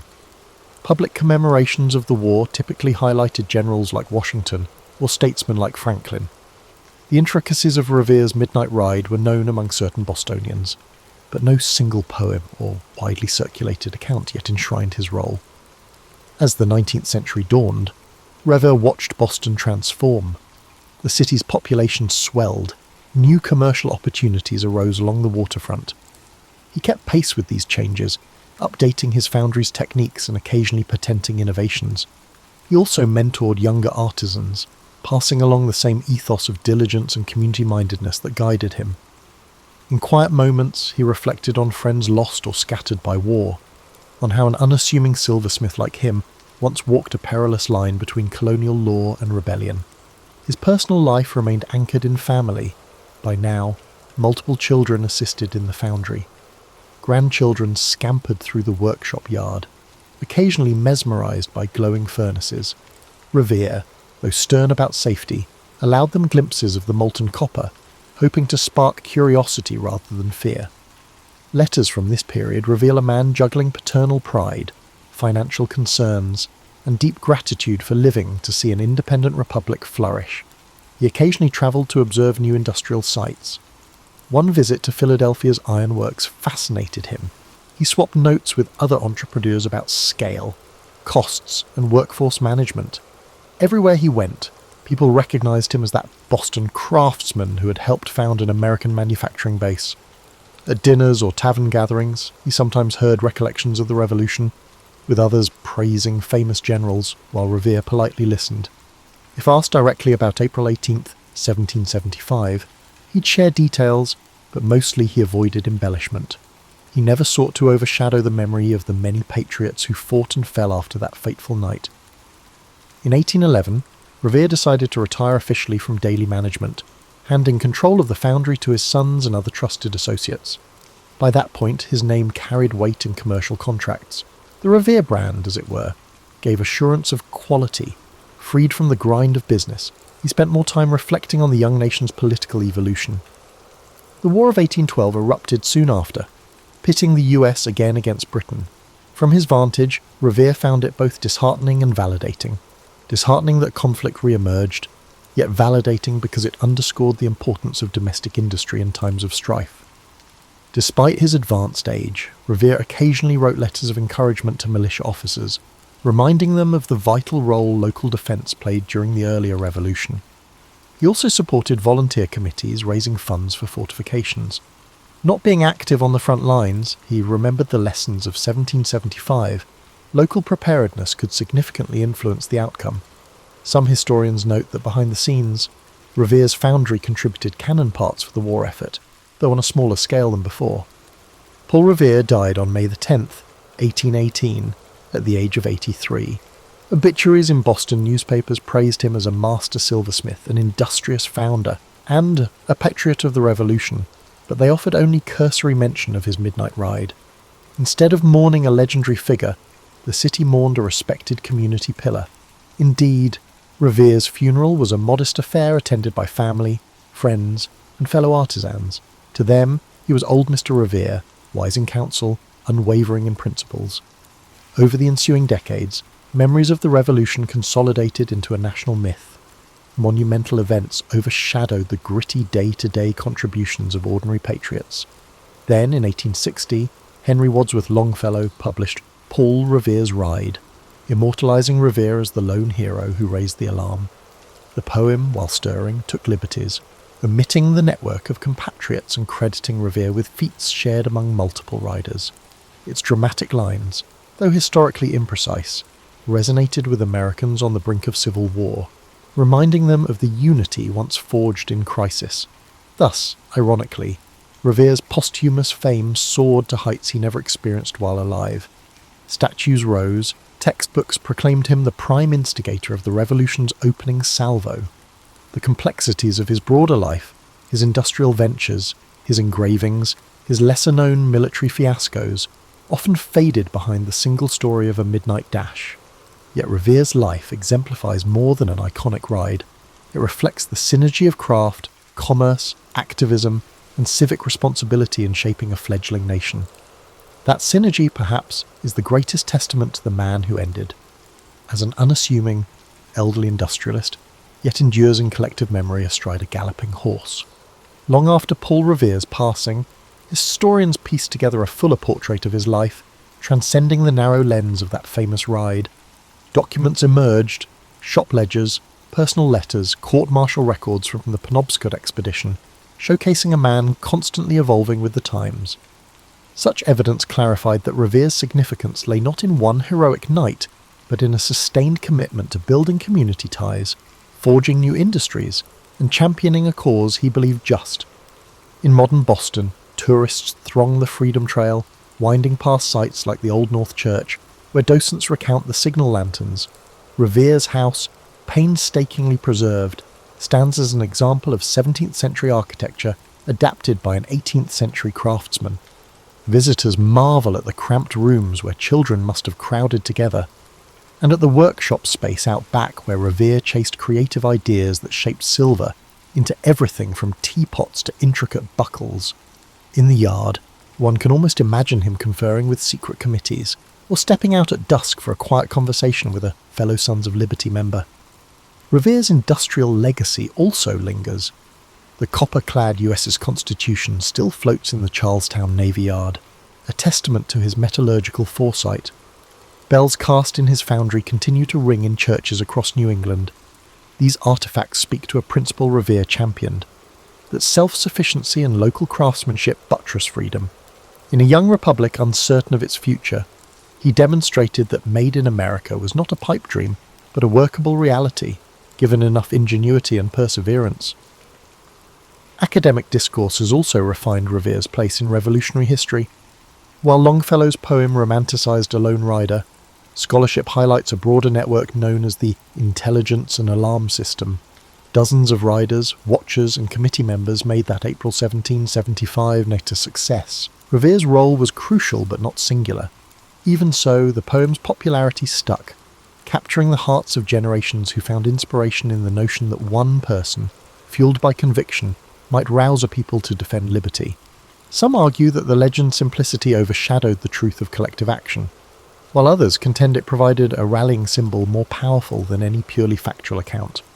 Contemporary portrayals, whether in children's books or historical dramas, balance the factual Paul Revere with the mythic figure. They mention his silver shop, his involvement in the Boston Tea Party, and his lesser-known feats beyond the famed ride. They note how he bridged multiple roles: artisan, father, activist, soldier, and entrepreneur. Teachers use his story to illustrate how revolutions depend on everyday citizens stepping forward, not just charismatic generals. In this sense, Revere embodies the idea that significant change is fueled by many hands, each contributing specialised talents. Revere's transformation into a national icon carries lessons about how history and memory intersect. He left behind no bombastic diaries. Rather, his records were pragmatic: receipts for silver items, letters about shipments of copper, brief notes on local militia tasks. The shift from modest business documents to mythic status suggests that once a narrative resonates with national sentiment, it acquires a life of its own. Paul Revere thus stands as both a historical figure, verifiable, multifaceted, and a cultural emblem shaped by poetry, public monuments, and retellings that emphasise drama over nuance. For people reflecting on the Revere's life today, he offers a model of adaptability. He was not locked into a single path. Facing challenges, whether paternal loss in adolescence, British crackdowns, or post-war economic chaos, he recalibrated. That adaptability underscores a universal truth. The capacity to pivot in crises fosters resilience, whether in the forging of a new nation or in personal life transitions. Ultimately, the Paul Revere story is more than an evening dash. It's a tapestry of craftsmanship, activism, community building, and industrial ambition. Each thread adds depth to the revolutionary narrative. And while the phrase "one if by land, two if by sea" rings through the ages, the real Revere thrived on forging alliances and relentlessly solving problems. His memory endures in hammered silver, in the echoes of church bells, and in the forging of a collective identity that transcends any single heroic moment. In that sense, Revere's life exemplifies how a determined citizen can indeed shape history, quietly weaving purpose into every role he fills, leaving behind an imprint that resonates well beyond the midnight calls of war. William Shakespeare was born in the spring of 1564 in the small town of Stratford-upon-Avon, England. Though the exact date of his birth is not known, tradition holds it to be April 23rd. The streets of Stratford were quiet, lined with timber-framed houses, their white plaster walls crisscrossed by dark wooden beams. The gentle flow of the River Avon had meandered through the town, reflecting the sky in its soft, rippling waters. William was the third child of John Shakespeare, a glove-maker and local merchant, and Mary Arden, who came from a respected farming family. Their home on Henley Street was modest, but comfortable, filled with the sense of leather and parchment from his father's work. In those early days, William's world was shaped by the sounds of bustling markets, church bells, and the hum of conversation among townsfolk.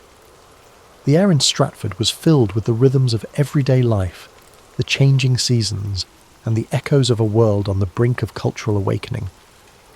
As a boy, William likely spent time exploring the fields and woods beyond the town, where wildflowers bloomed and the calls of birds filled the air. He may have wandered along the banks of the Avon, his curious eyes taking in the flowing water, the shifting light, and the small wonders of nature. William attended the King's New School, where he received a solid education in reading, writing, and classical literature.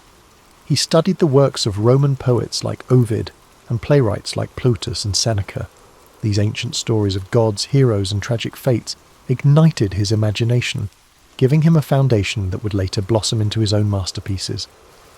The days at school were long, filled with the scratch of quills on parchment, the low hum of Latin recitations, and the occasional creak of wooden benches. William learned not only the rules of language, but also the power of storytelling, the ability to capture the human experience in words. When William was 18, he married Anne Hathaway, a farmer's daughter who lived in a small cottage outside of Stratford. Their marriage was a quiet affair, held in the local church, surrounded by family and friends. A year later, they welcomed their first child, Susanna, followed by twins, Hamnet and Judith.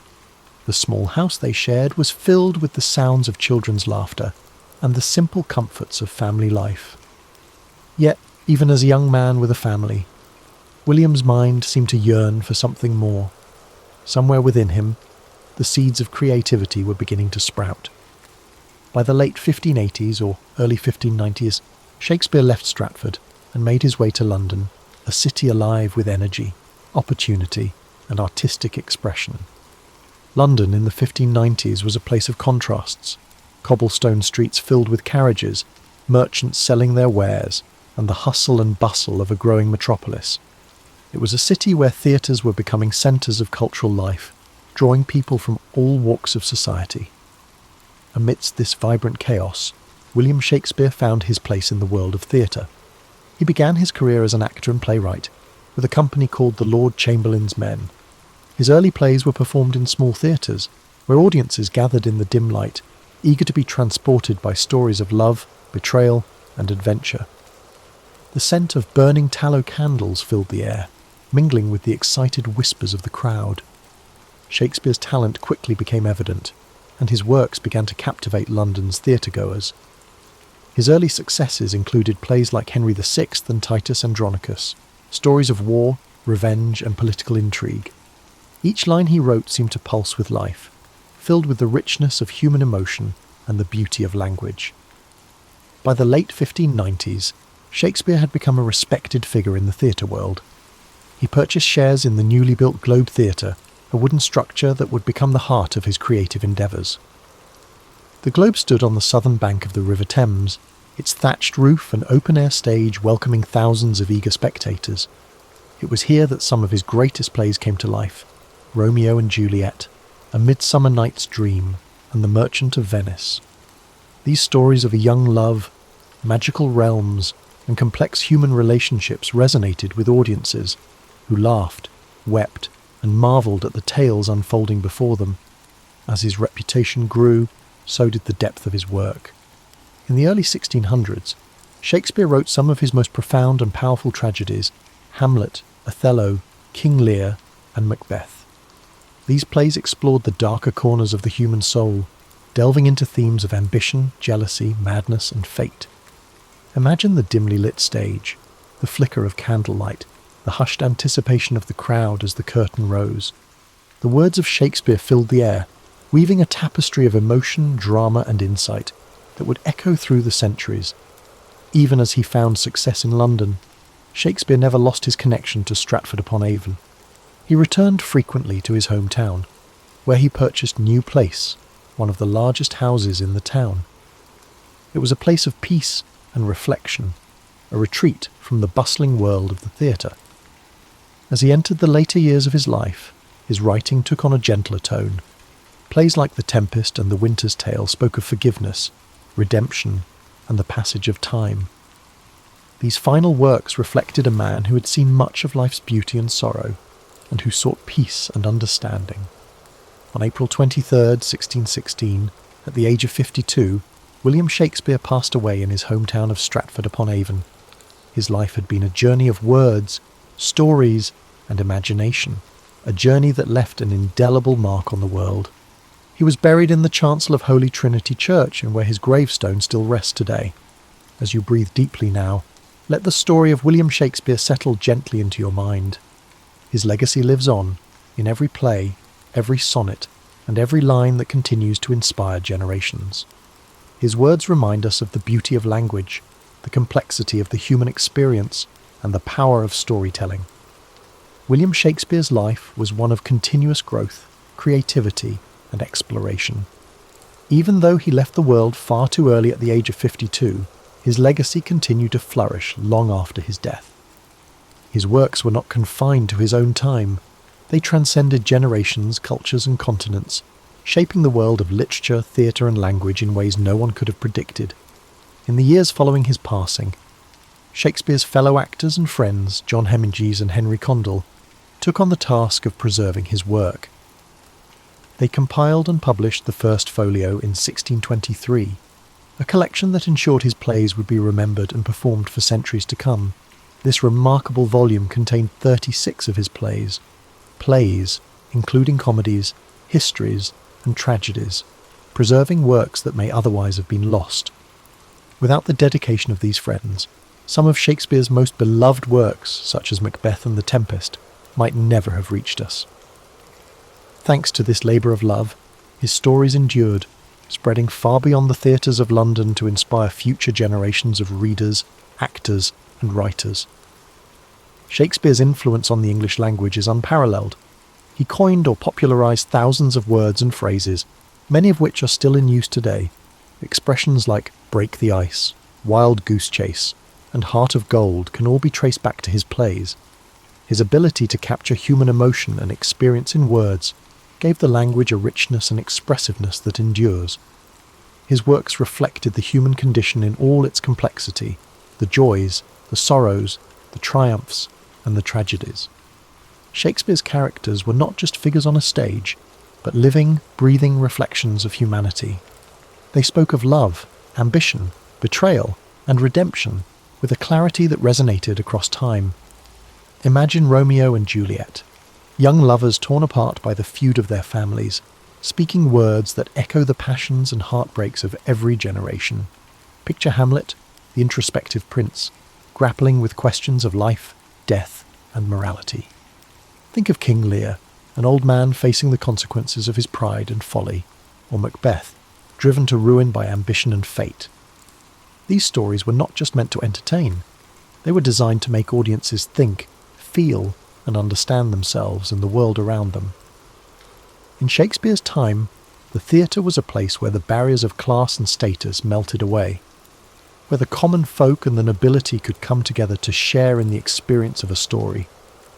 The Globe Theatre, with its thatched roof and wooden beams, echoed with the laughter, tears and applause of audiences who saw their lives reflected on stage. Shakespeare understood that stories had the power to unite people, to reveal truths, and to inspire change. In his quieter moments, Shakespeare returned to Stratford-upon-Avon, where he enjoyed the peace of his family home. Here, he could escape the noise of the city and the demands of the theatre. He tended to his affairs and spent time with his family and walked the familiar streets of his hometown. But even in retirement, the creative spark never truly left him. Later years, he collaborated with younger playwrights and continued to refine his craft. The serenity of Stratford offered him a chance to reflect on his life's work, to find peace in the knowledge that he had given the world something timeless and extraordinary. Though his life ended on April 23, 1616, his impact was only just beginning. Over the centuries, Shakespeare's works were performed in countless theatres, translated into every major language, and adapted into countless forms. His stories found new life in operas, films, novels, and modern reinterpretations that brought his characters into new settings and contexts. Generations of actors, from humble players to celebrated stars, found their voices through Shakespeare's words. Directors reimagined his plays in endless ways, setting them in modern cities, distant futures, and war-torn landscapes. Each interpretation shed new light on his timeless themes.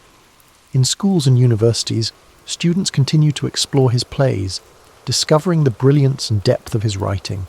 His sonnets, with their delicate beauty and insight into the nature of love and time, continue to touch the hearts of readers across the globe. Shakespeare's legacy is not just in the pages of books or on the stages of theatres. It lives in the way we use language, the way we tell stories, and the way we understand ourselves. His genius lies in his ability to capture the full spectrum of human experience, from the lightest moments of comedy to the darkest depths of tragedy. As you lie here, feeling the weight of sleep gently pressing upon you, know that Shakespeare's story is one of inspiration, creativity, and boundless imagination. He reminds us that even the simplest beginnings can lead to extraordinary journeys, that the world is full of stories waiting to be told, and that words have the power to change hearts and minds. Allow his life story to guide you into a restful slumber, where dreams unfold like the scenes of a play, filled with wonder, beauty, and endless possibility. Let the words of the past wrap around you like a soft blanket, comforting and timeless. As we continue to reflect on the life and legacy of William Shakespeare, his story weaves a rich tapestry of creativity, resilience, and timeless brilliance. Though the world around him changed, his works remained steadfast, a beacon of human expression that endured across centuries. The years following his death saw a gradual rise in recognition, as scholars, actors, and audiences began to understand the profound impact of his words. In the decades after his passing, you have the first folio published in 763, 1623 by his friends and fellow actors, secured his place in history. This collection ensured that plays like Macbeth, The Tempest, Twelfth Night, and Julius Caesar would be preserved and shared with future generations. Each of these works held a mirror to society, reflecting the complexities of human nature, politics, and morality. As time went on, Shakespeare's works spread beyond the shores of England. Travelling troupes of actors performed his plays across Europe, carrying his stories to new audiences. By the 18th century, his influence had reached the far corners of the world, with translations bringing his words to new languages and cultures. The universality of his themes, love, ambition, betrayal, and redemption, resonated with people from all walks of life. His birthplace, Stratford-upon-Avon, slowly became a place of pilgrimage for lovers of literature and theatre. Visitors walked the same cobblestone streets, passed by the same riverbanks, and stood in the same rooms where Shakespeare once lived. The small town grew into a symbol of creativity and artistic heritage, forever linked to the legacy of its most famous son. As the centuries progressed, Shakespeare's plays were studied in schools, performed in grand theatres, and adapted for new media. Actors found endless opportunities to breathe life into his characters, from the tragic figures of Hamlet and King Lear to the comedic brilliance of Much Ado About Nothing and A Midsummer Night's Dream. Directors reimagined his stories in modern settings, on battlefields, in boardrooms, and in far-off galaxies, proving that his themes remained ever relevant. His influence on the arts is immeasurable. Painters depicted scenes from his plays in rich, vibrant canvases. Composers like Felix Mendelssohn and Giuseppe Verdi turned his works into operas and orchestral pieces. Poets and writers drew inspiration from his words, finding new ways to explore the human experience. In the 19th century, Shakespearean festivals began to emerge, celebrating his works with performances, lectures, and readings. The Royal Shakespeare Company, founded in the 20th century, became a beacon for the continued performance and exploration of his plays. The dedication to his work ensured that his stories remained alive, evolving with each new interpretation and performance. Shakespeare's works also found a home in cinema, with directors like Laurence Olivier, Kenneth Branagh, and Baz Luhrmann bringing his plays to the silver screen. Films adapted from his plays reached audiences around the world, introducing his characters and stories to new generations. The power of cinema allowed his words to take on new dimensions, with stunning visuals and powerful performances amplifying their emotional depth. Even in the modern world, his influence persists. Expressions he penned over 400 years ago are part of everyday language. When someone speaks of wearing their heart on their sleeve, or describes a task as a wild goose chase, they are echoing Shakespeare's voice. His ability to capture the human condition ensured that his words would forever be woven into the fabric of our lives. As you lie comfortably, breathing gently, imagine the quiet streets of Stratford-upon-Avon, bathed in the soft glow of twilight. Picture the river Avon flowing peacefully, its surface shimmering with the last rays of the setting sun. The breeze carries the faint scent of blooming flowers, and the world slows to a tranquil hush. Let the image of a young William with eyes full of wonder and curiosity fill your mind. See him wandering the countryside, dreaming of the stories he would one day tell. His journey reminds us that creativity, passion, and perseverance can shape a legacy that outlives us all. Allow these thoughts to soothe you, like the gentle turning of pages in an old book. The weight of history and the timeless beauty of Shakespeare's words settle around you, a comforting presence that whispers of endless possibilities. As sleep draws you deeper, know that you are connected to a rich lineage of dreamers, thinkers, and storytellers. The same stories that moved audiences in Shakespeare's time continue to resonate today, bridging the gap between past and present. Amelia Earhart's legacy often flashes by as a brisk summary. Bold pilot, lost at sea, yet behind that outline sits a life shaped by tumult, restless curiosity, and unorthodox choices. Long before she took the pilot's seat, she navigated a zigzag childhood moulded by her father's struggles, her own fierce independence, and an unrelenting search for something that matched her hunger for exploration. Born in 1897, Amelia Mary Earhart arrived during an age of rapid technological shifts, horses giving way to automobiles, electric lights replacing oil lamps. While society clung to rigid ideas about women's roles, she already sensed that convention would never satisfy her. Her father, Edwin, faced recurring employment issues and a battle with alcoholism, pushing the family from one Midwestern town to another. Her mother, Amy, tried to soften these disruptions, but instability became a constant companion. Even as a child, Amelia bristled at traditional expectations for girls. She climbed trees, collected insects, and roamed outside with an irrepressible sense of adventure. Some saw the behaviour as a lack of etiquette. Amelia viewed it as following her instincts. In 1908, her father took her to an air show in Des Moines. At first, she wasn't enthralled by the airborne spectacle. She gravitated more toward mechanical toys on display. Yet the memory of rickety planes overhead planted a subtle seed, machines capable of transcending everyday boundaries. Financial and personal troubles deepened, and Amelia and her sister Muriel moved to Chicago to live with friends. There, Amelia saw the gap between her restless mind and the rigid structures of typical schooling. She was competent in her classes, but captivated by SENS, science labs and sports fields, places where she could experiment physically and mentally. Upon finishing high school, she worked as a nurse's aide in Toronto during World War I, tending to wounded soldiers. This glimpse of wartime grit and sacrifice gave her a new perspective on courage. She encountered airmen who spoke of the sky as a place of both danger and liberation, an idea that lingered in the back of her mind.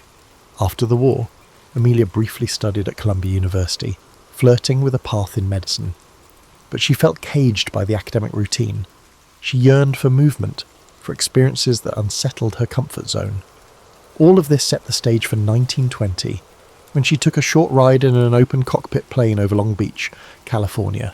The frigid wind slapped her face, the engine's roar rattled her bones. It wasn't glamorous, but it was real. She stepped off, convinced she had to learn to fly. Her family, unsettled by her father's ongoing issues, wasn't in a position to finance her ambitions. Unfazed, Amelia took odd jobs: photographer, truck driver, stenographer, scraping together the money for flight lessons. In 1921, she found a female instructor, Netta Snook, which was itself a rarity. Amelia's desire to fly was not some fleeting thrill. It became the single driving force of her daily life. She would bicycle to the airfield at dawn, face grimy hangars, and endure the skepticism of onlookers who saw flying as the realm of men, or at best, a passing novelty for daring women. By 1922, Amelia had saved enough to buy a used Kinner Airster biplane.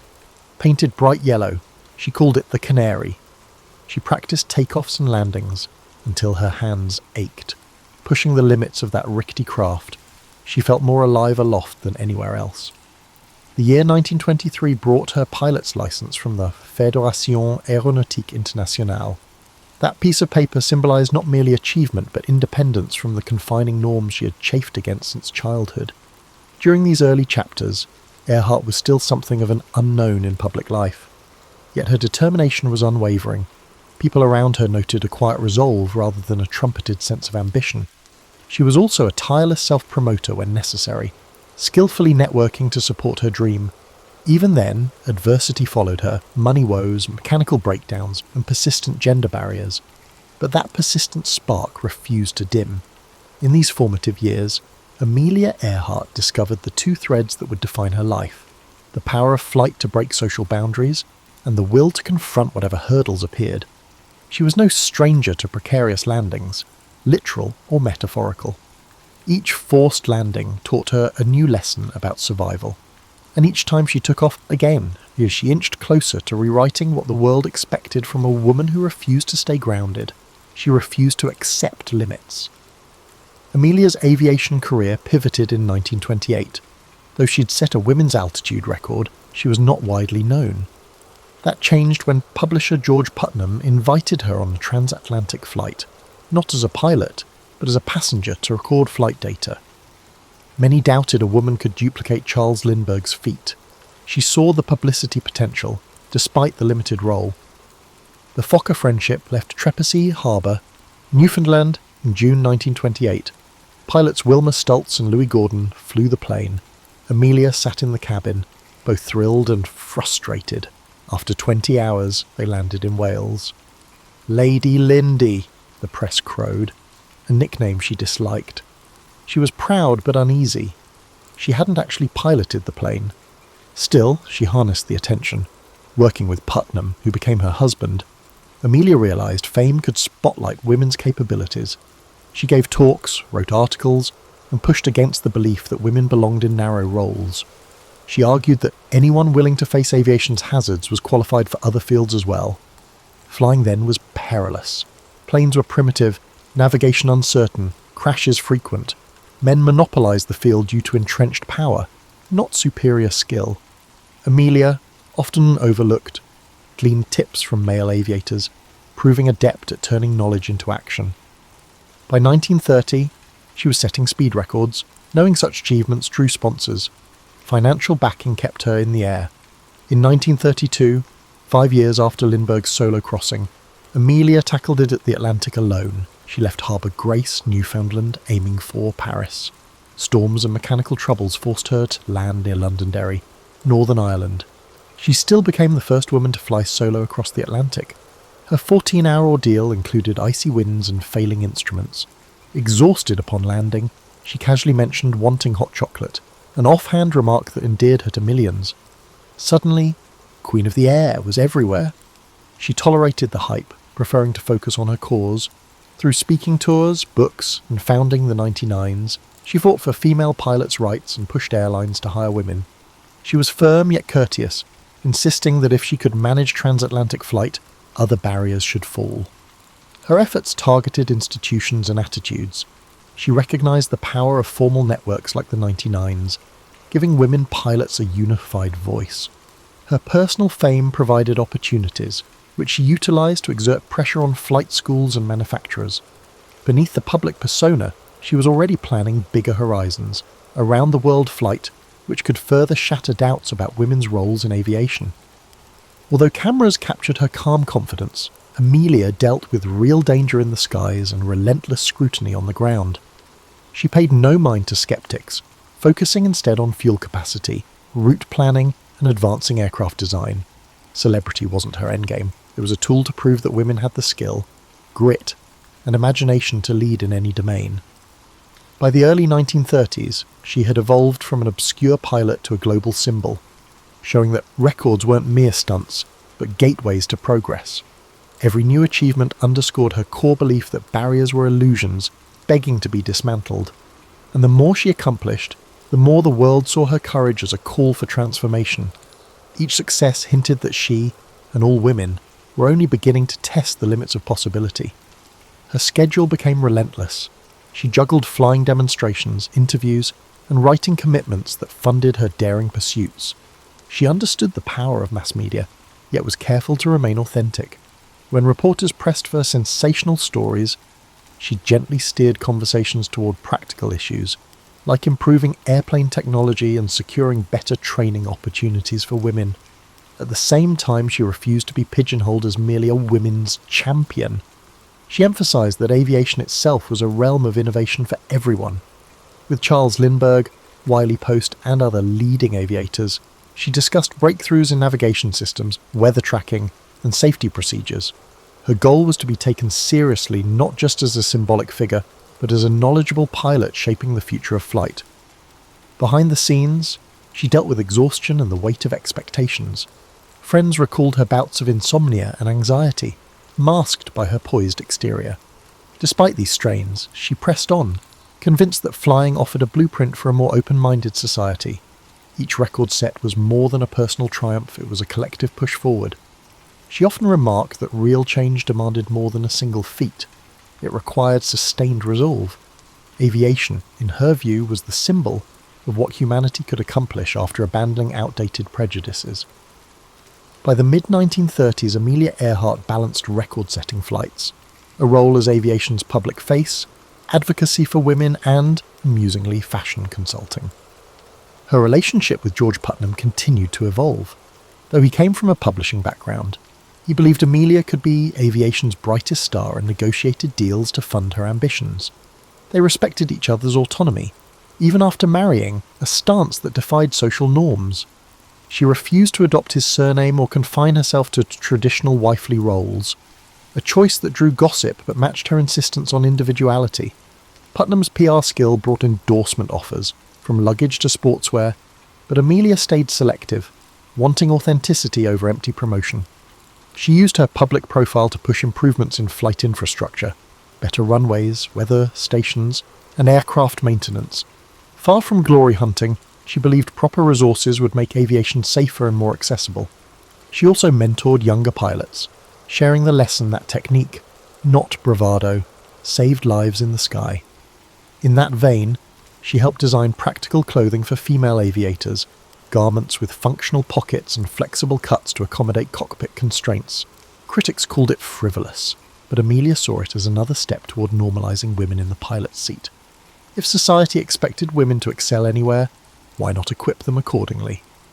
By 1935, she had flown solo from Honolulu to Oakland and from Los Angeles to Mexico City. These feats showcased her mastery of long-distance navigation when tools were rudimentary. She studied weather charts and honed radio direction finding, knowing that minor miscalculations could be fatal. Each success fueled a bigger dream, to circle the globe. This round-the-world quest wasn't mere personal ambition. Amelia envisioned it as a demonstration of evolving aviation technology and a chance to gather data for future commercial routes. With the world growing more interconnected, she believed such a flight could blaze trails for global air travel. Yet the endeavour demanded a formidable airplane and a solid team. The Lockheed Model 10E Electra, a twin-engine craft with the necessary range, came into play in this situation. Backed partly by Purdue University, where she advised female students on career paths, Amelia acquired and modified the plane, adding fuel tanks and shedding unnecessary weight. She invited Fred Noonan, an expert navigator familiar with Pacific routes, to join her. The plan covered nearly 29,000 miles across multiple continents. Each stop required intricate coordination, arranging fuel caches in remote airstrips, securing radio frequencies, and ensuring local permissions. The press buzzed incessantly about her route and her gear. Public fascination soared, but Amelia kept her poise, recognizing that no amount of planning could guarantee success against the capriciousness of weather and machinery. Though calm in interviews, she privately weighed the risks. Storms, mechanical failures, human errors, any could derail the flight. Yet she was no stranger to danger, having built her career on the thin line between ambition and peril. She saw risk as part of forging new paths, echoing her lifelong stance. Progress often demanded boldness. Her entire adult life had been a testament to stepping into uncharted territory, whether challenging social norms or expanding the very frontiers of flight. In early 1937, her first attempt at the round-the-world flight suffered a crash in Hawaii, damaging the Electra. Undaunted, she regrouped, repaired the plane, and adjusted her route. Determination was her hallmark, a blend of practicality and daring.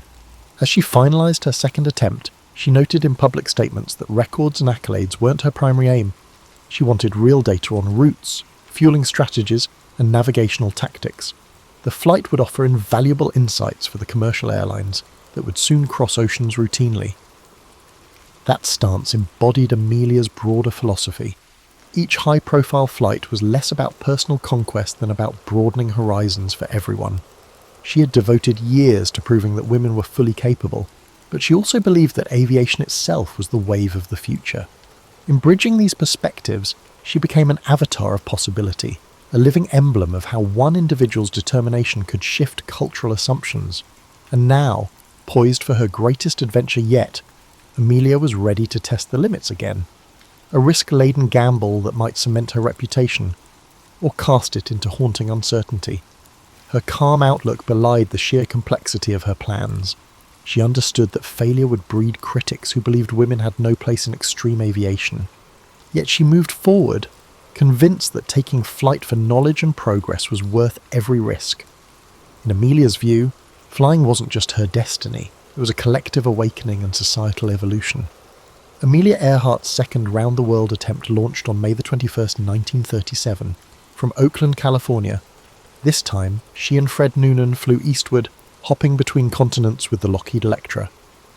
The trip started smoothly, moving from Miami through Central and South America, then across the Atlantic into Africa. Each stop brought fresh refueling challenges, mechanical checks, and updated weather data, but Amelia maintained her signature resolve. By June, they had traversed Africa and the Middle East, arriving in India amid monsoon rains. They pressed on to Southeast Asia, landing in locales like Rangoon and Singapore, places few Americans had seen.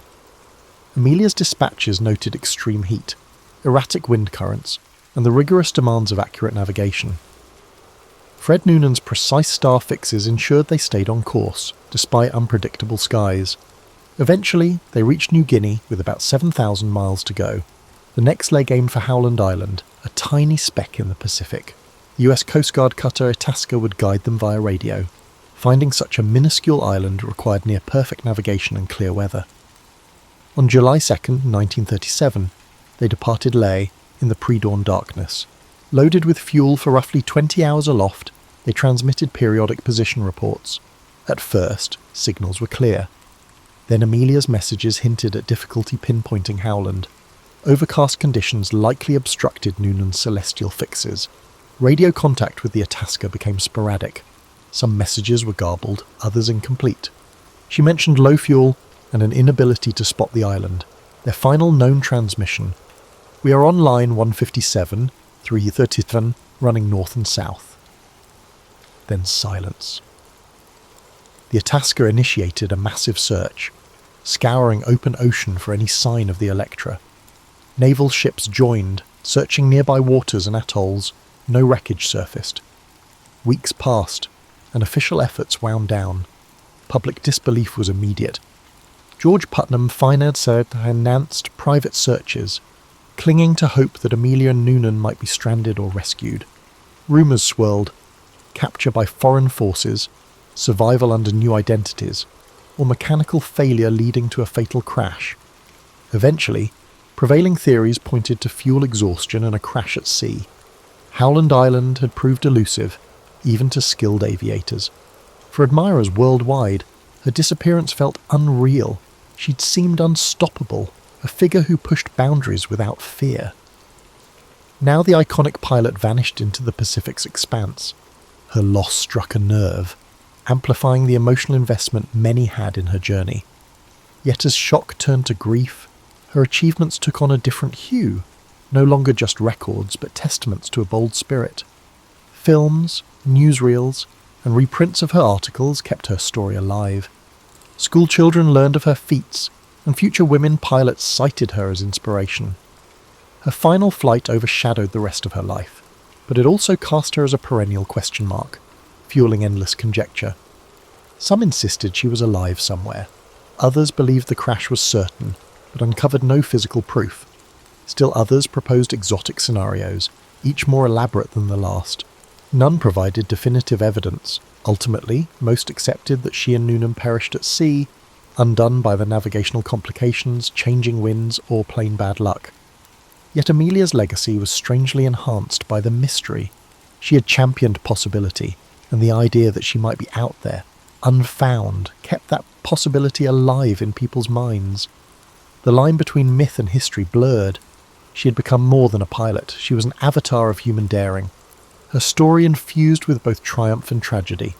If anything, the unsolved nature of her final voyage cemented her place in public consciousness. Institutions named in her honour sprang up. Researchers kept pursuing leads on remote islands, pointing to castaway remains or scattered debris, each new fragment reigniting debates. The fascination endured, crossing generations and continents.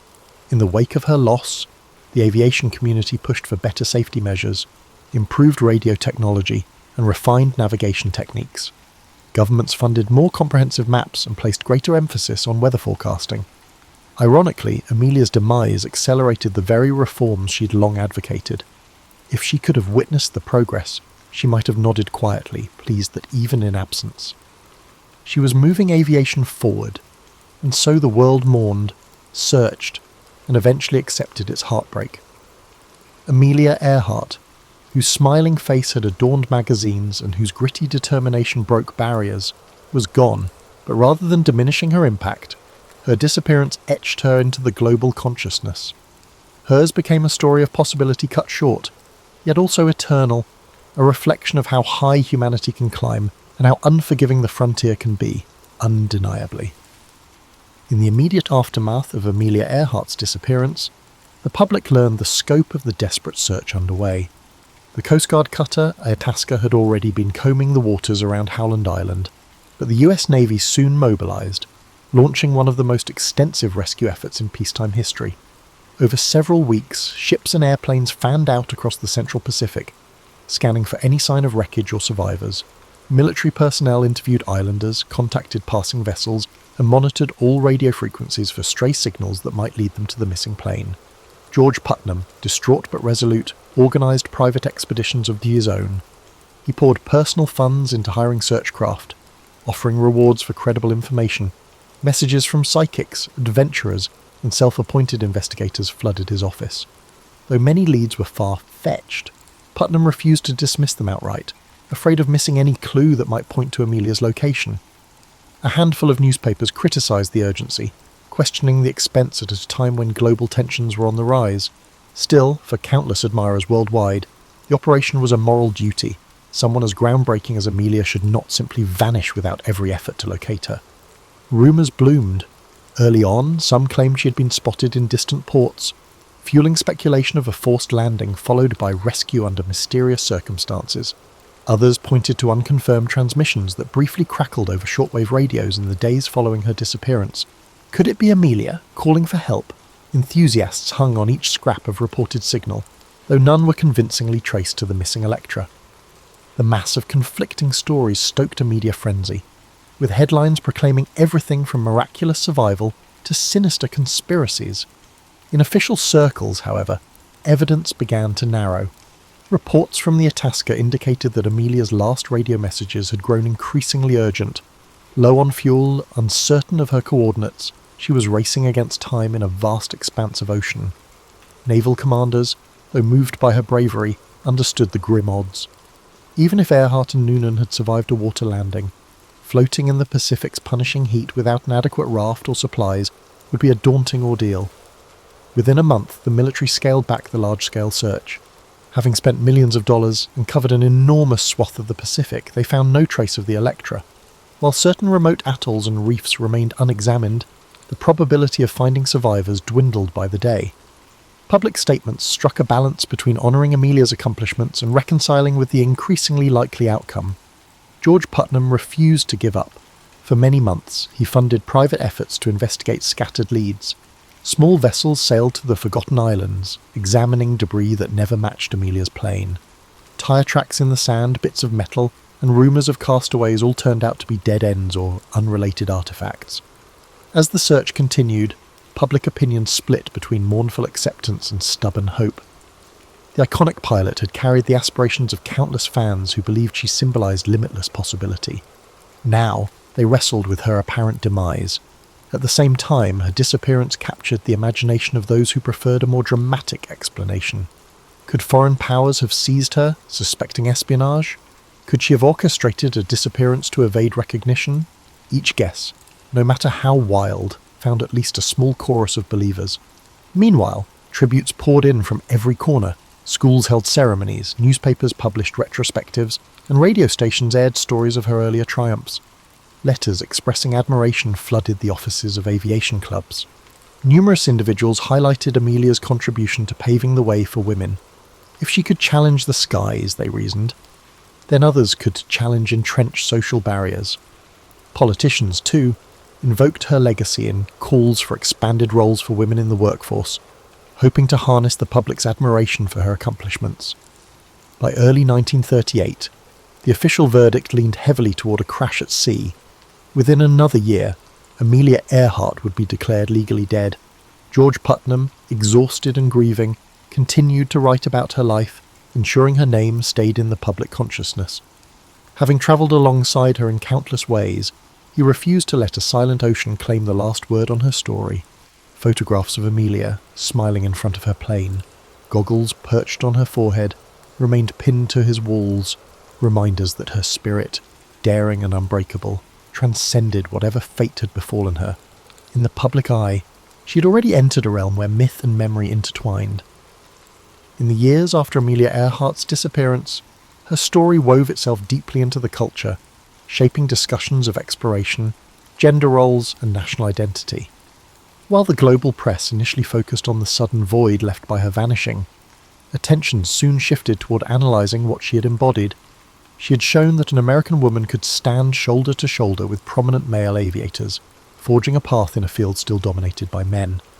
Her example lingered in the minds of young women contemplating fields traditionally closed to them, not just in aviation but in science, technology, and beyond. Institutions bearing her name sprang up. Elementary schools in the United States adopted the moniker Earhart to honour her daring spirit. Scholarships were established to support aspiring women pilots, sometimes endowed by contributors who had followed her final flight with bated breath. Though these gestures varied in size and scope, each underscored a collective drive to keep her influence alive. The 99s, the organisation for female pilots that Amelia had helped found, continued to recruit members, nurturing a new generation unafraid to push boundaries. Beyond formal commemorations, Earhart's disappearance fueled research aimed at preventing similar tragedies. Early radio equipment had proven unreliable. Post-1937 advances focused on refining both hardware and communication protocols. Governments funded studies of weather patterns, leading to better forecasting.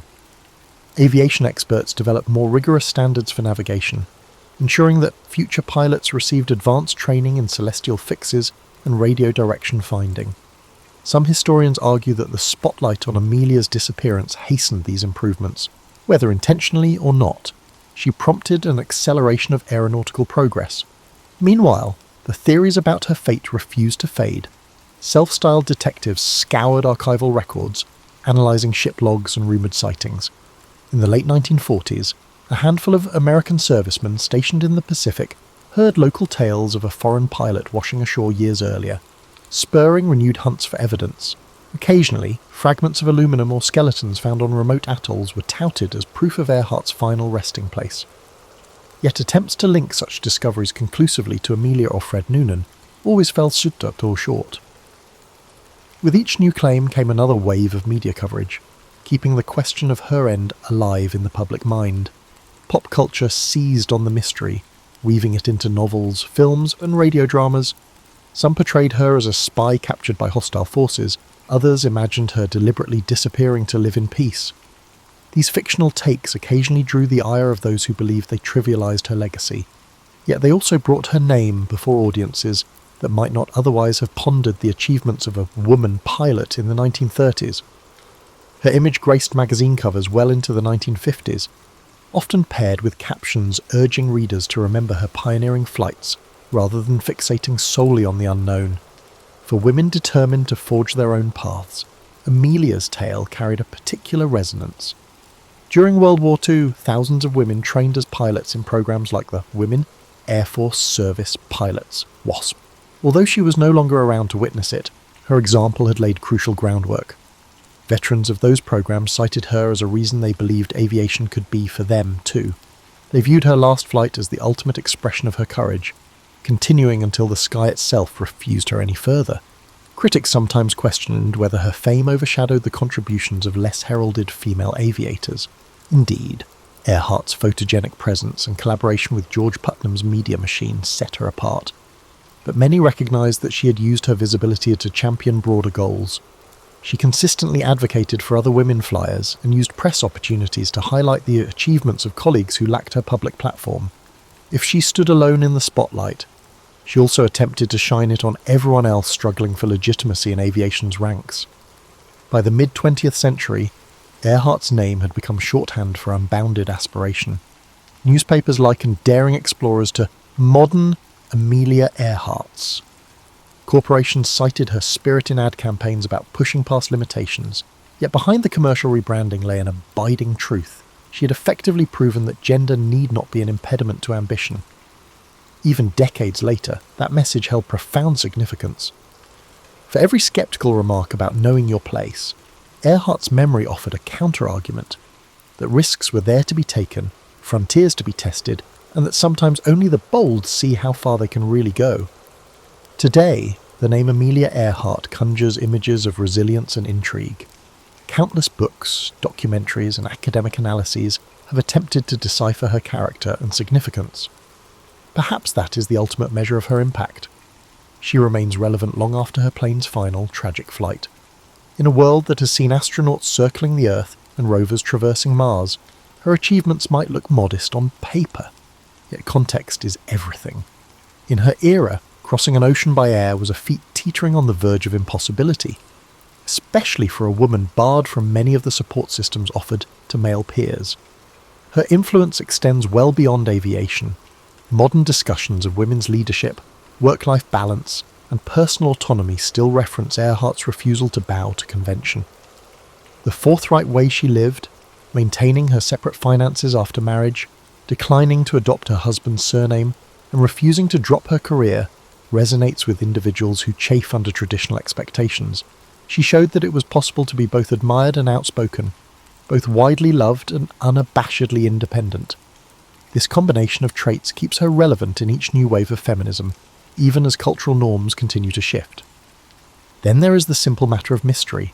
Human beings are drawn to stories with open endings, and Amelia's disappearance leaves a void that speculation rushes to fill. Expeditions still venture to distant Pacific islands, sifting through detritus in search of conclusive answers. High-tech scanners, DNA testing, and underwater drones have all been employed in attempts to find the Electra or discover her remains. Each new rumour or photograph sparks interest, however fleeting, in the notion that a solution to the riddle is just around the corner. That quest has persisted for nearly a century, a testament to her lasting hold on people's imaginations. In many ways, the romance of Amelia Earhart's story lies in its human dimension. She was fallible, prone to anxiety and physical exhaustion, yet outwardly composed. She made daring choices while maintaining a certain down-to-earth practicality. Her writings reveal a person keenly aware of mortality, yet unwilling to let fear dictate her trajectory. That balance of measured caution and determined optimism gives her legend a credible warmth. She did not seek to become a myth. She sought to become a better pilot and, in doing so, helped recast the boundaries for what women could do. Time has a way of distilling a person's accomplishments until only the major highlights remain.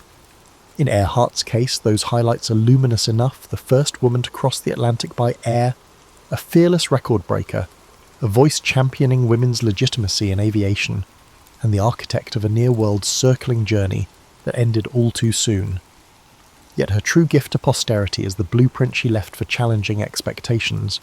Every time someone questions the status quo, every time a woman pursues a field that once excluded her, a sliver of Amelia's spirit resonates.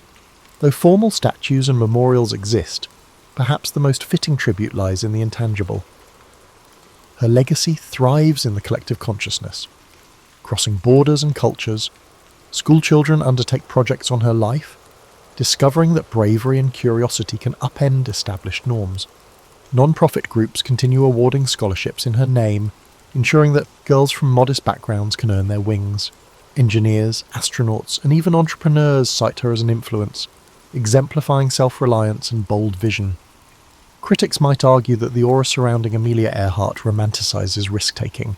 Indeed, she faced criticisms in her lifetime for the dangers she accepted, but her approach, grounded in rigorous practice and serious study, suggests she treated risk as a necessary ingredient in progress, not a reckless thrill. The spirit that drove her planes into the sky was the same spirit that drives any pioneer, an abiding desire to see what lies beyond the horizon. As we consider her today, we find that her story is less about flight than about transcending limitations. She didn't merely fly, she challenged the gravitational pull of society's assumptions. That she vanished while pursuing her grandest ambition adds a paradoxical layer of both sorrow and admiration. Yet her final lesson endures. Uncharted territory remains, waiting for those who dare to step off the map. In that sense, she is still aloft, guiding those who look skyward with their dreams of possibility, and a steadfast refusal to accept the confines others have drawn. Thomas Alva Edison was born on February 11th, 1847, in the small town of Milan, Ohio, in the United States. He was the youngest of 7 children, and his parents, Samuel and Nancy Edison, were hard-working and resourceful.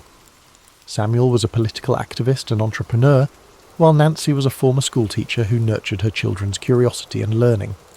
From an early age, Edison showed signs of a restless and inquisitive mind. However, his education was far from conventional. He attended school for only a few months before his teacher labelled him as addled, a term used at the time to describe someone with a scattered or confused mind. This harsh judgment prompted his mother to take his education into her own hands. Nancy Edison believed in her son's potential and homeschooled him, instilling a love of reading and self-directed learning that would stay with him for life. Edison's childhood was marked by curiosity and experimentation. He set up a small laboratory in the family basement, where he conducted simple experiments and explored the wonders of chemistry. However, his thirst for knowledge extended beyond science. He devoured books on a wide range of topics, including history, philosophy, and mechanics. This eclectic education laid the foundation for the inventor he would become. At the age of 12, Edison took a job as a newsboy and candy seller on the Grand Trunk Railway. This job allowed him to earn money while observing the workings of the industrial world. He used part of his earnings to buy chemicals and equipment for his experiments. Edison even set up a small laboratory in the baggage car of the train, where he conducted experiments during downtime. His early ventures were not without mishaps. One experiment caused a fire, earning him a reprimand and forcing him to move his activities elsewhere. Edison's life took a significant turn when he became partially deaf, a condition that began in childhood and worsened over time. Although he later offered various explanations for his hearing loss, including a train conductor pulling him onto a moving train by his ears, the exact cause remains uncertain. Instead of viewing his deafness as a limitation, Edison considered it an advantage, allowing him to focus deeply on his work without distractions. As Edison grew older, his fascination with telegraphy opened new doors. He learned Morse code and became a skilled telegraph operator, taking on jobs across the Midwest. The telegraph was one of the most advanced technologies of the time, and working with it gave Edison valuable experience in electrical systems and communication. During this period, he began to develop his first inventions, including an automatic repeater that improved the efficiency of telegraph transmissions. Empty brackets. In 1868, at the age of 21, Edison moved to Boston, a hub of innovation and industry. It was here that he created his first patented invention, an electric vote recorder designed to speed up the voting process in legislative bodies. Unfortunately, the device failed to gain traction, teaching Edison a valuable lesson about the importance of creating inventions that met practical needs. This setback did not deter him. Instead, it fueled his determination to succeed. Edison's career really took off in 1876 when he established his first research laboratory in Menlo Park, New Jersey. This facility became a center of creativity and innovation, earning Edison the nickname the Wizard of Menlo Park. Here, he assembled a team of talented assistants who collaborated on a wide range of projects. Edison's approach to invention was systematic and collaborative, a stark contrast to the solitary inventor stereotype. One of Edison's most famous inventions emerged from this period, the phonograph. In 1877, he developed a device that could record and reproduce sound, a groundbreaking achievement that amazed the public. The phonograph earned Edison international acclaim and cemented his reputation as a leading innovator. The following years saw Edison tackle one of the greatest challenges of his career, creating a practical and affordable electric light system. While others had experimented with electric lighting, Edison was determined to develop a complete system, including generators, wiring and light bulbs that could bring electricity to homes and businesses. In 1879, after countless experiments, he unveiled a carbon filament incandescent light bulb that could burn for extended periods. This invention revolutionized daily life and marked the beginning of the electrification era. Edison's work in electric lighting led to the formation of the Edison Electric Light Company, which later evolved into General Electric, one of the largest corporations in the world. However, his success was not without challenges. The late 19th century saw fierce competition between Edison's direct current, DC, electrical system, and the alternating current, AC system, championed by Nikola Tesla and George Westinghouse. This war of the currents was a bitter rivalry, but ultimately AC became the dominant method of electrical distribution due to its efficiency over long distances. Despite this setback, Edison continued to innovate in a wide range of fields. He improved motion picture technology, developing the kinetoscope and contributing to the early days of the film industry. His laboratories also worked on advances in batteries, cement and mining technologies. By the time of his death, Edison held over 1,000 patents, a testament to his relentless creativity and work ethic. Edison's personal life was as eventful as his professional one. He married Mary Stilwell in 1871, and the couple had 3 children.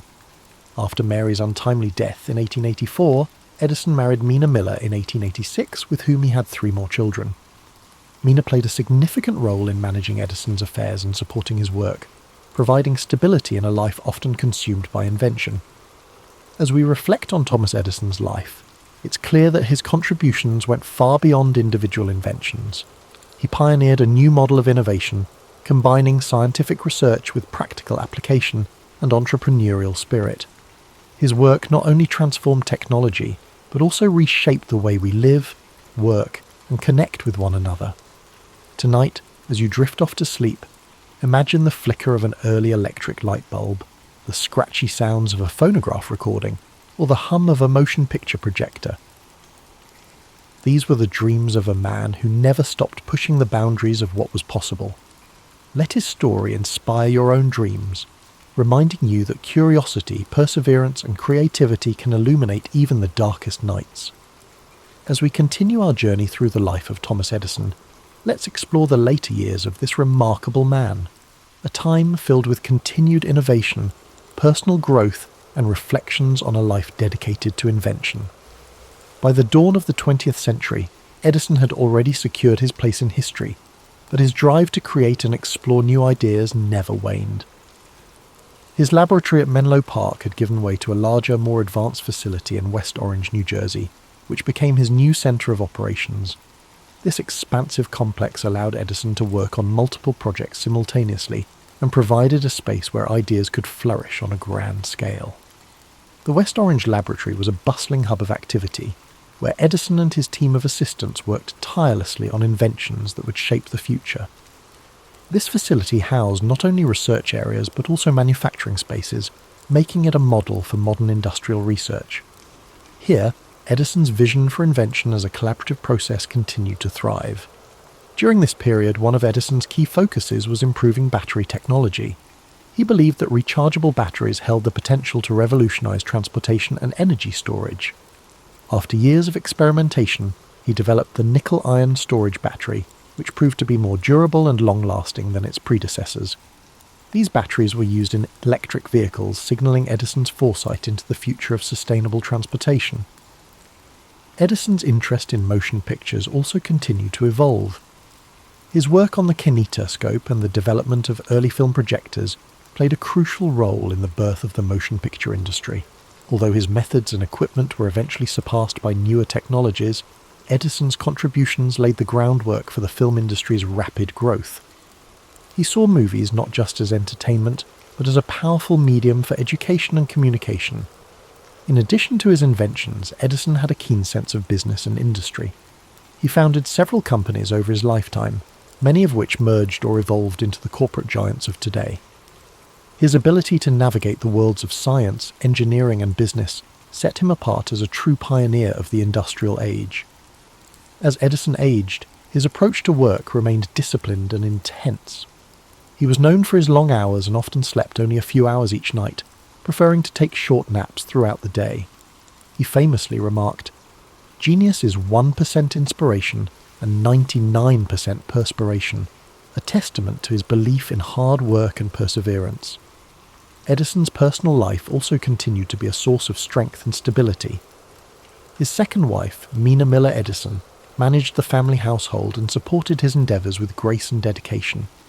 Together they raised 3 children, Madeline, Charles and Theodore. The Edison family enjoyed a comfortable life, but Edison's devotion to his work sometimes kept him away from home for long stretches of time. Despite his fame and success, Edison remained a humble and often private individual. He shunned the idea of being called a genius, and instead credited his achievements to relentless effort and curiosity. He was known to be a man of simple tastes, preferring practical clothing and straightforward conversations over grand displays of wealth or intellect.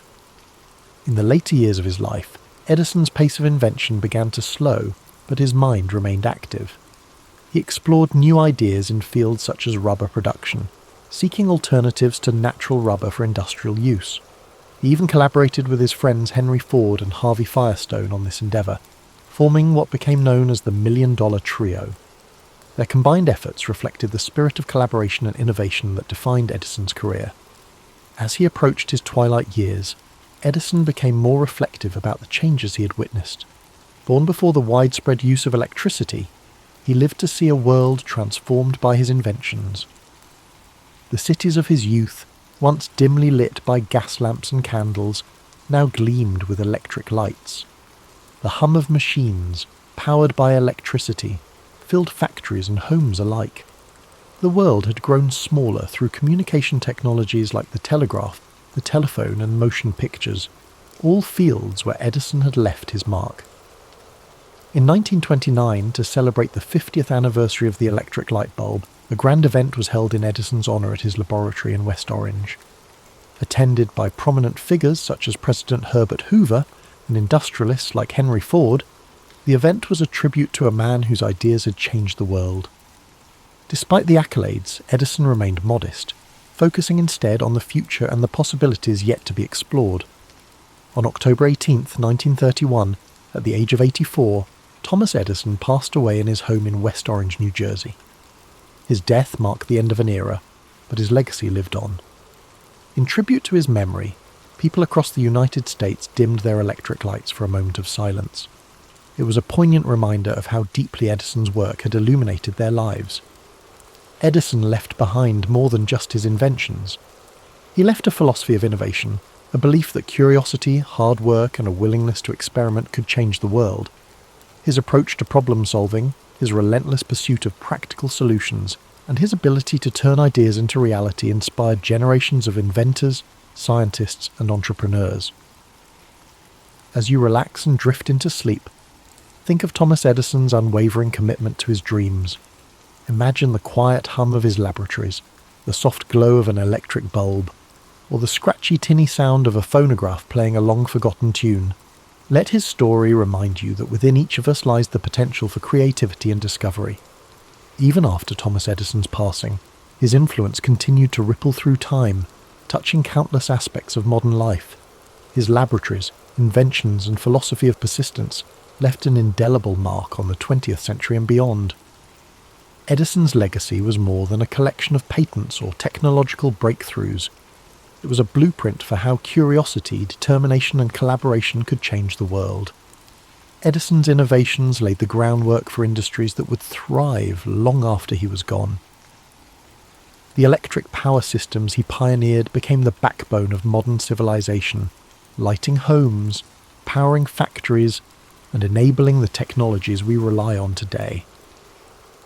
The phonograph he created evolved into modern sound recording, giving rise to the music industry as radio broadcasts, and later digital media.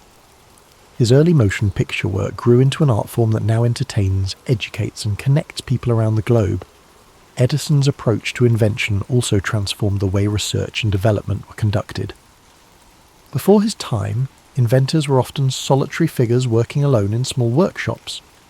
Edison's vision of collaborative, team-based innovation in a dedicated laboratory environment paved the way for the research institutions and technology companies we know today. His West Orange laboratory became a model for innovation hubs and inspired future generations of scientists and engineers. The lessons from Edison's life extend beyond his inventions. His resilience in the face of failure is a timeless reminder that setbacks are often stepping stones to success. He once said, "I have not failed. I've just found 10,000 ways that won't work." This perspective encouraged countless others to embrace failure as part of the creative process, to learn from it, and to push forward with renewed determination. His story also reflects the transformative power of curiosity. From the young boy conducting experiments in his basement to the seasoned inventor refining new technologies, Edison never stopped asking questions or seeking answers. He approached the world with wonder and a desire to understand how things worked, a quality that fueled his lifelong quest for innovation. This insatiable curiosity is a gentle reminder that within each of us, the spark of discovery can ignite remarkable possibilities. In the years after his death, Edison's family, friends and colleagues ensured that his memory was preserved. His laboratories in Menlo Park and West Orange were carefully maintained, and today they stand as monuments to his life and work. Visitors can walk through these spaces, see his tools and notebooks, and imagine the energy and creativity that once filled the air. The sounds of clinking glassware, the smell of chemicals, and the quiet hum of machinery still seem to echo in these historic halls. Beyond the physical spaces he left behind, Edison's ideas continue to shape the world. His belief in making technology accessible and practical lives on in every device that simplifies our lives. The light bulb, though improved and modified over time, remains a universal symbol of inspiration, creativity, and the triumph of human ingenuity. Edison's story is also a reminder of the human side of innovation, the patience, the long hours, and the moments of doubt that accompany every breakthrough. He understood that progress often comes slowly, and that true innovation requires both passion and persistence. As you rest tonight, perhaps you can reflect on your own journeys, knowing that even small steps forward are part of a greater path. Imagine a world lit only by flickering candles and dim gas lamps, where nights were cloaked in darkness. Then picture the slow, steady emergence of light, spreading from cities to towns, illuminating homes and streets. This transformation was more than a technological shift. It was a change in how people experienced life. Night no longer brought an end to productivity or recreation. With the glow of electric light, the world stayed awake, and new possibilities emerged. As you sink deeper into relaxation, envision Thomas Edison in his laboratory, the warm glow of a single bulb casting long shadows across the room. Shelves lined with tools, wires, and glass beakers surround him. The quiet scribble of notes fills the air as he records his observations. His eyes, filled with focus and curiosity, study each experiment, searching for answers hidden in the details. This was a man who believed that within every problem lay a solution waiting to be uncovered. Edison's belief in progress and innovation reminds us that the world is ever changing, shaped by those who dare to imagine something better. His life's work was a testament to the idea that with enough patience, creativity, and determination, we can bring light to even the darkest corners of our world.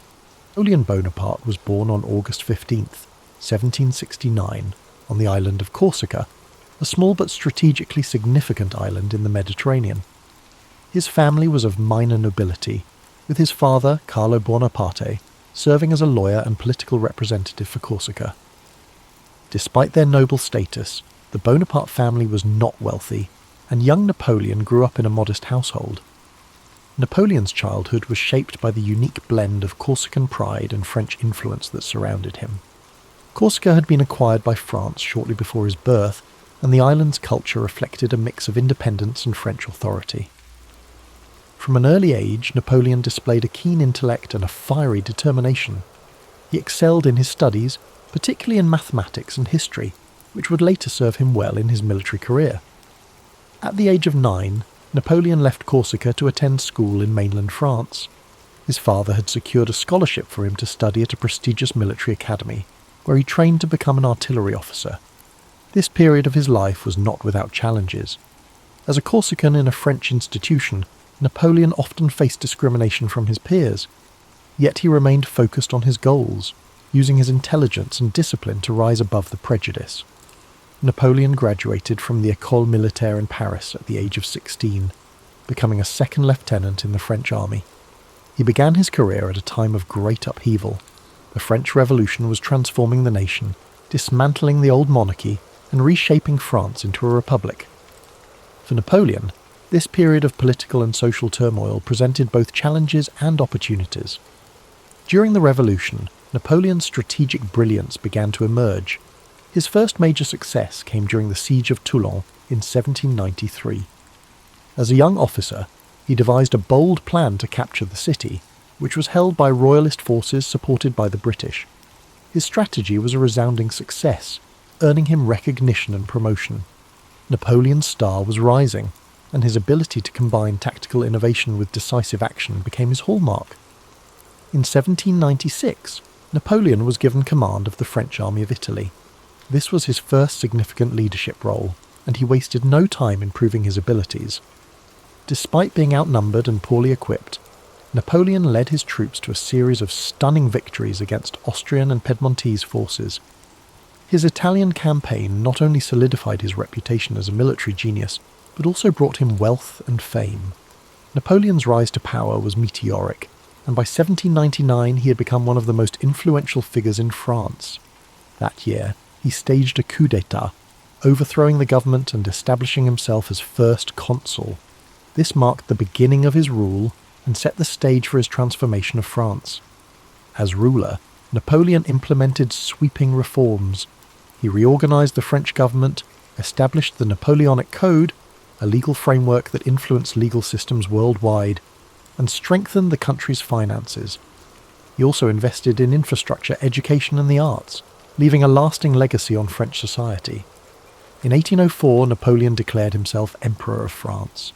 The coronation ceremony was a grand and symbolic event, with Napoleon famously placing the crown on his own head, a gesture that underscored his belief in self-made power. As emperor, Napoleon expanded his ambitions beyond France, embarking on campaigns that would change the map of Europe. The Napoleonic Wars were a series of conflicts that pitted France against a coalition of European powers. These wars showcased Napoleon's strategic brilliance and determination, but they also tested his limits. His victories at battles like Austerlitz and Jena cemented his reputation as one of history's greatest military commanders. However, his campaigns also came at a great cost, both in lives and in resources. One of the most ambitious and ultimately disastrous undertakings of Napoleon's career was the invasion of Russia in 1812. Initially, he achieved some success, but the campaign turned into a nightmare as his army faced harsh winter conditions, dwindling supplies, and fierce resistance from Russian forces. The retreat from Moscow was a devastating blow, marking a turning point in Napoleon's fortunes. Despite setbacks, Napoleon's resilience and charisma kept him in power for a time. However, by 1814, his enemies had formed a powerful coalition, and Paris was captured. Napoleon was forced to abdicate and was exiled to the island of Elba. Yet, even in defeat, his determination remained unshaken. Less than a year later, he escaped from Elba and returned to France, rallying support and reclaiming his position as emperor during what became known as the 100 Days. Napoleon's final chapter unfolded at the Battle of Waterloo in 1815. Facing a coalition led by the Duke of Wellington and the Prussian army, Napoleon fought valiantly but was ultimately defeated. This marked the end of his reign and his dreams of empire. He was exiled once more, this time to the remote island of St. Helena in the South Atlantic. On St. Helena, Napoleon spent the final years of his life in relative isolation. He reflected on his legacy, dictating memoirs that recounted his achievements and offered insights into his thoughts and motivations. He died on May 5, 1821, at the age of 51. While his life ended in exile, his impact on history was indelible. Napoleon's story is one of contrasts, a man of great ambition and intellect who reshaped Europe, yet whose relentless pursuit of power ultimately led to his downfall. His legacy is a reminder of the complexities of leadership and the enduring influence of vision and determination. As you reflect on Napoleon's journey, let the calm rhythm of his story guide you into a state of relaxation. His life, filled with triumphs and challenges, serves as a reminder that greatness often comes with both light and shadow. Imagine the quiet halls of the École Militaire, where a young Napoleon first honed his skills, or the grand boulevards of Paris during his reign. Picture the serene beaches of Corsica, where his journey began, and the windswept shores of St. Helena, where it ended. These images, filled with history and humanity, bring a sense of peace and connection. As the gentle narrative of Napoleon's life carries you further into relaxation, consider the enduring lessons his story offers. His life was a testament to the power of vision, determination, and adaptability. From the shores of Corsica to the grand battlefields of Europe, Napoleon's journey was one of extraordinary highs and profound lows, each moment shaping his legacy and the world around him. Imagine the streets of Paris during the height of Napoleon's rule, bustling with activity as citizens moved through a city transformed by his reforms. The grand architecture, the sounds of carriages, and the whispers of admiration for the leader who had reshaped France into a powerful empire fill the air. Napoleon's vision for his country was ambitious, rooted in the belief that strong leadership and progressive policies could bring unity and prosperity. Napoleon's Napoleonic Code, one of his most enduring achievements, remains a symbol of his commitment to order and justice. By creating a clear and organised legal framework, he provided a foundation for modern law that still influences societies worldwide. This accomplishment reflects his ability to think beyond the immediate and to consider the lasting impact of his actions, a hallmark of great leadership. Now, as you drift deeper into rest, picture the vast and open battlefields where Napoleon's strategies unfolded. His ability to read a situation, adapt to challenges, and inspire his troops set him apart as a military genius. Yet these victories came with sacrifices, reminding us that even the greatest achievements carry weight and consequence. Let this thought settle into your mind as a reminder of the complexities of life and the balance required in pursuit of success. As the night deepens, imagine the quiet solitude of Napoleon's exile on St. Helena. The crashing waves against the rocky shores and the distant horizon create a peaceful yet contemplative scene.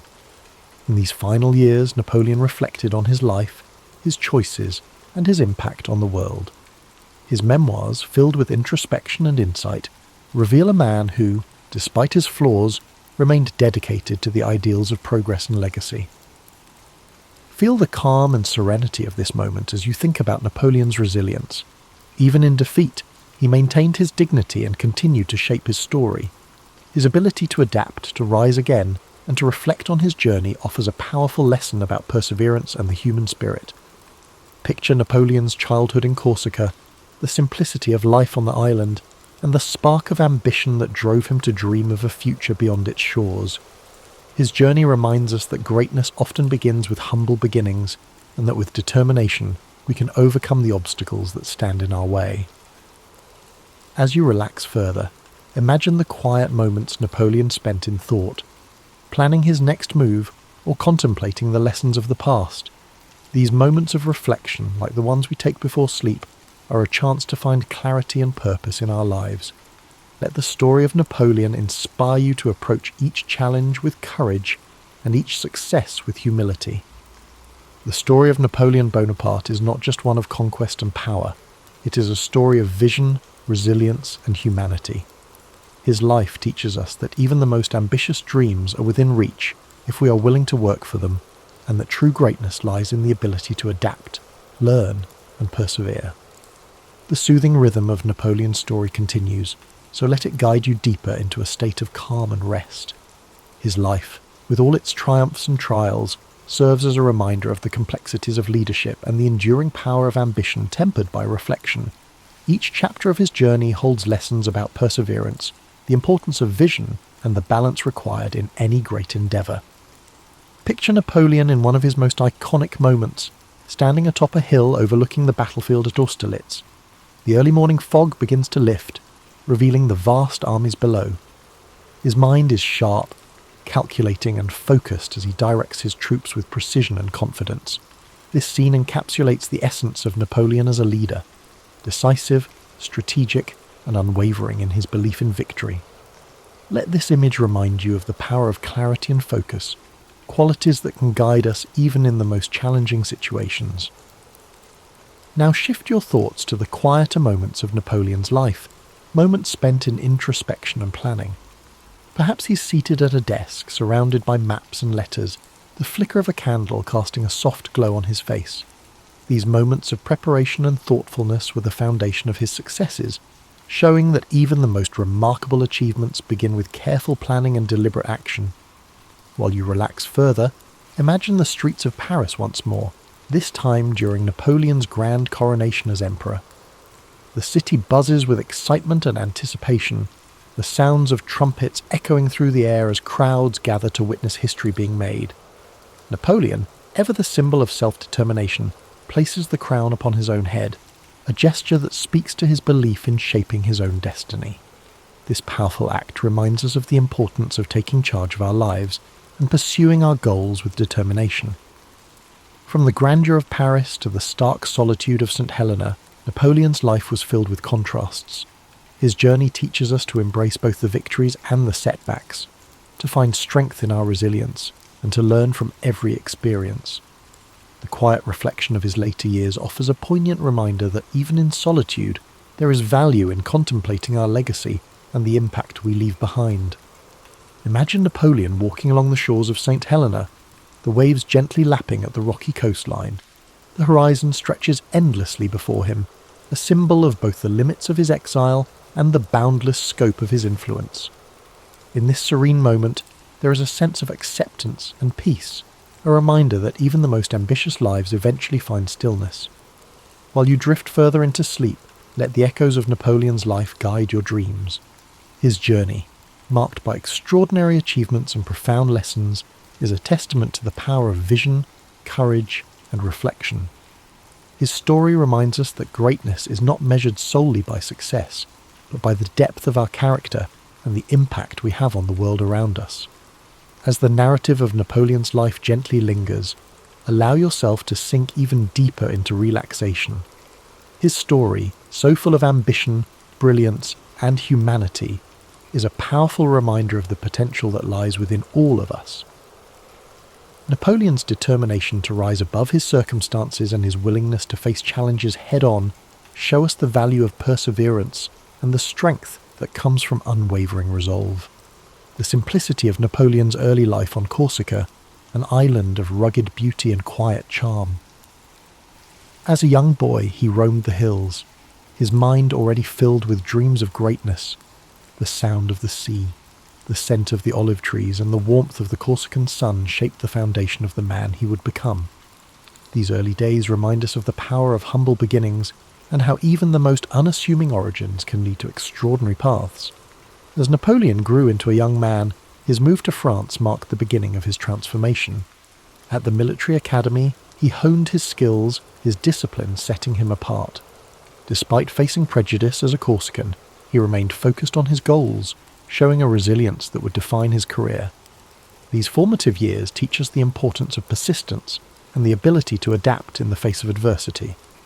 Now let your thoughts drift to the grand halls of the French court during Napoleon's rise to power. Imagine the opulence, the polished marble floors, and the chandeliers casting their light across a room filled with dignitaries and leaders. In this environment, Napoleon's intellect and charisma shone brightly, propelling him to heights few could have imagined. His rise reminds us of the importance of self-belief and the courage to seize opportunities. Even in moments of defeat, Napoleon demonstrated a remarkable ability to reflect and regroup.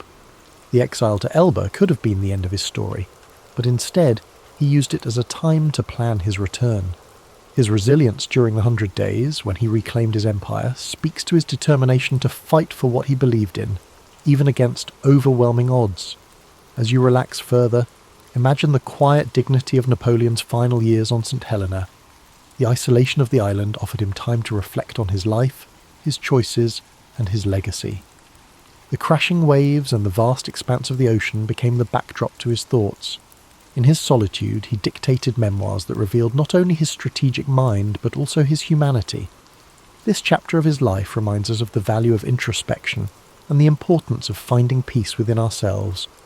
Feel the calm and stillness of this moment as the story of Napoleon carries you into a deep, peaceful sleep. His life, marked by extraordinary achievements and profound lessons, serves as a reminder that greatness lies not just in what we accomplish, but in how we face the challenges along the way. With the night embracing us, let the echoes of Napoleon's journey fill your dreams.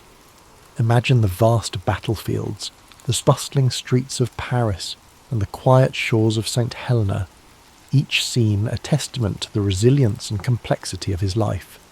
His story reminds us that every step of the journey, whether triumphant or challenging, shapes who we are and leaves a legacy that endures. The story of Omaha Beach begins with the broader context of World War II, a conflict that had engulfed the globe by the early 1940s. After the fall of France to Nazi Germany in 1940, much of Western Europe lay under German occupation. Britain stood alone as the last bastion of resistance in Western Europe, facing the might of the German Luftwaffe in the Battle of Britain and enduring relentless bombing during the Blitz. Despite these challenges, Britain, under the leadership of Winston Churchill, refused to capitulate. Across the Atlantic, the United States had initially maintained a policy of neutrality, focusing on domestic recovery from the Great Depression. However, the attack on Pearl Harbor in December 1941 brought the United States into the war, joining the Allies in their struggle against the Axis powers. The United States, with its vast industrial capacity and manpower, became a crucial partner in the fight to liberate Europe. By 1942, the Allies faced the daunting task of planning a full-scale invasion of Nazi-occupied Europe. This effort, known as Operation Overlord, aimed to establish a foothold in France, opening a Western front to relieve pressure on the Soviet Union, which was bearing the brunt of the fighting on the Eastern Front. The operation would require meticulous planning, vast resources, and extraordinary bravery. The invasion was scheduled for June 1944 and would take place along a 50-mile stretch of coastline in Normandy, France. The beaches were divided into 5 sectors: Utah, Omaha, Gold, Juneau, and Sword. Each sector had its own challenges, but Omaha Beach, assigned to American forces, was considered one of the most heavily defended and treacherous. The Germans, anticipating an Allied invasion, had fortified the French coastline with a series of defensive structures known as the Atlantic Wall. This formidable barrier included concrete bunkers, artillery emplacements, barbed wire, minefields, and anti-tank obstacles. Omaha Beach, with its high bluffs overlooking the shoreline, offered a natural defensive advantage to the German forces. The beach was defended by the 352nd Infantry Division, a well-trained and battle-hardened unit. The Allies knew that success at Omaha Beach would be crucial to the overall success of Operation Overlord. The beach provided a direct route inland to key roads and towns, making it essential for securing the Normandy region. Failure to take Omaha Beach could jeopardize the entire invasion and prolong the war. On the night of June 5, 1944, a massive Allied armada gathered off the coast of Normandy. Over 5,000 ships carrying troops, vehicles and supplies prepared to launch the largest amphibious invasion in history. The force included American, British, Canadian and other Allied troops, all united in their mission to liberate Europe from Nazi tyranny. As dawn broke on June 6, 1944, known as D-Day, the invasion began. The assault on Omaha Beach involved 2 American divisions, the 1st Infantry Division, known as the Big Red One, and the 29th Infantry Division. These soldiers, many of them young and inexperienced, faced a harrowing task. The first waves of troops landed at Omaha Beach under intense enemy fire. The Germans, positioned in fortified bunkers and machine gun nests, rained bullets and artillery shells on the landing craft and soldiers. Many of the landing craft were destroyed before they reached the shore, and those who made it to the beach faced a deadly gauntlet of obstacles and firepower. The terrain at Omaha Beach added to the challenges. The wide, open beach provided little cover, and the high bluffs allowed German forces to fire down on the exposed American troops.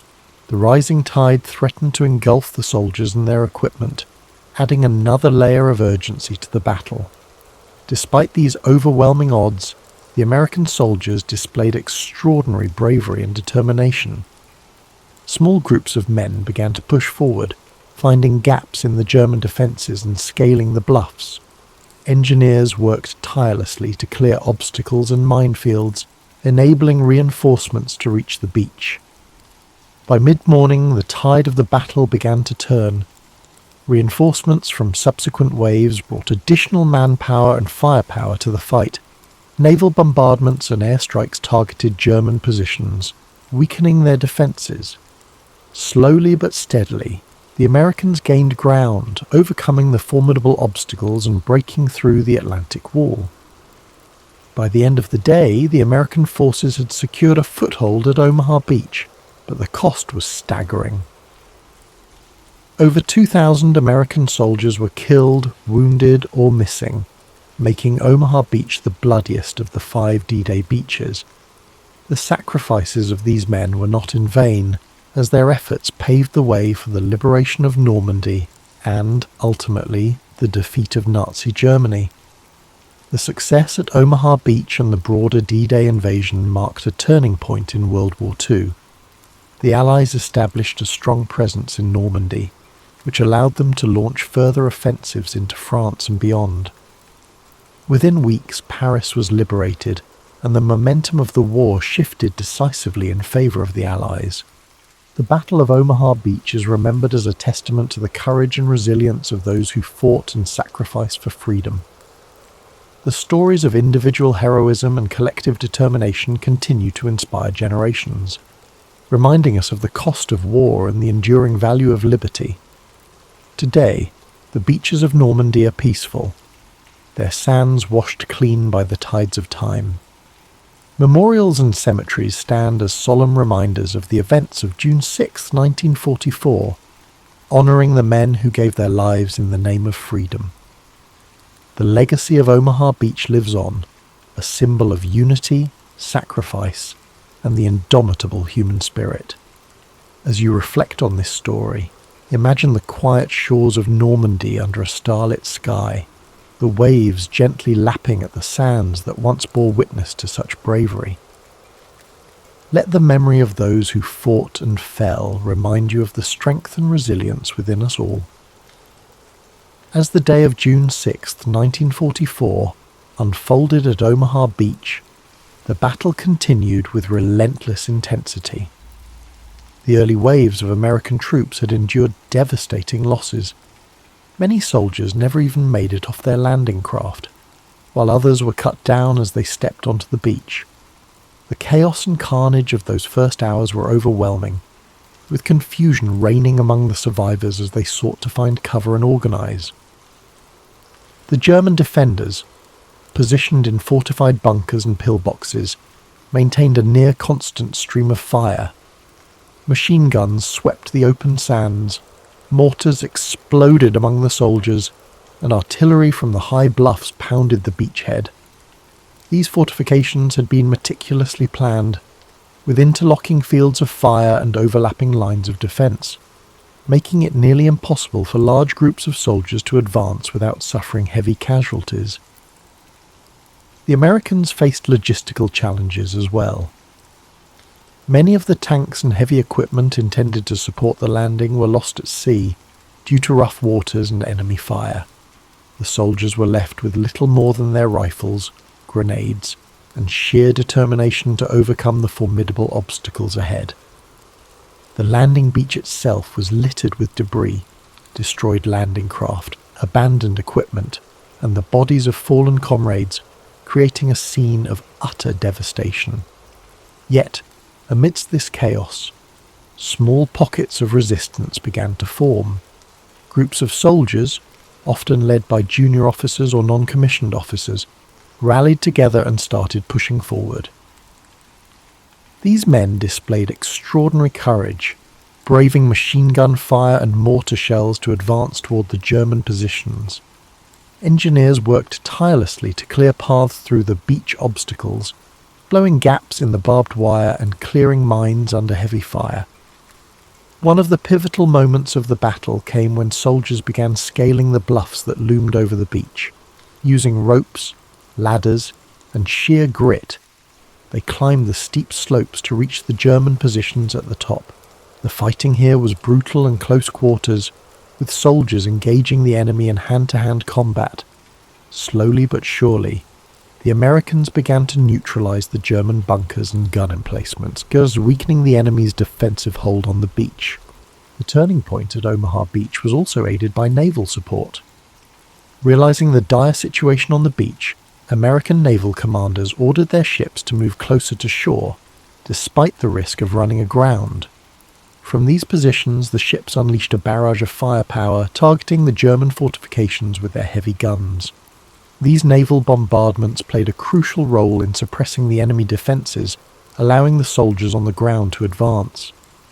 By the afternoon, the tide of the battle had shifted, Reinforcements from later waves brought fresh troops and supplies to the beach, bolstering the American effort.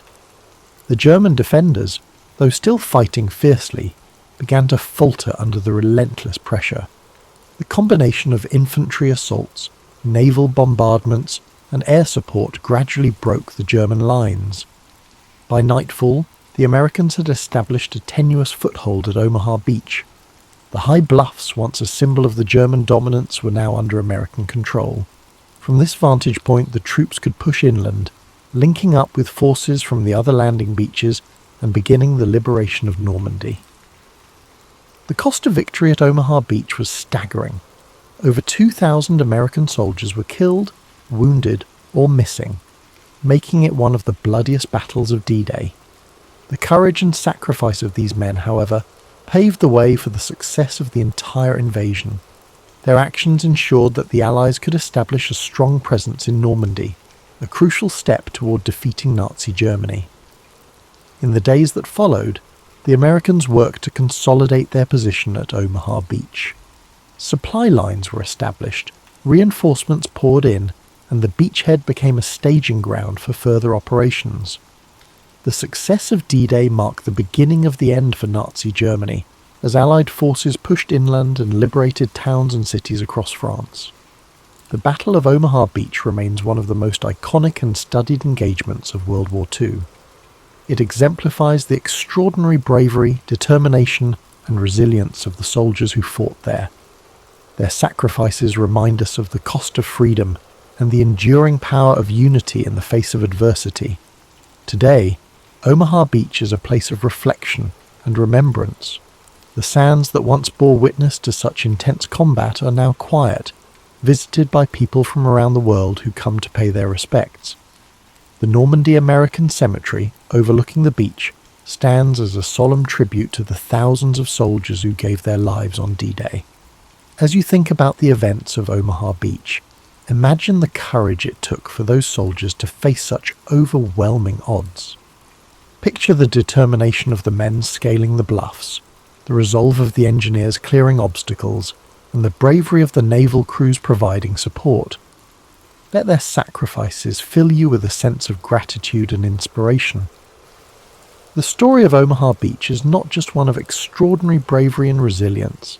It is also a tale of lessons learned and strategies developed that would influence the remainder of World War II.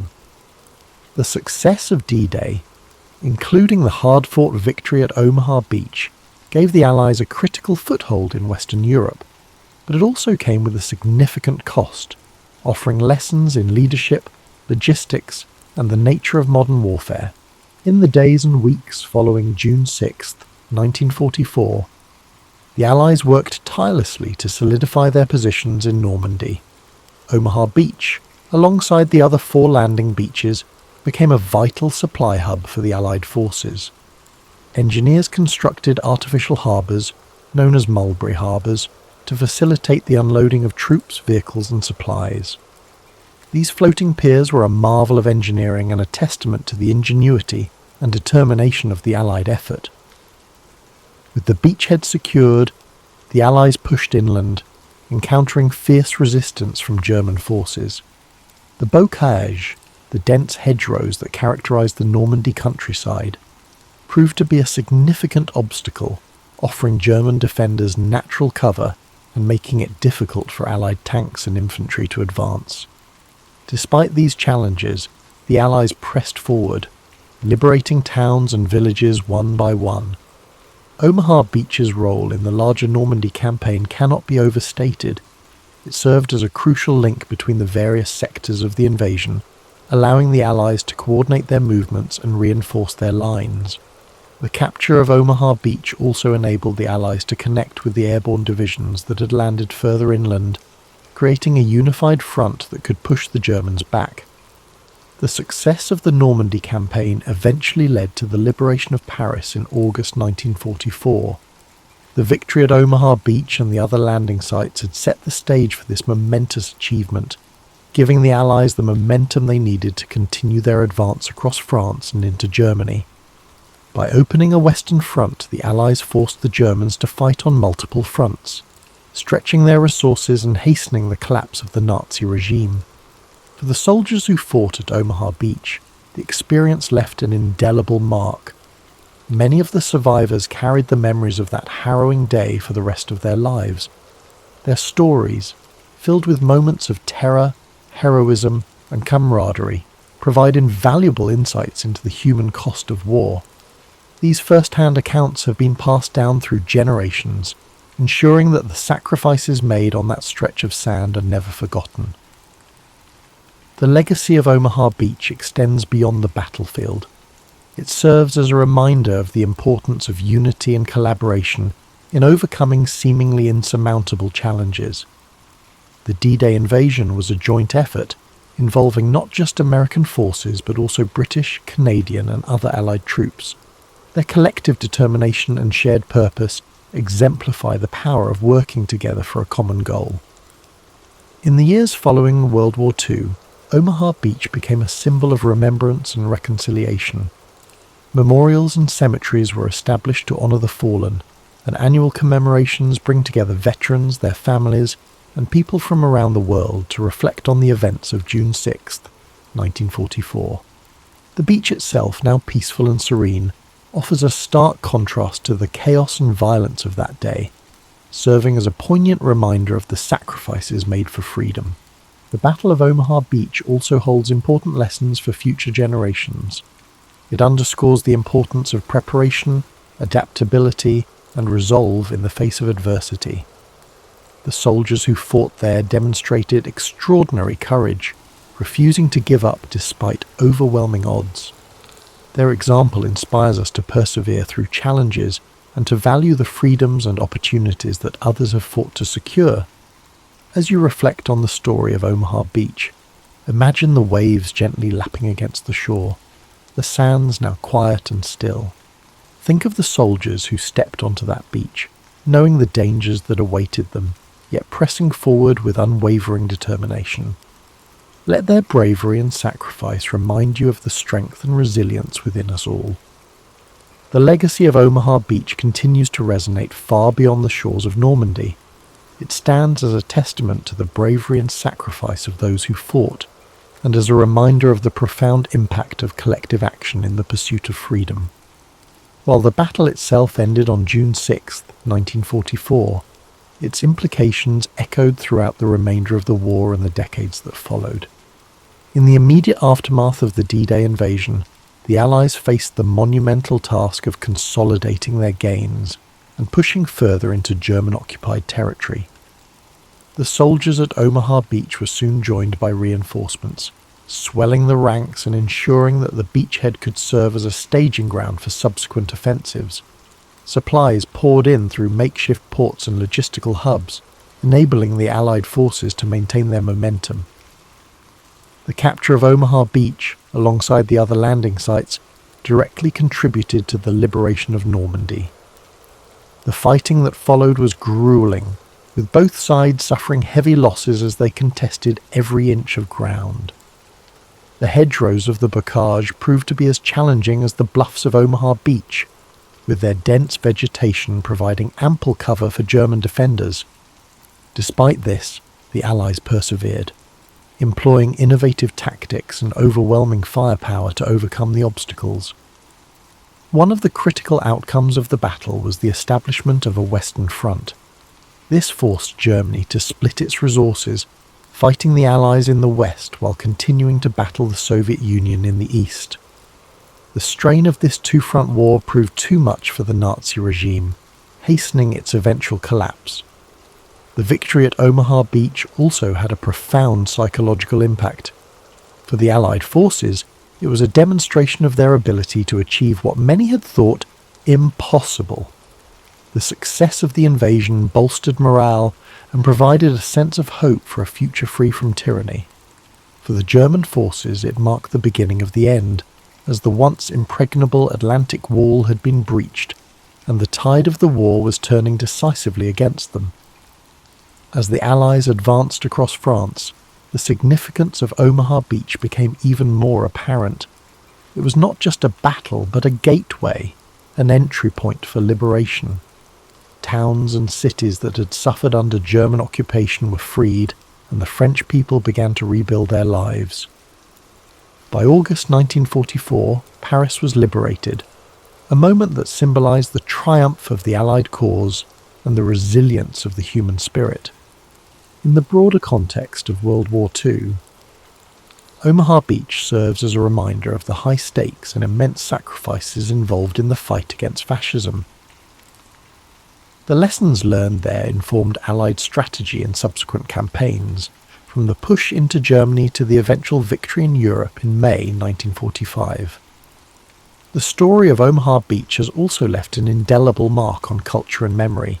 Films, books and documentaries have brought the events of D-Day to life for new generations, ensuring that the bravery and sacrifices of those who fought are never forgotten. Veterans who survived the battle have shared their stories, offering invaluable insights into the human experience of war. For those who visit Normandy today, Omaha Beach is a place of reflection and reverence. The rows of white crosses at the Normandy American Cemetery stand as a poignant reminder of the lives lost. The monuments and museums tell the story of the battle, preserving its legacy for future generations. Walking along the beach, one can still see remnants of the landing, from scattered artifacts to the rusted remains of bunkers and defences. The impact of Omaha Beach extends beyond the battlefield. It reminds us of the power of unity, the importance of standing up against injustice, and the strength that comes from working together toward a common goal. It also serves as a cautionary tale, urging us to remember the cost of war and the value of peace. As we close this chapter of history, take a moment to reflect on the bravery of those who fought at Omaha Beach. Imagine the waves gently washing over the sands, erasing the scars of battle, but never the memory of what took place there. Let their sacrifices inspire you to cherish the freedoms we enjoy today, and to strive for a future where such sacrifices are no longer necessary. Born in 69 BCE, Cleopatra, the seventh Philopator, came from a family that had controlled Egypt for over 3 centuries. These were the Ptolemies, who were descended from a general under Alexander the Great. The Ptolemaic Empire was a peculiar hybrid by the time Cleopatra was born, a Greek-speaking monarchy situated atop a deeply Egyptian terrain. The dynasty itself was plagued by family feuds, political assassinations, and tense truces with growing Roman authority, despite the capital, Alexandria, being a global centre of scholarship. Tradition frequently portrays Cleopatra as a captivating queen who captivated influential men. However, that portrayal disregards her extensive education, linguistic proficiency, and strategic savvy. She pursued studies in philosophy, astronomy, medicine, and mathematics in the renowned Library of Alexandria. Cleopatra was raised in a society that demanded royals demonstrate their abilities, as each prospective heir faced the risk of being outwitted by cunning family members. In a court notorious for backstabbing, mental acuity was just as important to survival as birthright. For a large portion of his rule, her father, Ptolemy XII Orleans, had to balance local unrest with Roman favour. Despite the Ptolemies' claims to divine heritage, Roman power actually loomed big. To gain Roman political support, athletes paid hefty prices, which put Egypt's finances in jeopardy. As she observed these discussions, Cleopatra learned early on that money could purchase allies but could never ensure true respect. She also saw how quickly a monarch may lose their position of authority if they made a mistake that alienated those in charge. When Cleopatra was a little girl, she travelled to Rome with Auletes on diplomatic missions and saw a civilization on the verge of enormous growth. She watched the Senate's operations there as well as the moves of powerful people like Julius Caesar and Pompey. She had a first-hand insight from these experiences that few Egyptian royals had ever experienced. Cleopatra's route to the Egyptian throne was uncertain. To maintain the unity of the bloodline, Ptolemaic law encouraged sibling marriage partnerships, and her father had other children. An ancient Macedonian custom that the Ptolemies had taken to extremes, this behaviour was startling to modern ears. As a result, Cleopatra's destiny was intertwined with her brothers, one of whom would, at least in theory, share power with her. Everyone knew that a puppet sibling could be used to overthrow a more ambitious relative, and the tension in the royal family was evident. History frequently reduces Cleopatra to an exotic character who courted Roman rulers, but she was developing her diplomatic abilities from an early age. She acquired multilingual skills, in addition to Greek. She reportedly knew Aramaic, Ethiopian, and probably Hebrew well as an Egyptian, which most of her Ptolemaic predecessors never tried to master. She was able to avoid having her comments misinterpreted by interpreters by speaking to courtiers, merchants, and foreign envoys in their own tongues. Her ability to communicate directly became one of her most powerful assets, enabling her to bridge cultural gaps. The domestic politics of Egypt were very complicated. As they had done for thousands of years, priesthoods held considerable power. Careful supervision was required of this irrigation system. Grain shipments fueled the kingdom's economy by feeding both Egyptians and international markets. Cleopatra was aware of the fragility underlying the opulence of the court's spectacles. In ancient times, grain was valuable, and managing the Nile's resources meant managing the money needed to survive.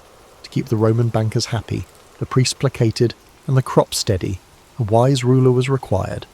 However, when her father passed away in 51 BCE, Cleopatra was still a young woman. She and her younger brother, Ptolemy XIII, were designated as joint rulers in the will. This arrangement was less about true balance and more about ceremonial tradition. Groups in the court tried to influence the young boy king against his sister very immediately. Cleopatra had to decide whether to submit to these power struggles or to stand up for herself at the risk of starting a civil war. Cleopatra's early life prepared her for her eventual decisive actions. Even though most people only recall her later involvements with Mark Antony and Julius Caesar, her background, learning at the library, observing Roman politics, and negotiating a contentious court, formed the foundation of her strategic perspective. She was adamant that ambitious Romans should not use Egypt as a prize or a province. Although the road ahead was dangerous, Cleopatra had been well prepared by her upbringing. She wasn't a passive character. She was already planning ahead and prepared to play a political chess game that would decide her kingdom's destiny. Cleopatra, who was 18 at the time of Ptolemy XII's death, found herself sharing the kingdom with her brother, Ptolemy XIII, who was only 10 or 11 years old at the time. Although they were classified as equals in their official titles, Cleopatra was aware of the covert power structures in the royal court. The young king's advisors saw an opportunity to marginalise her by portraying her as an intrusive sister who posed a danger to the boy's legitimate authority.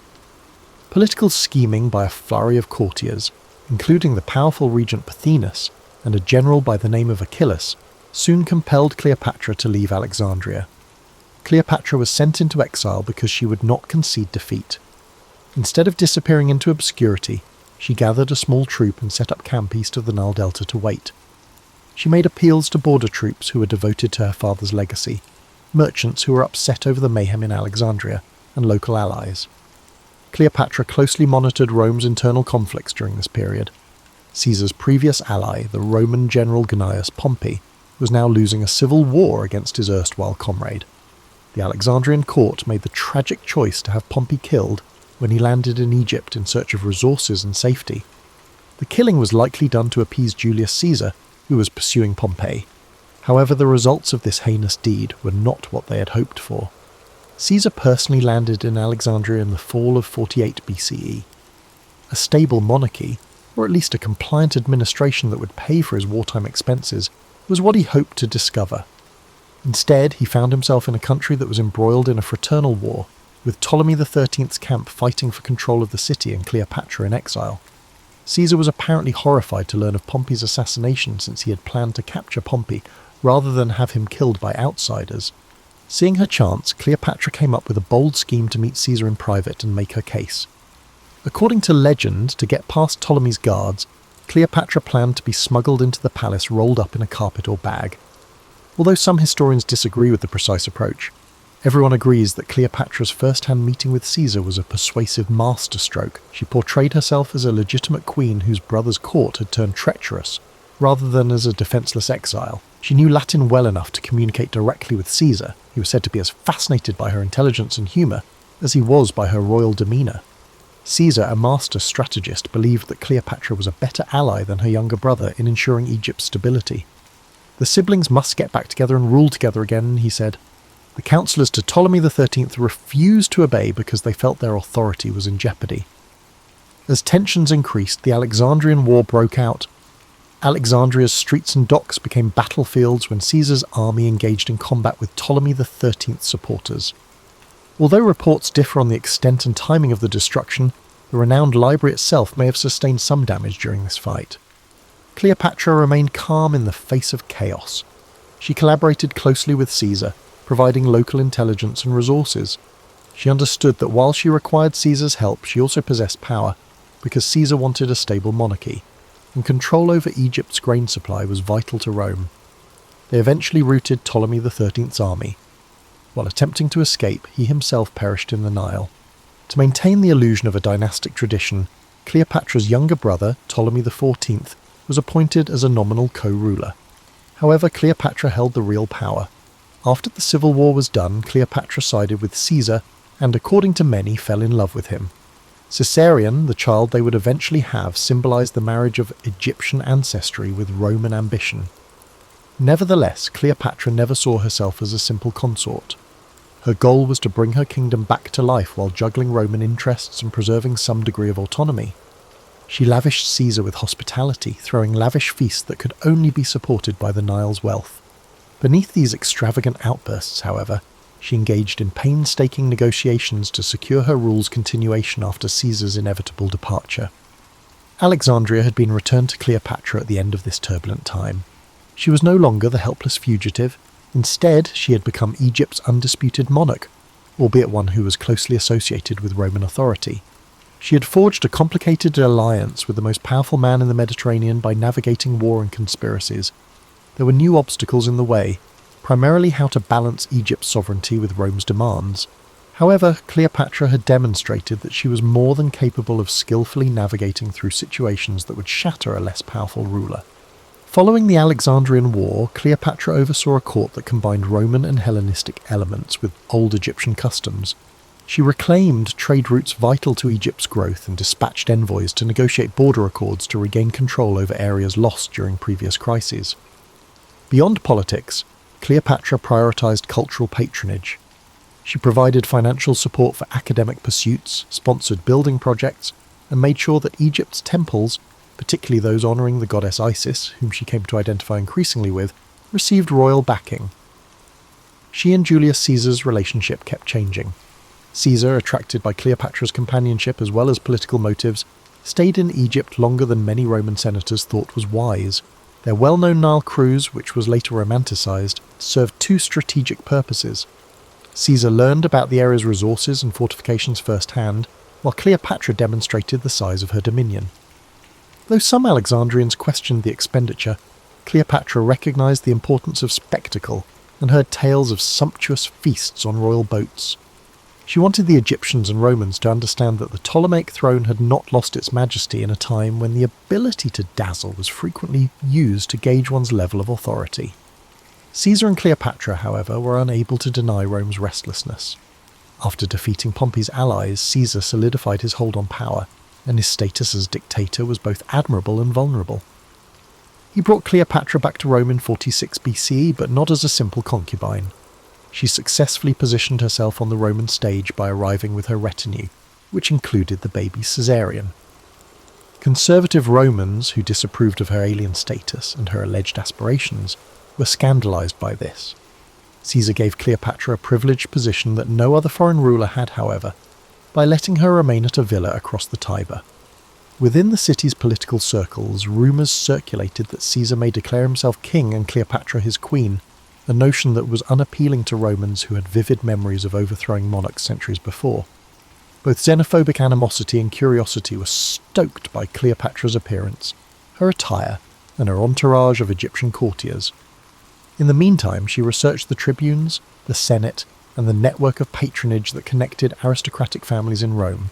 She realized how shaky Rome's acceptance of her was. Nevertheless, she engaged in diplomatic outreach, establishing connections with powerful senators and their spouses, giving presents and organizing cultural events that showcased Alexandria's refinement. But Cleopatra's primary goal was to ensure the future of her dynasty. From the Egyptian perspective, she desired Caesarion's recognition as his heir, even if it wasn't official. Caesar gave Caesarion preferential treatment even though he never legally declared him his son under Roman law. Caesar's continuous success appeared to be the key to the future. However, the tide of Roman politics was shifting, and many were disturbed by Caesar's acquisition of awards and display of monarchical accoutrements. Caesar was assassinated on the Ides of March in 44 BCE as a result of a conspiracy. Cleopatra, shocked and exposed, was in a dangerous situation in Rome. She swiftly retreated amid the confusion, returning to Alexandria with Caesarion and her entourage. According to some accounts, she thought about siding with Mark Antony or other groups in the ensuing power war. Cleopatra, however, was realistic. She understood that Romans would fight for the Republic once more, and before making any dangerous agreements, she needed to know who would win. Securely established in Egypt, she concentrated on bolstering the economy and defences of her realm, while she awaited the next Roman ruler to initiate contact. She made a deliberate decision to stay out of Rome during this rough time. If she had stayed, one side or the other might have exploited her as a pawn. Rather, she withdrew to a world in which she was truly in charge. She developed an image of herself at home as a conventional pharaoh in addition to being a Hellenistic queen. Her picture with a diadem, occasionally with subtle references to Egyptian iconography, was featured on coins bearing her name. To guarantee that the priesthood acknowledged her son Caesarion as a prince descended from God, she funded religious ceremonies. Cleopatra cemented her position among her subjects by fusing traditional Egyptian devotion with classical Greek elegance. Though she was aware that Egypt's destiny would unavoidably be shaped by the next wave of Rome's civil war, she never cut off contact with Roman politicians. Cleopatra's top objective amid the chaos that followed Caesar's murder was to maintain her independence to the greatest extent feasible. Although she had already navigated the maze, the Roman stage was about to change again, bringing new performers who would test her wits. She would have to carefully consider her options now that she could no longer rely on Caesar's favour, forming alliances and battling for time in a game where the outcome could affect the Mediterranean's future. After Caesar's death, Rome fell into civil war, creating a power vacuum. On one side were the assassins, led by Brutus and Cassius, advocating for a return to republican ideals. The second triumvirate brought together three important figures: Octavian, Caesar's adopted son and heir; Mark Antony, a seasoned general and close ally of Caesar; and Lepidus, whose influence quickly diminished. In the following 2 years, these factions fought for dominance. From Alexandria, Cleopatra observed, knowing Egypt's wealth could become a bargaining chip again. Mark Antony had previously been kind to Cleopatra. He visited Alexandria during Caesar's time and enjoyed the court's hospitality. As the triumvirate faced Brutus and Cassius, Antony required resources, grain, ships and money, to strengthen his position. He called Cleopatra to Tarsus, Asia Minor, to negotiate terms. The summons was not just a polite request. Ignoring it could provoke Roman anger.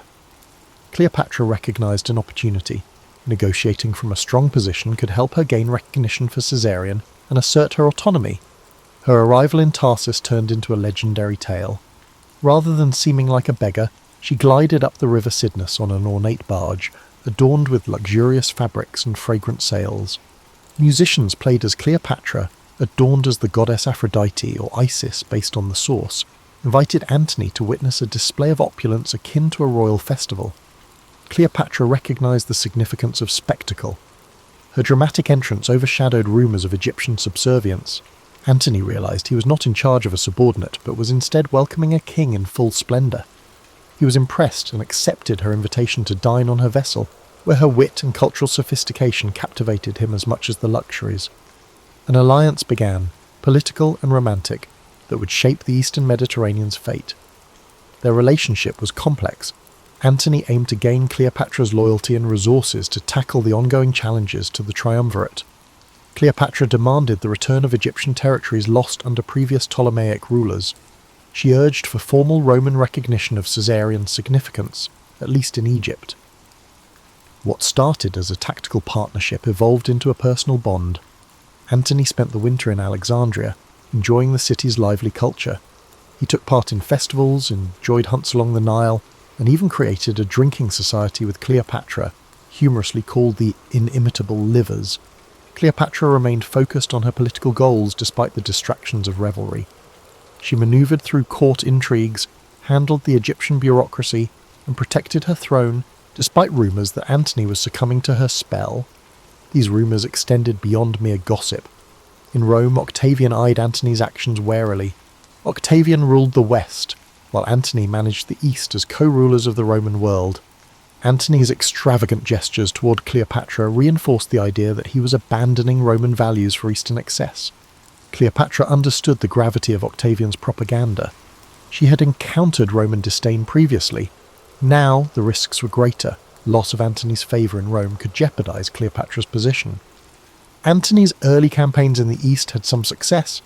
He reaffirmed Roman authority in rebellious areas and granted Cleopatra land in Phoenicia, Cyprus, and parts of Crete and Syria. These grants enhanced Egypt's power and filled Cleopatra's treasury.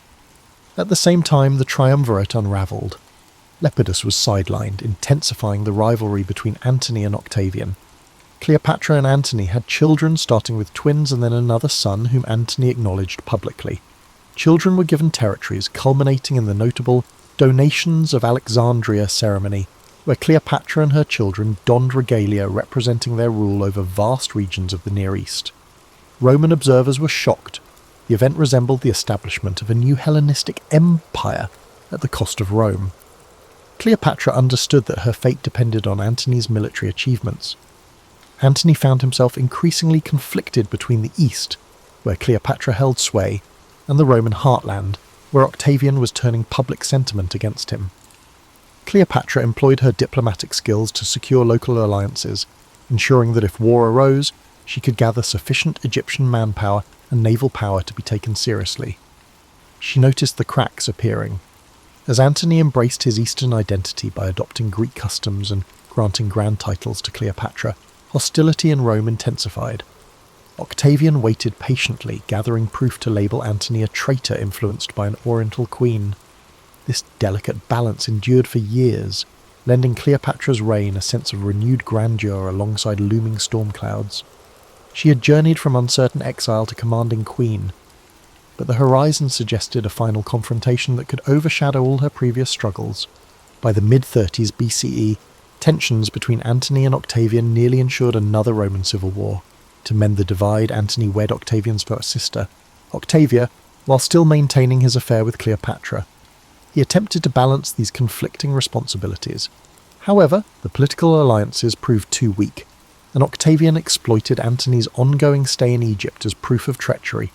In 32 BCE, after Antony divorced Octavia, Octavian claimed that Antony had turned into Cleopatra's puppet, labelling her as the master manipulator. Cleopatra, sensing Rome's growing animosity, prepared for battle. She strengthened the Egyptian coast, gathered grain, and grew her navy. Despite the strength of Egyptian forces, facing Rome's legionary machine was intimidating. Cleopatra thought that victory relied on Antony's skill in maintaining the loyalty of his legions and uniting Eastern client states under his leadership. As war approached, his support started to weaken. Several allied kings hesitated. Roman senators who once supported Antony switched their allegiance to Octavian. Driven by fear or political strategy, the propaganda war intensified. Octavian depicted Cleopatra as a foreign seductress aiming to enslave Rome, stoking xenophobia among the Roman people.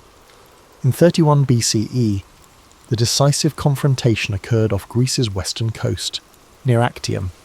Antony and Cleopatra gathered a significant fleet, but Agrippa, Octavian's admiral and subadmiral, outsmarted them. Historians may argue over specifics, but the result is evident.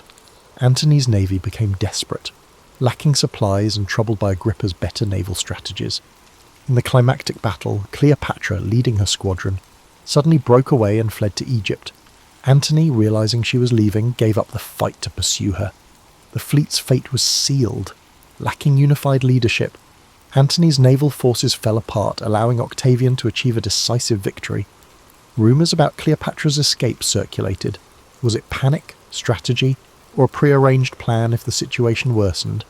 Some accuse her of betrayal, while others believe she realised the battle was lost and tried to salvage what she could.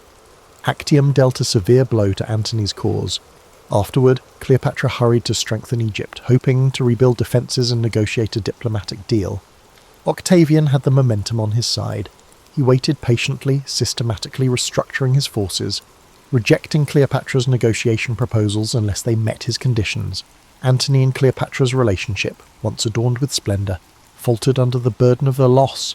Antony experienced shame in front of his troops, many of whom abandoned him.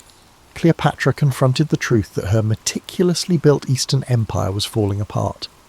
She attempted to negotiate once more. Would Octavian allow Caesarion to rule as co-regent if she surrendered Antony?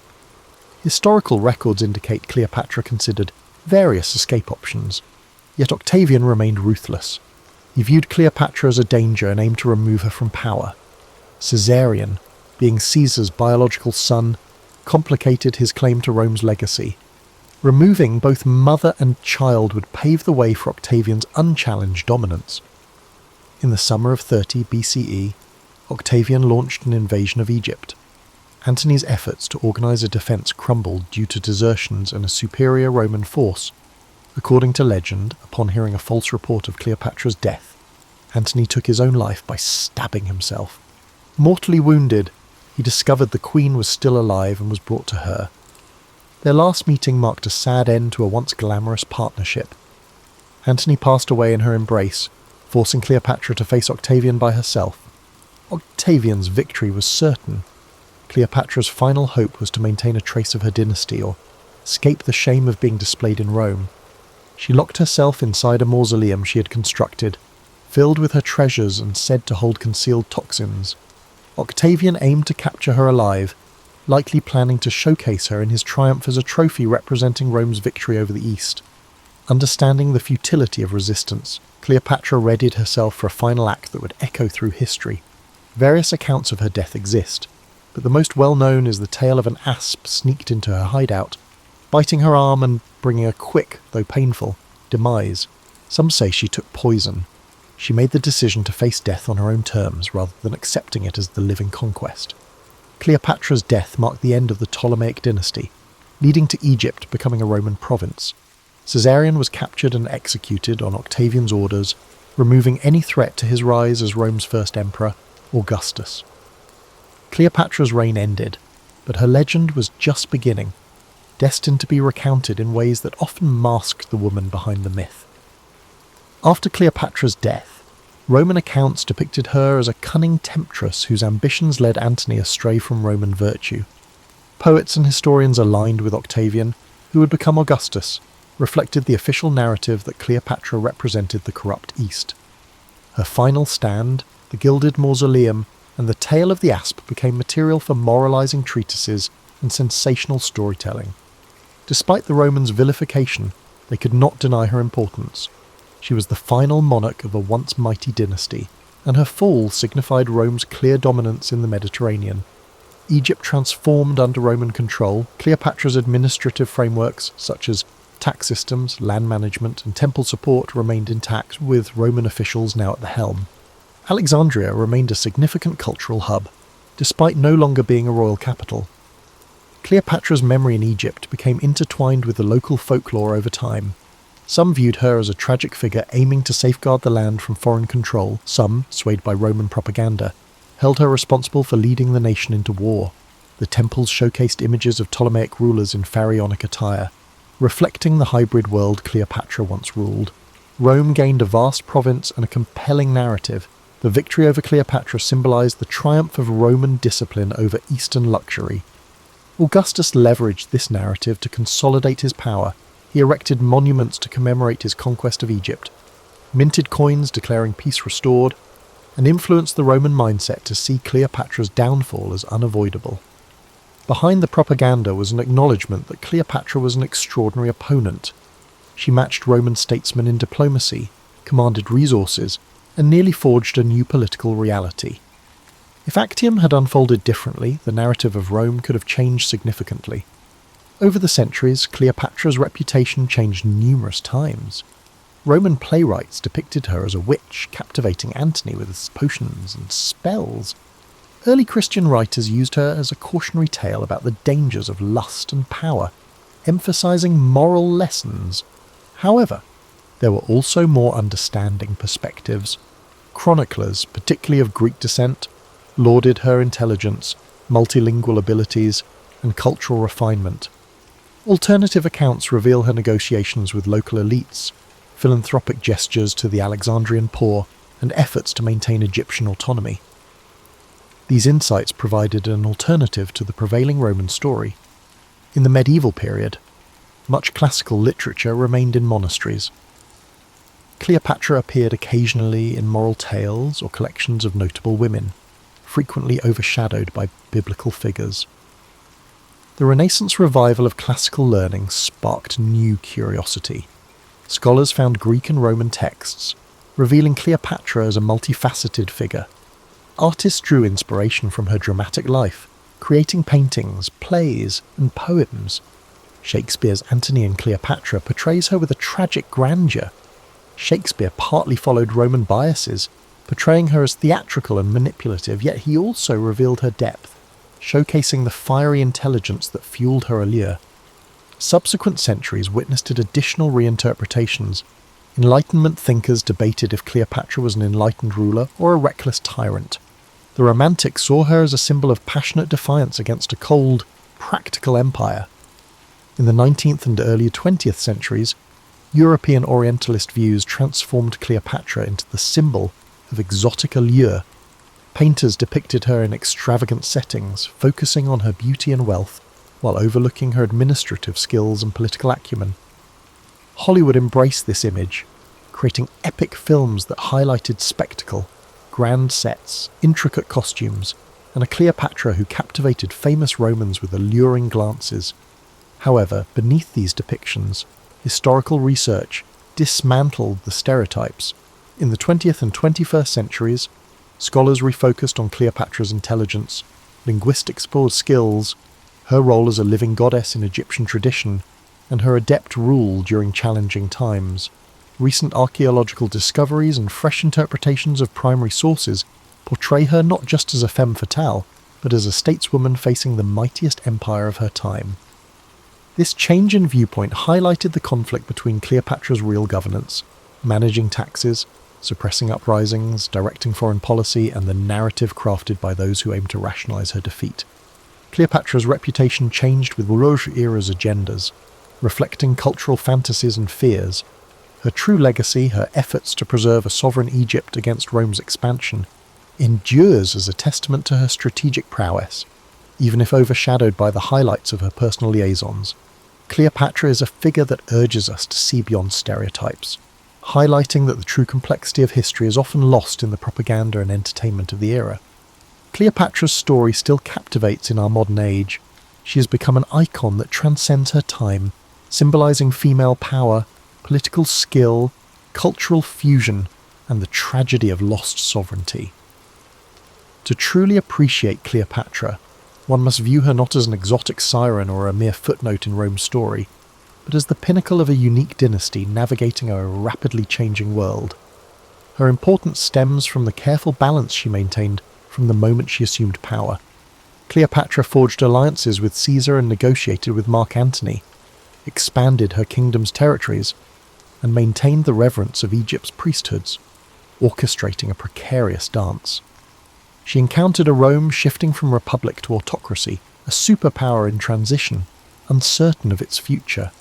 Cleopatra understood that to protect Egypt, she needed to navigate Roman politics while embodying the role of pharaoh, merging Greek and Egyptian traditions more effectively than her predecessors. Cleopatra's intellectual interests deserve greater focus. Growing up in Alexandria's vibrant intellectual atmosphere, she gained both scholarly and practical knowledge. She authored works on medicine, cosmetics, and possibly linguistics, but these writings have now vanished. She communicated with the subject peoples in their languages, an ability that granted real legitimacy in the eyes of those unfamiliar with Greek-speaking Ptolemaic rulers. Cleopatra engages with Roman elites in Greek or Latin and leads Egyptian ceremonies in the local language, showcasing her cultural fluency as a political asset. Her story highlights how quickly propaganda can distort a legacy. Roman accounts depicted Cleopatra as a seductive foreign queen, overshadowing her contributions as a stateswoman. The caricature persisted over the centuries, influencing art and theatre while reducing her complexity. By piecing together scattered evidence, from coins with her profile to Greek historians' descriptions, we glimpse the real Cleopatra, a determined monarch making monumental decisions in a time of colliding global powers. Their ultimate demise highlights the weaknesses of a smaller state trapped among Roman factions. Cleopatra's relationship with Antony was both personal and practical, yet in the competitive realm of Roman politics, it served as a tool for Octavian's ambitions. The empire needed new conquests to solidify its political transformations, and the idea of Cleopatra's conspiracy with Antony gave Octavian the moral pretext to march on Egypt.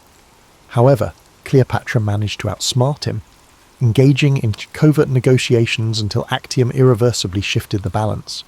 Even Cleopatra's death, often recounted with melodramatic flair, reflects her refusal to be paraded as a captive in Rome. By choosing to die on her terms, she denied Octavian a triumphant display, ensuring her final image was one of defiance instead of submission. This act, dramatized in art and theatre, embodies a political strategy. Cleopatra ensured she was remembered as a queen, not a captive. After that final act, Egypt turned into Rome's breadbasket, supporting an empire that would rule Europe, North Africa, and the Near East for centuries. Alexandria continued to be a centre of scholarship and trade, maintaining Greek and Egyptian cultural influences even during Roman rule. Cleopatra's children with Antony were taken to Rome and largely disappeared from history, except for one daughter, Cleopatra Selene, who married into another African kingdom and preserved a fragment of her mother's legacy. Caesarion, the son of Julius Caesar, was executed to eradicate any rival claim to Rome. Thus, the direct line of Cleopatra ended brutally, a testament to how Roman realpolitik disdained potential threats, however young or innocent. Interest in Cleopatra continues over 2,000 years later. Historians discuss her strategies, archaeologists search the Egyptian coast for her burial site, and filmmakers recreate her life in grand productions. Every retelling reveals as much about the storyteller as it does about Cleopatra. Her character reveals the complexities of power, the dynamics of gender and politics, and the resilience of a dynasty facing extinction. She bridges worlds, Greek and Egyptian, a female leader and Roman ally, a scholar and politician. Cleopatra emerged as a leader who would not allow her kingdom to be a mere pawn in Rome's strategy. She engaged in high-stakes gameplay, experiencing both spectacular victories and devastating losses. She transcended the caricatures that defined her posthumous image. The final Queen of the Nile remains an enigma who challenges us to look deeper than the simple myths, reminding us that history is often shaped by those who wield the pen, and that a life as momentous as hers deserves constant re-examination. Helen Keller began her life against a backdrop of Reconstruction-era Alabama, a place where social norms were frayed and family legacies weighed heavily on each new generation. Born on June 27, 1880, in Tuscumbia, she was part of a region still grappling with the aftermath of the Civil War. Her father, Arthur Keller, had served as a Confederate officer, and though the war was over, its echoes shaped the household's underlying sense of pride and anxiety. From the start, Helen's life was bound by both the contradictions of her time and a family quietly nursing unspoken wounds of history. Her earliest memories were, of course, coloured by a devastating change that came when she was just a toddler. Sometime before she turned 2, an unidentified illness, often described as brain fever, robbed her of sight and hearing. In many retellings, this moment is painted as a heart-rending tragedy, yet for Helen herself, it was a shift in perception. She never spoke of it in purely sorrowful terms later in life, perhaps because she was too young to fully process what she had lost. In essence, the deprivation of 2 key senses simply rearranged her experience of the world. The Keller family, on the other hand, was plunged into a haze of uncertainty, forced to adapt in ways they were hardly prepared for. The household was a swirl of tension, a child with no means of communication, save for raw gestures and the occasional shriek, tested everyone's limits. Helen's mother, Kate, wrestled with both heartbreak and determination, searching frantically for some method to reach her daughter. The era offered little guidance. Doctors gave vague, sometimes contradictory advice. Neighbours whispered about God's will or nature's cruelty. Many believed that being both deaf and blind was a lifelong sentence of isolation. Yet Kate Keller refused to surrender to that conventional wisdom and began a tireless journey that would eventually take her to experts in distant cities. Within the walls of Ivy Green, the family's homestead, Helen's days were filled with tactile explorations. She felt the sun in the courtyard, the rough bark of trees near the garden, and the lingering vibrations of household chores. She could sense footsteps' vibrations on wooden floors and followed faint scents in the breeze to understand who was nearby. Though it sounds romantic to modern ears, to young Helen it was purely survival. She used every tool she had, taste, touch, smell, the delicate tremors of movement, and discovered how to navigate a chaotic environment. Still, such adaptation wasn't enough to give her a vocabulary or a means of expression beyond basic wants. She would throw tantrums to convey frustration, grabbing at objects she desired or wailing at moments of confusion. Her parents walked on eggshells, never knowing when their daughter's frustration might explode into yet another outburst. Occasionally, distant visitors from the family's circle of acquaintances arrived, but few had hope for Helen's future. One or two suggested asylums, most simply stared, polite smiles masking pity. These moments of external doubt only spurred Kate Keller to keep searching. Perhaps the less talked about aspect of Helen's early life is how her father and extended relatives perceived her condition. While some recounted that Arthur Keller doted on his daughter, more nuanced family letters indicate a father caught between love and a certain resignation. He harboured paternal hopes, but also carried the baggage of his sense of masculinity. He was an ex-soldier, a newspaper man, a man who prided himself on discipline. He struggled to reconcile his own sense of masculinity with the demands of a disabled daughter, whose needs he struggled to meet. Family lore points to occasional rifts between Arthur and Kate regarding what next steps to take.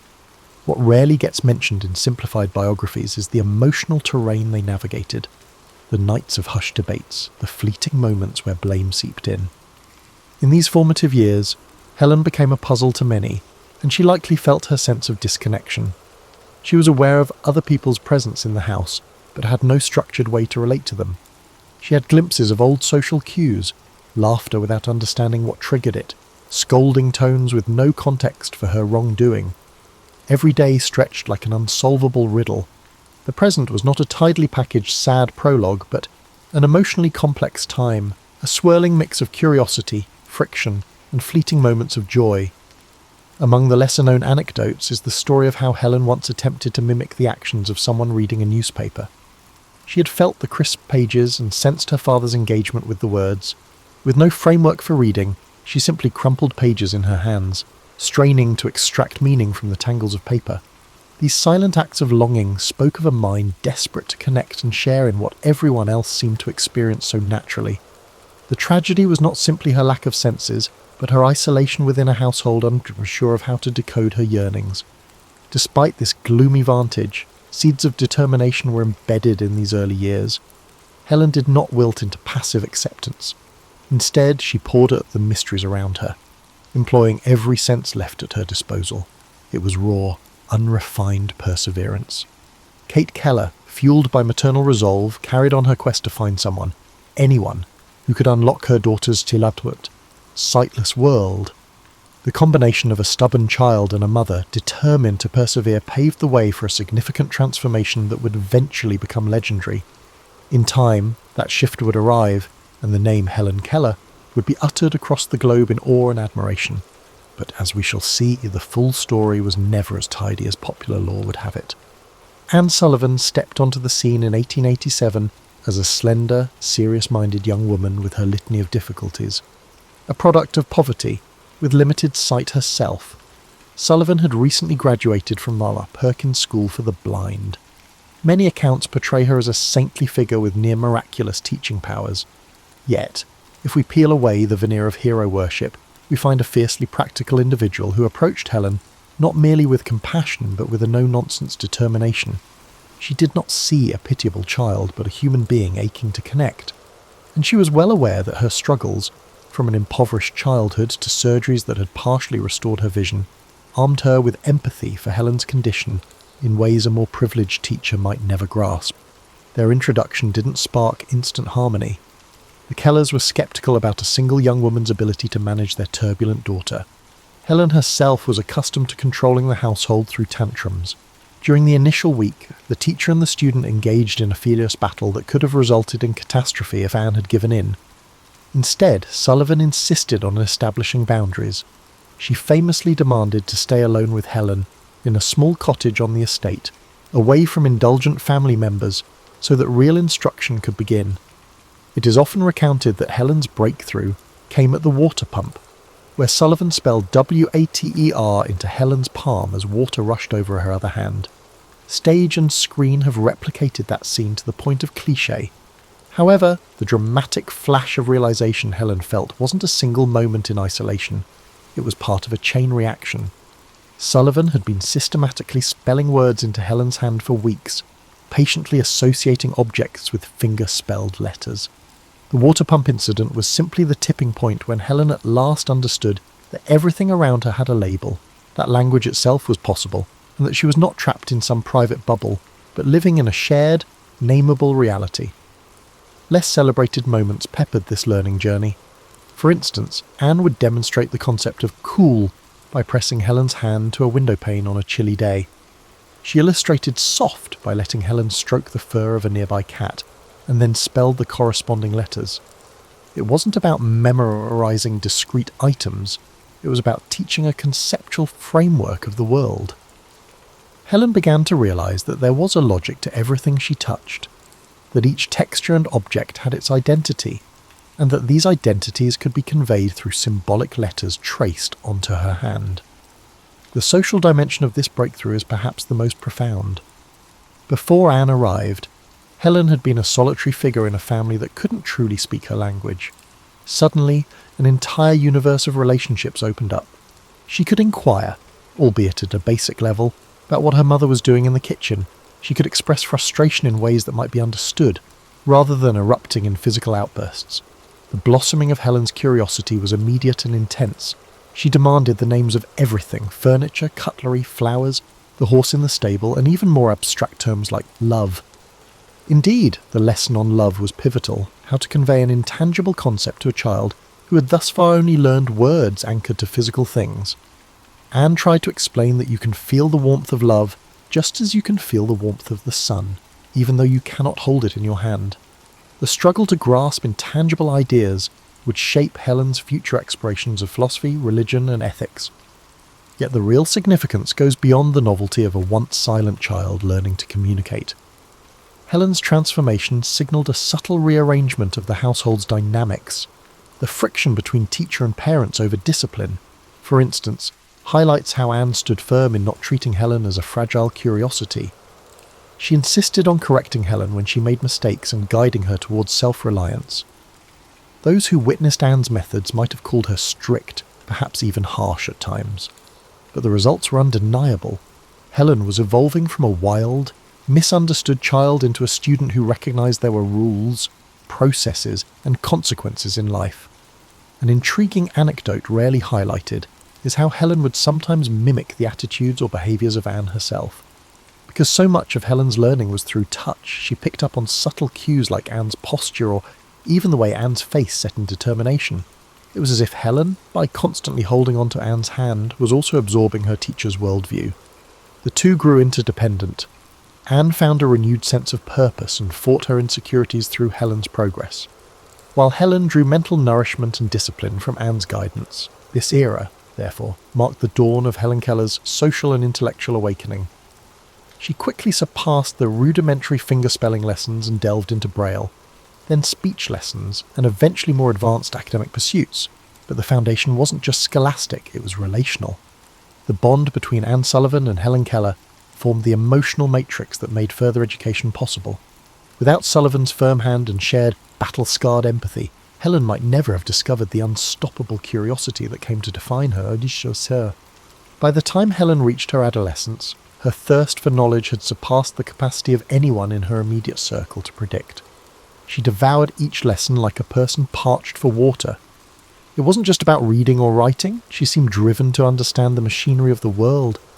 She became fascinated by the ways different people navigated life, and she asked endless questions about concepts that most teenagers rarely pondered: philosophical puzzles, the nature of ethics, why wars happened, and what it meant to be just in an unjust society. Her formal education became a patchwork of experiences. Although Helen studied at the Perkins School for the Blind for a while, and later at the Wright Humason School for the Deaf, her mainstay remained Anne Sullivan's tireless instruction. Eventually, the two set their sights on something even more ambitious: preparing Helen for college.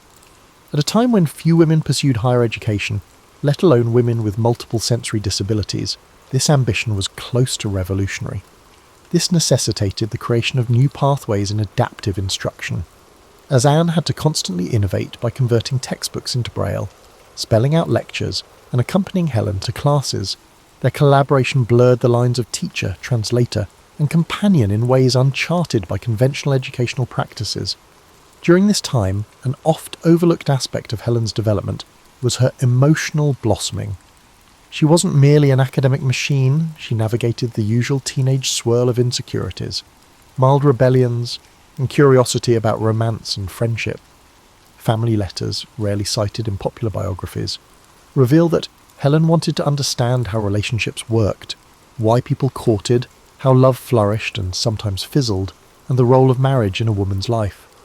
She read voraciously, exploring everything from Shakespearean sonnets to newly published novels, gleaning insights into the emotional tapestry of human relationships. One particularly striking incident revolves around Helen's experiment with speech. After mastering fingerspelling and Braille, she yearned to communicate verbally. Speech lessons for the deaf-blind were still rudimentary, and progress could be excruciatingly slow. Under the guidance of Sarah Fuller at the Horseman School for the Deaf, Helen spent hours positioning her lips and tongue to replicate sounds she could not hear. She placed her sensitive fingertips on her teacher's face to feel the vibrations of spoken words. Over months of painstaking effort, she managed to form spoken phrases that were intelligible to those who knew her well. But the triumph was bittersweet. Her speech would never be as fluid or comprehensible to strangers, and it required relentless practice to maintain. Yet, in typical Helen fashion, she refused to see this limitation as defeat. It was merely another dimension of communication to explore. Socially, these teenage years also brought Helen under the spotlight in ways both thrilling and uncomfortable. The media caught wind of a miracle child who was deaf and blind, yet flourishing academically. Journalists occasionally visited to watch her articulate a few words or to see her read entire passages in Braille. Some articles were sympathetic marvels, others bordered on the sensational, depicting Helen as a curiosity or wonder. The term wonder child, in fact, appeared so frequently that Helen later expressed mixed feelings about it. She feared it reduced her to an oddity, rather than recognizing her as a young woman with complex intellect and emotions. However, the publicity had its advantages. It introduced Helen to networks of educators, philanthropists, and activists who took an interest in her future. She began corresponding with notable intellectuals of the era, forging connections that would seed her later involvement in social activism. Mark Twain was one such figure. He was captivated by her wit and breadth of knowledge, and their letters showed a mutual admiration that transcended her disabilities. In an era when conversation itself was often limited to those within one's immediate circle, Helen was forging relationships across continents, guided by Sullivan's interpreting hands. Not everything was straightforward. By her late teens, Helen grappled with the perennial adolescent tug-of-war, independence versus reliance. Anne Sullivan was both guardian angel and gatekeeper. The closeness they shared sometimes led to friction. Helen wanted more autonomy, some space to make mistakes, to be alone with her thoughts, to test her boundaries. Anne, for her part, recognised that without her intervention, Helen could become overwhelmed in new environments. This tension rarely escalated into open conflict, but it simmered, foreshadowing later complexities in their relationship. One revealing episode took place when Helen visited the ocean for the first time. She eagerly waded beyond her comfort zone, enthralled by the sensation of waves crashing against her body. Anne, worried about Helen's safety, yanked her back. This encounter illuminated the risk inherent in discovering the world through her partial senses. Each new experience was exhilarating to Helen, but her sense of danger was limited by her lack of sight and hearing. Her teacher and companion felt the weight of constant vigilance. It was a dance of trust and caution, exploration and safeguarding, one that would colour Helen's life for decades to come. In many ways, these teenage years were an incubator for the fierce intellect and strong will that the world would come to know. She was no longer the tantrum-prone toddler, nor simply a novelty act. She was a growing scholar and a burgeoning thinker, laying the groundwork for her adult pursuits. Every day, she discovered more about the labyrinth of human experiences, determined to map it out with whatever sensory tools she could muster. The next frontier would be college, a world of lectures, syllabi, social clubs, and new ideas that would both excite and challenge her in ways she had yet to imagine. Helen Keller's enrolment at Radcliffe College in 1900 had a profound impact. She was the first deafblind person to undertake a full course of study at one of the nation's most rigorous academic institutions.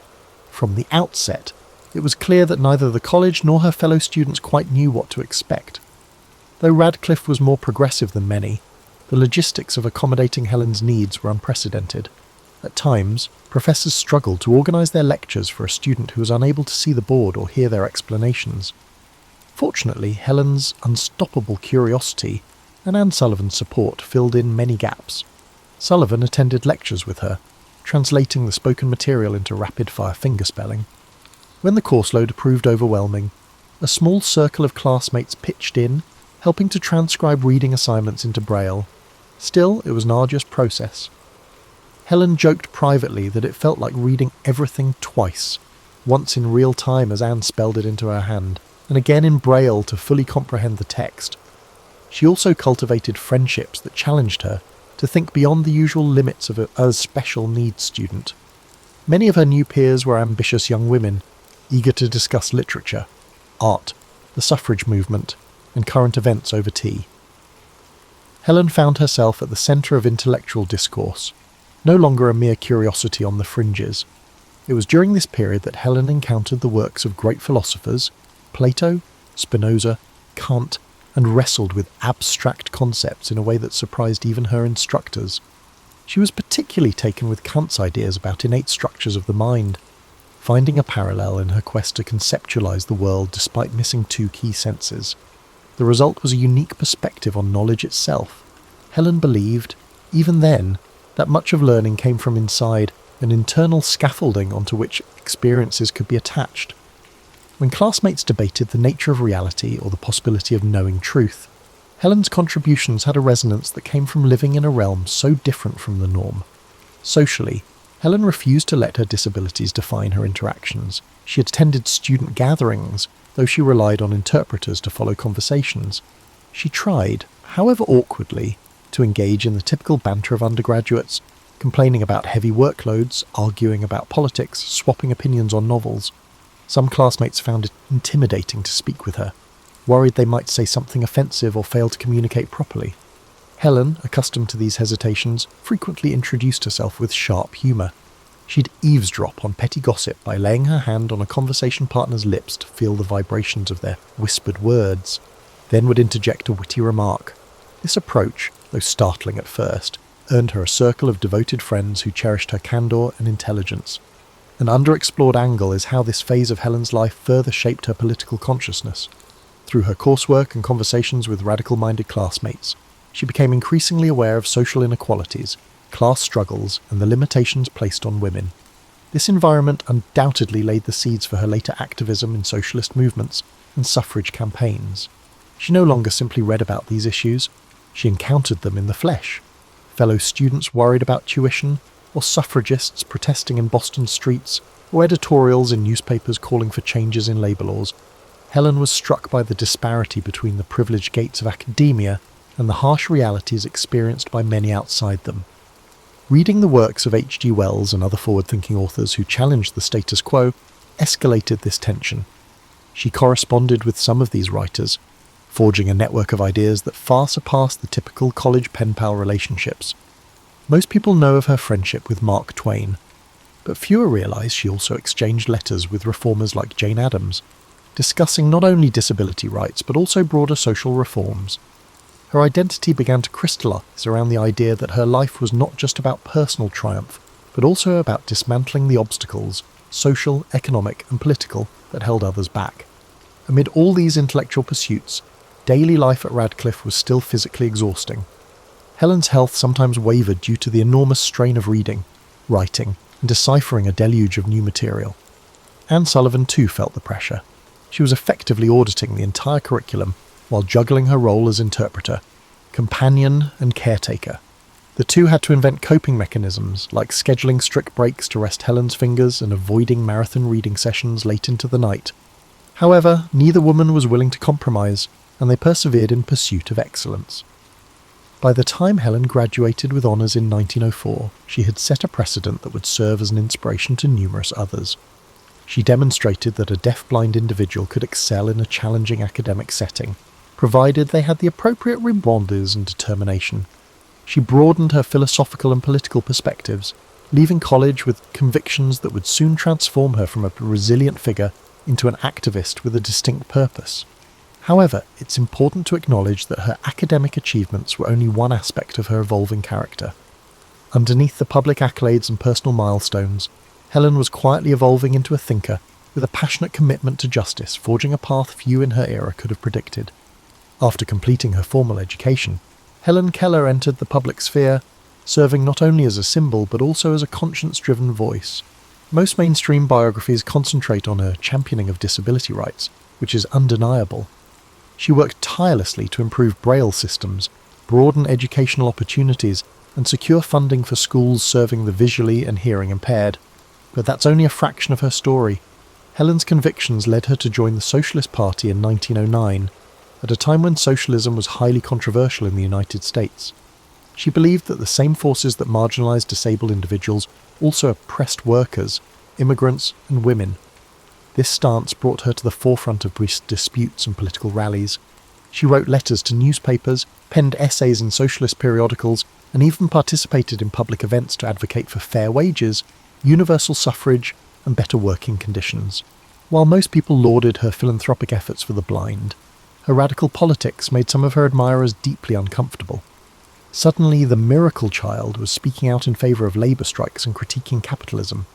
Sponsors withdrew support, and newspapers that once hailed her as an American hero now labelled her as misguided or manipulated. Helen remained undeterred. She wrote in one editorial, "I cannot reconcile my admiration of universal equality with the toleration of a system that perpetuates privilege for the few," capturing a moral clarity that resonated among the working classes. In parallel to her political forays, she continued an active schedule of lectures, tours, and fundraisers for the American Foundation for the Blind. Helen travelled extensively, accompanied by Anne Sullivan, who became Anne Sullivan Macy after marrying John Macy. They toured not just the United States, but also ventured internationally, meeting with educators, activists, and even heads of state to advocate for improved conditions for the visually and hearing impaired. In each locale, Helen took note of broader social issues: colonial exploitation, systemic poverty, or the denial of women's voting rights.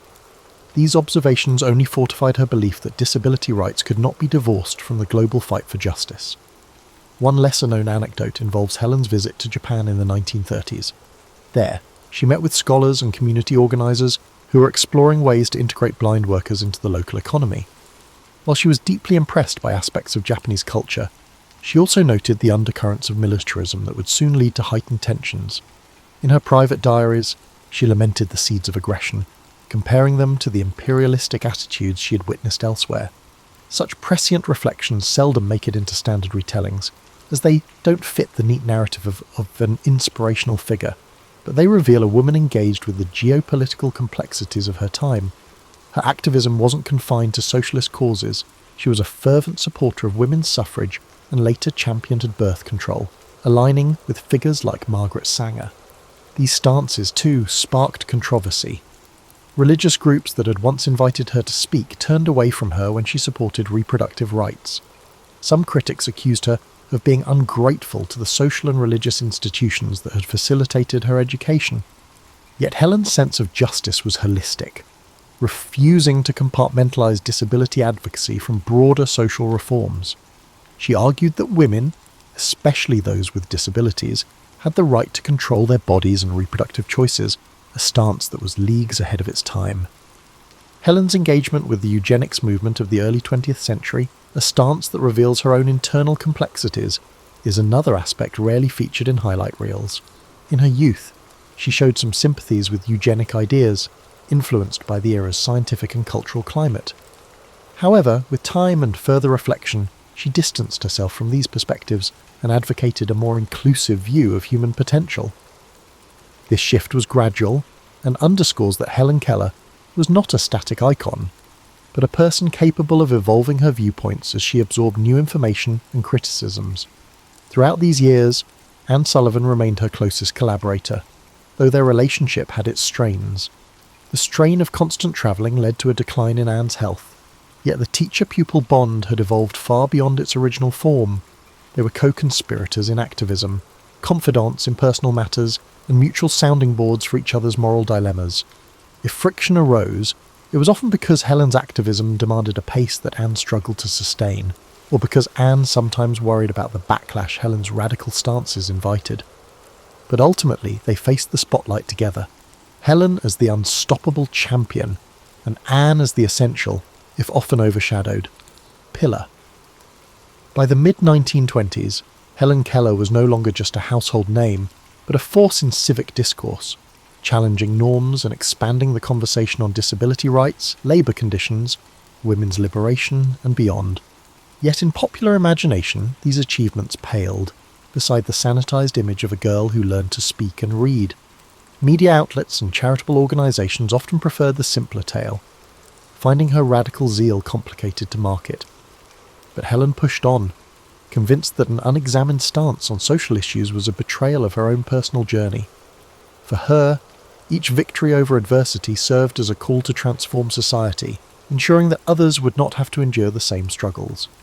In the decades following her emergence as a public figure, Helen Keller became something of an international phenomenon. She gave lectures around the globe, always with an interpreter by her side, initially Anne Sullivan, and later Polly Thompson when Anne's health worsened. Large audiences gathered to see how a deaf-blind individual could stand on stage, attempt spoken words, and then communicate more fully through hand signals, braille, or the vibrant expressiveness of her face and body language. Though there was a measure of spectacle in these events, Helen's substance often transcended the curiosity factor.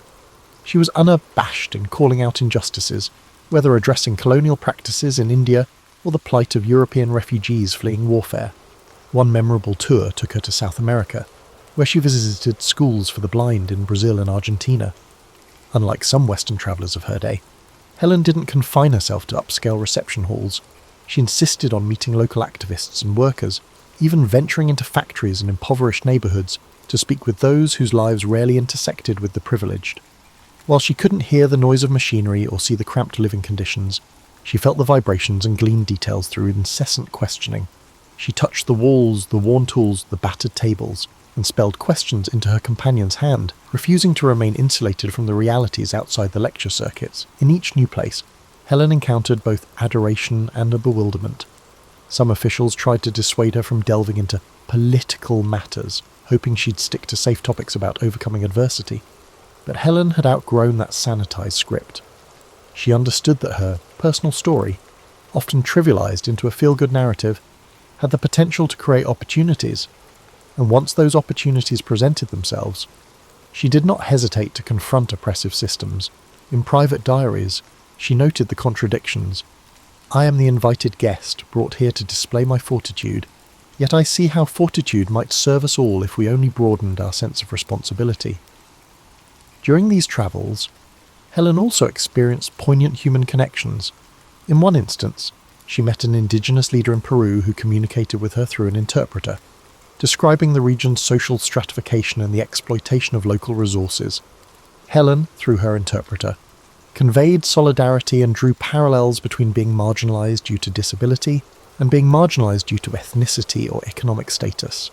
Such encounters reinforced her core belief that different struggles against oppression shared the same roots.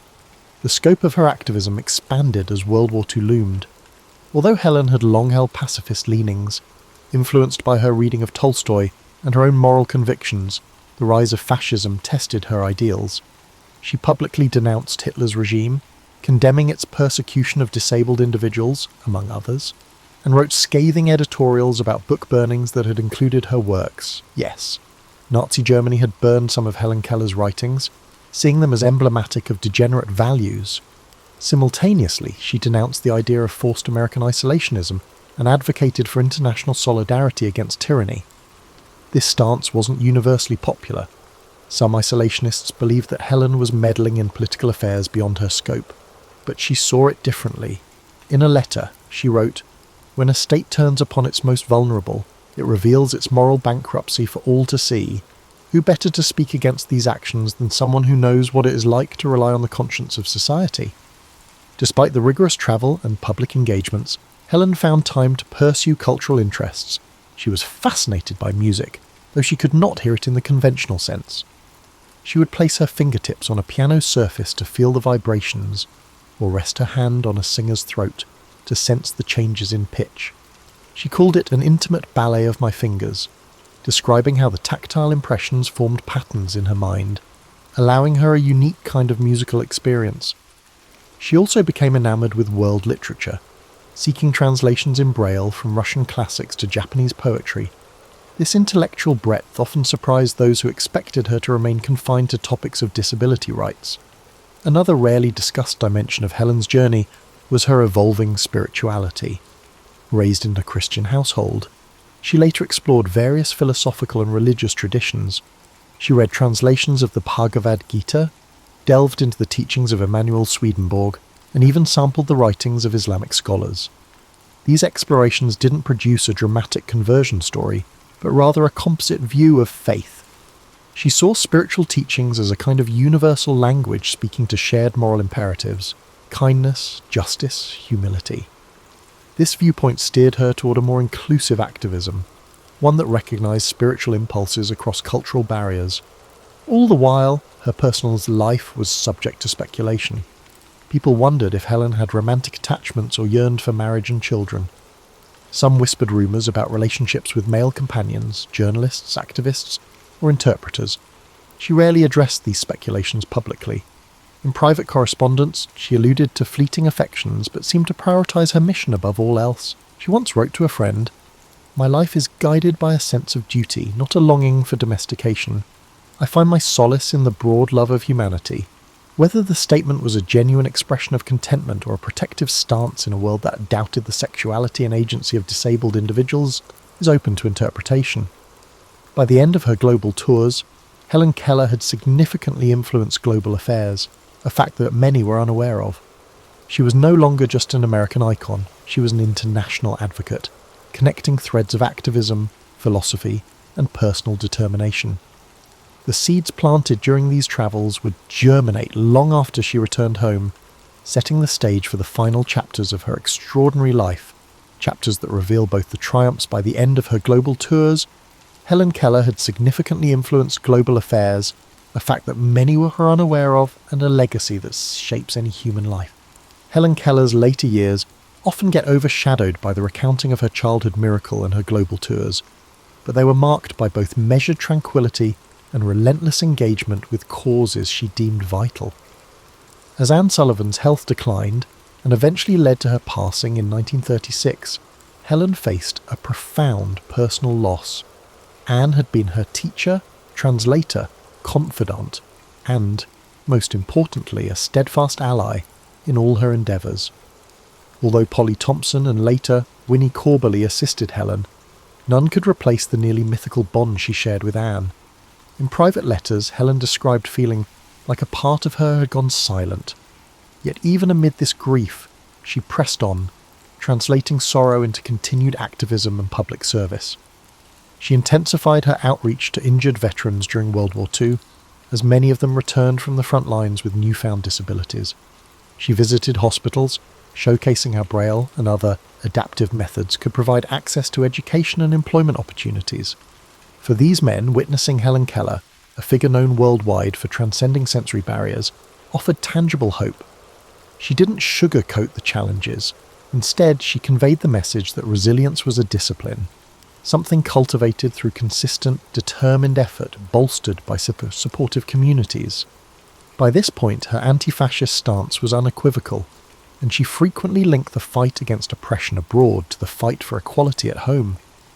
In the post-war years, Helen remained a champion for disability rights, but she never abandoned her broader social convictions.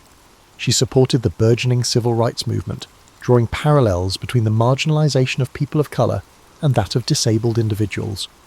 She wrote letters to leaders like W.E.B. Du Bois, voicing her unwavering support. and she cited the same moral logic she'd relied on throughout her life, that society cannot claim progress when entire groups are systematically denied basic rights. While she was not as visible in civil rights actions as younger activists, her public statements lent moral weight to the cause. Meanwhile, her personal reflections matured. In a series of essays, she lamented the ways her socialist views had been either ignored or glossed over by organisations eager to use her image for fundraising. She recognised that she'd become a symbol, often an inspirational one, yes, but also a convenient caricature that overshadowed her nuanced political beliefs. She wrote, "The world likes to see a triumph, but it becomes uneasy when that triumph calls for a radical shift in consciousness." These essays never garnered the attention of her earlier achievements, partly because they challenged readers to confront deep-seated prejudices about both disability and class. As she moved into her 70s, Helen's pace slowed somewhat, though she refused to slip quietly into retirement. She still travelled across the United States, visiting schools for the blind, giving lectures at universities, and meeting public figures who sought her endorsement. Hollywood occasionally came calling, wanting to dramatise her life for the umpteenth time. Despite her appreciation for the renewed interest, she was cautious about repetitive storytelling that reduced her to a mere child at the water pump.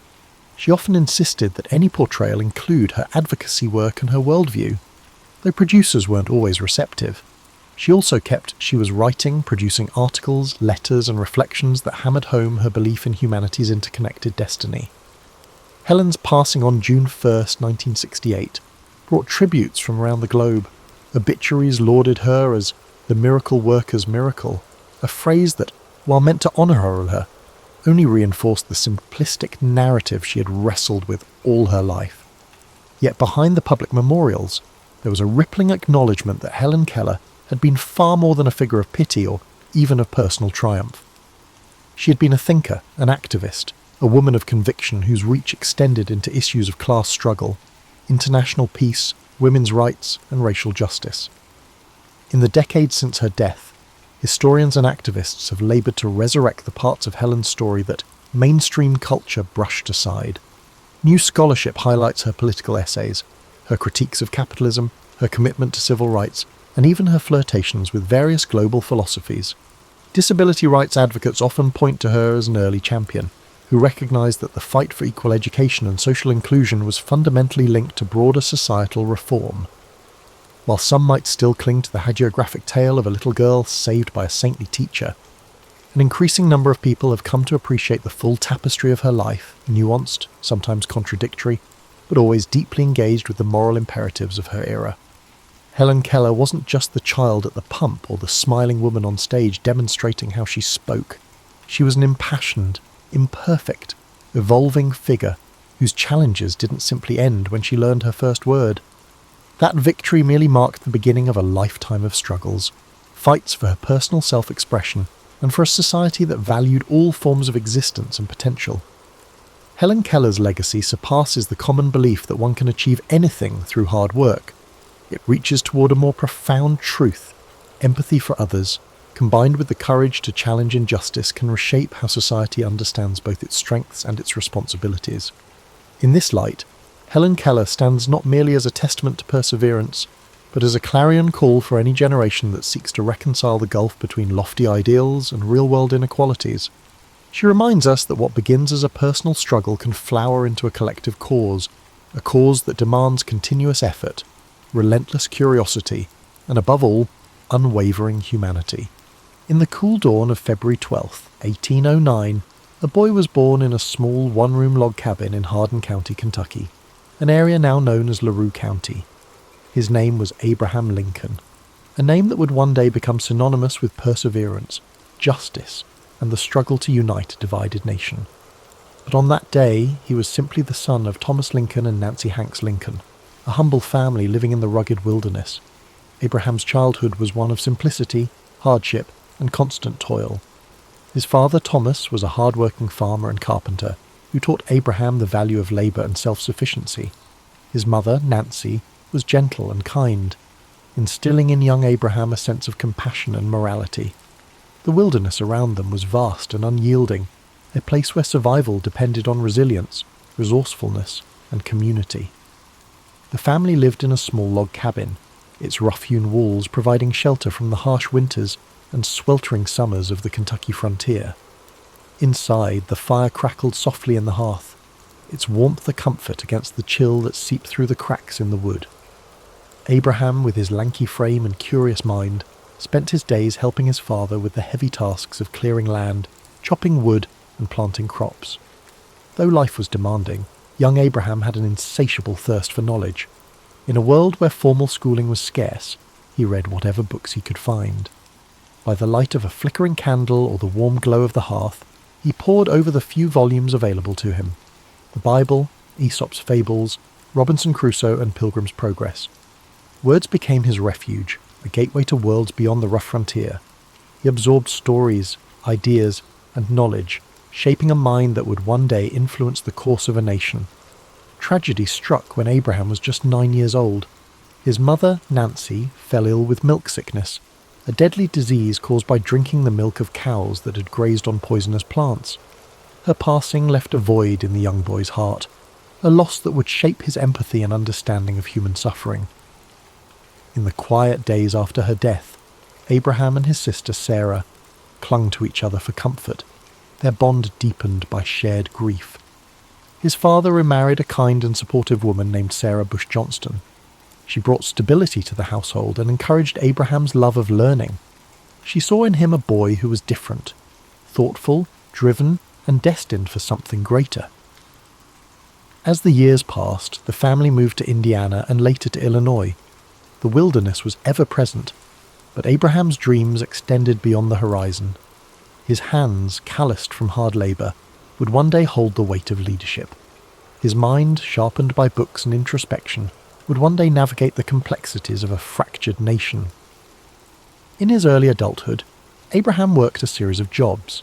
He was a rail splitter, a store clerk, a postmaster, and a surveyor. Each experience taught him something new about people, work, and society. His natural wit, humour, and storytelling ability made him beloved among his peers. But beneath his easygoing demeanour was a man driven by a desire to understand the world and make it better. At the age of 21, Abraham began to study law. His mind was meticulous, his sense of justice unwavering. He read legal texts tirelessly, often walking miles to borrow books. He passed the bar exam and began practicing law, gaining a reputation for honesty and integrity. His clients trusted him, knowing that he would fight for them with the same determination that had carried him through his own hardships. Lincoln's political career began humbly. He served in the Illinois state legislature, and later in the U.S. House of Representatives. He was not born into power or privilege, but his commitment to fairness, equality, and justice earned him respect. He spoke out against the expansion of slavery, believing deeply in the principles of liberty and human dignity. In 1860, at the age of 51, Abraham Lincoln was elected as the 16th President of the United States. The nation he inherited was teetering on the edge of collapse. The deep divide between the North and the South over the issue of slavery had reached a boiling point. Just months after his election, the southern states began to secede, and the shadow of civil war loomed large over the country. Lincoln faced this monumental crisis with steadfast resolve. He believed that the Union must be preserved, that the ideals of freedom and equality enshrined in the Declaration of Independence must not be lost. His speeches, delivered in his calm and measured voice, sought to heal the nation's wounds even as war erupted. The years of the Civil War were grueling. Battlefields were filled with the smoke of cannon fire, and the land was stained with the sacrifice of thousands. Lincoln carried the weight of every decision, knowing that the fate of a nation rested upon his shoulders. The lines on his face deepened, his eyes often heavy with the burden of loss. But through it all he remained resolute, driven by a belief in justice, unity, and the hope that a better world could emerge from the chaos. In 1863, Lincoln issued the Emancipation Proclamation, declaring that all slaves in the Confederate States were to be freed. It was a bold, transformative act that reshaped the purpose of the war and solidified his legacy as a champion of freedom. On April 9, 1865, the Civil War came to an end. The nation was weary, but there was hope that healing could begin. Yet Lincoln's story was to end abruptly. Just 5 days after the war's conclusion, on April 14, 1865, he was assassinated while attending a play at Ford's Theatre in Washington, D.C. His life, the journey from a log cabin to the highest office in the land, had come to a tragic end. Yet his legacy endured. The principles he fought for, freedom, unity, equality, would guide the nation forward. His words, his actions, and his unwavering commitment to justice left an indelible mark on history. As you breathe deeply now, let the story of Abraham Lincoln settle gently into your mind. His life was a testament to resilience, to the belief that, even in the darkest times, hope, compassion, and perseverance can light the way forward. As you drift further into the gentle embrace of sleep, let the legacy of Abraham Lincoln settle, like a comforting blanket over your thoughts. His journey from the rugged frontier to the hallowed halls of the White House is a reminder of the strength and resilience that lives within us all. His life teaches us that even in times of struggle, compassion, and perseverance can lead to hope, unity, and transformation. Picture the quiet landscape of the American frontier, the wide open plains stretching endlessly beneath a star-filled sky. The air is crisp and cool, and the soft breeze carries with it the scent of wild grass and earth. A sense of stillness settles over the land, the kind of stillness that comes with the end of a long day of toil. This is where Lincoln's journey began, where each sunrise and sunset shaped a man who would one day guide a nation through its darkest hours. As you breathe in deeply, feel that same calm resilience within you. The steady rhythm of your breath mirrors the gentle sway of the tall grasses, their tips shimmering in the pale moonlight.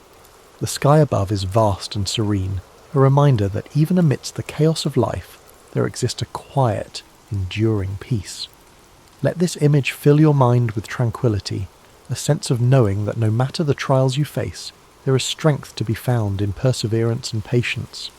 Imagine the crackling of a campfire in the distance, its warm glow a beacon of comfort in the darkness. The flames dance softly, casting flickering shadows that sway and twist. This fire represents the warmth of human connection, the bonds of unity that Lincoln so passionately fought to protect. Even when the world was divided, he held firm to the belief that a nation could heal, that people could come together despite their differences. Lincoln's story reminds us of the quiet power of humility, empathy, and integrity. In his speeches and letters, he spoke not with arrogance, but with a deep understanding of human nature, of the pains and struggles that shape us all. His words carried the weight of experience and the hope of a better tomorrow. They were like gentle waves, lapping against the shores of a fractured nation, each word a step toward healing and reconciliation. As you lie here, feel yourself sinking deeper into rest. The burdens of the day grow lighter, like leaves floating gently down a stream.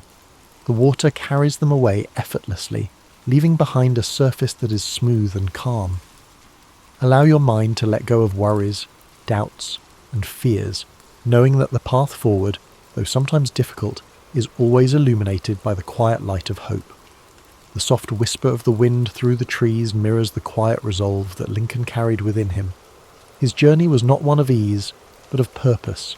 Each challenge, each setback, was met with patience and fortitude.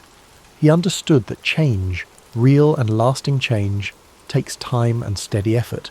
In the face of adversity, he chose to act with dignity, knowing that his choices would shape the future for generations to come.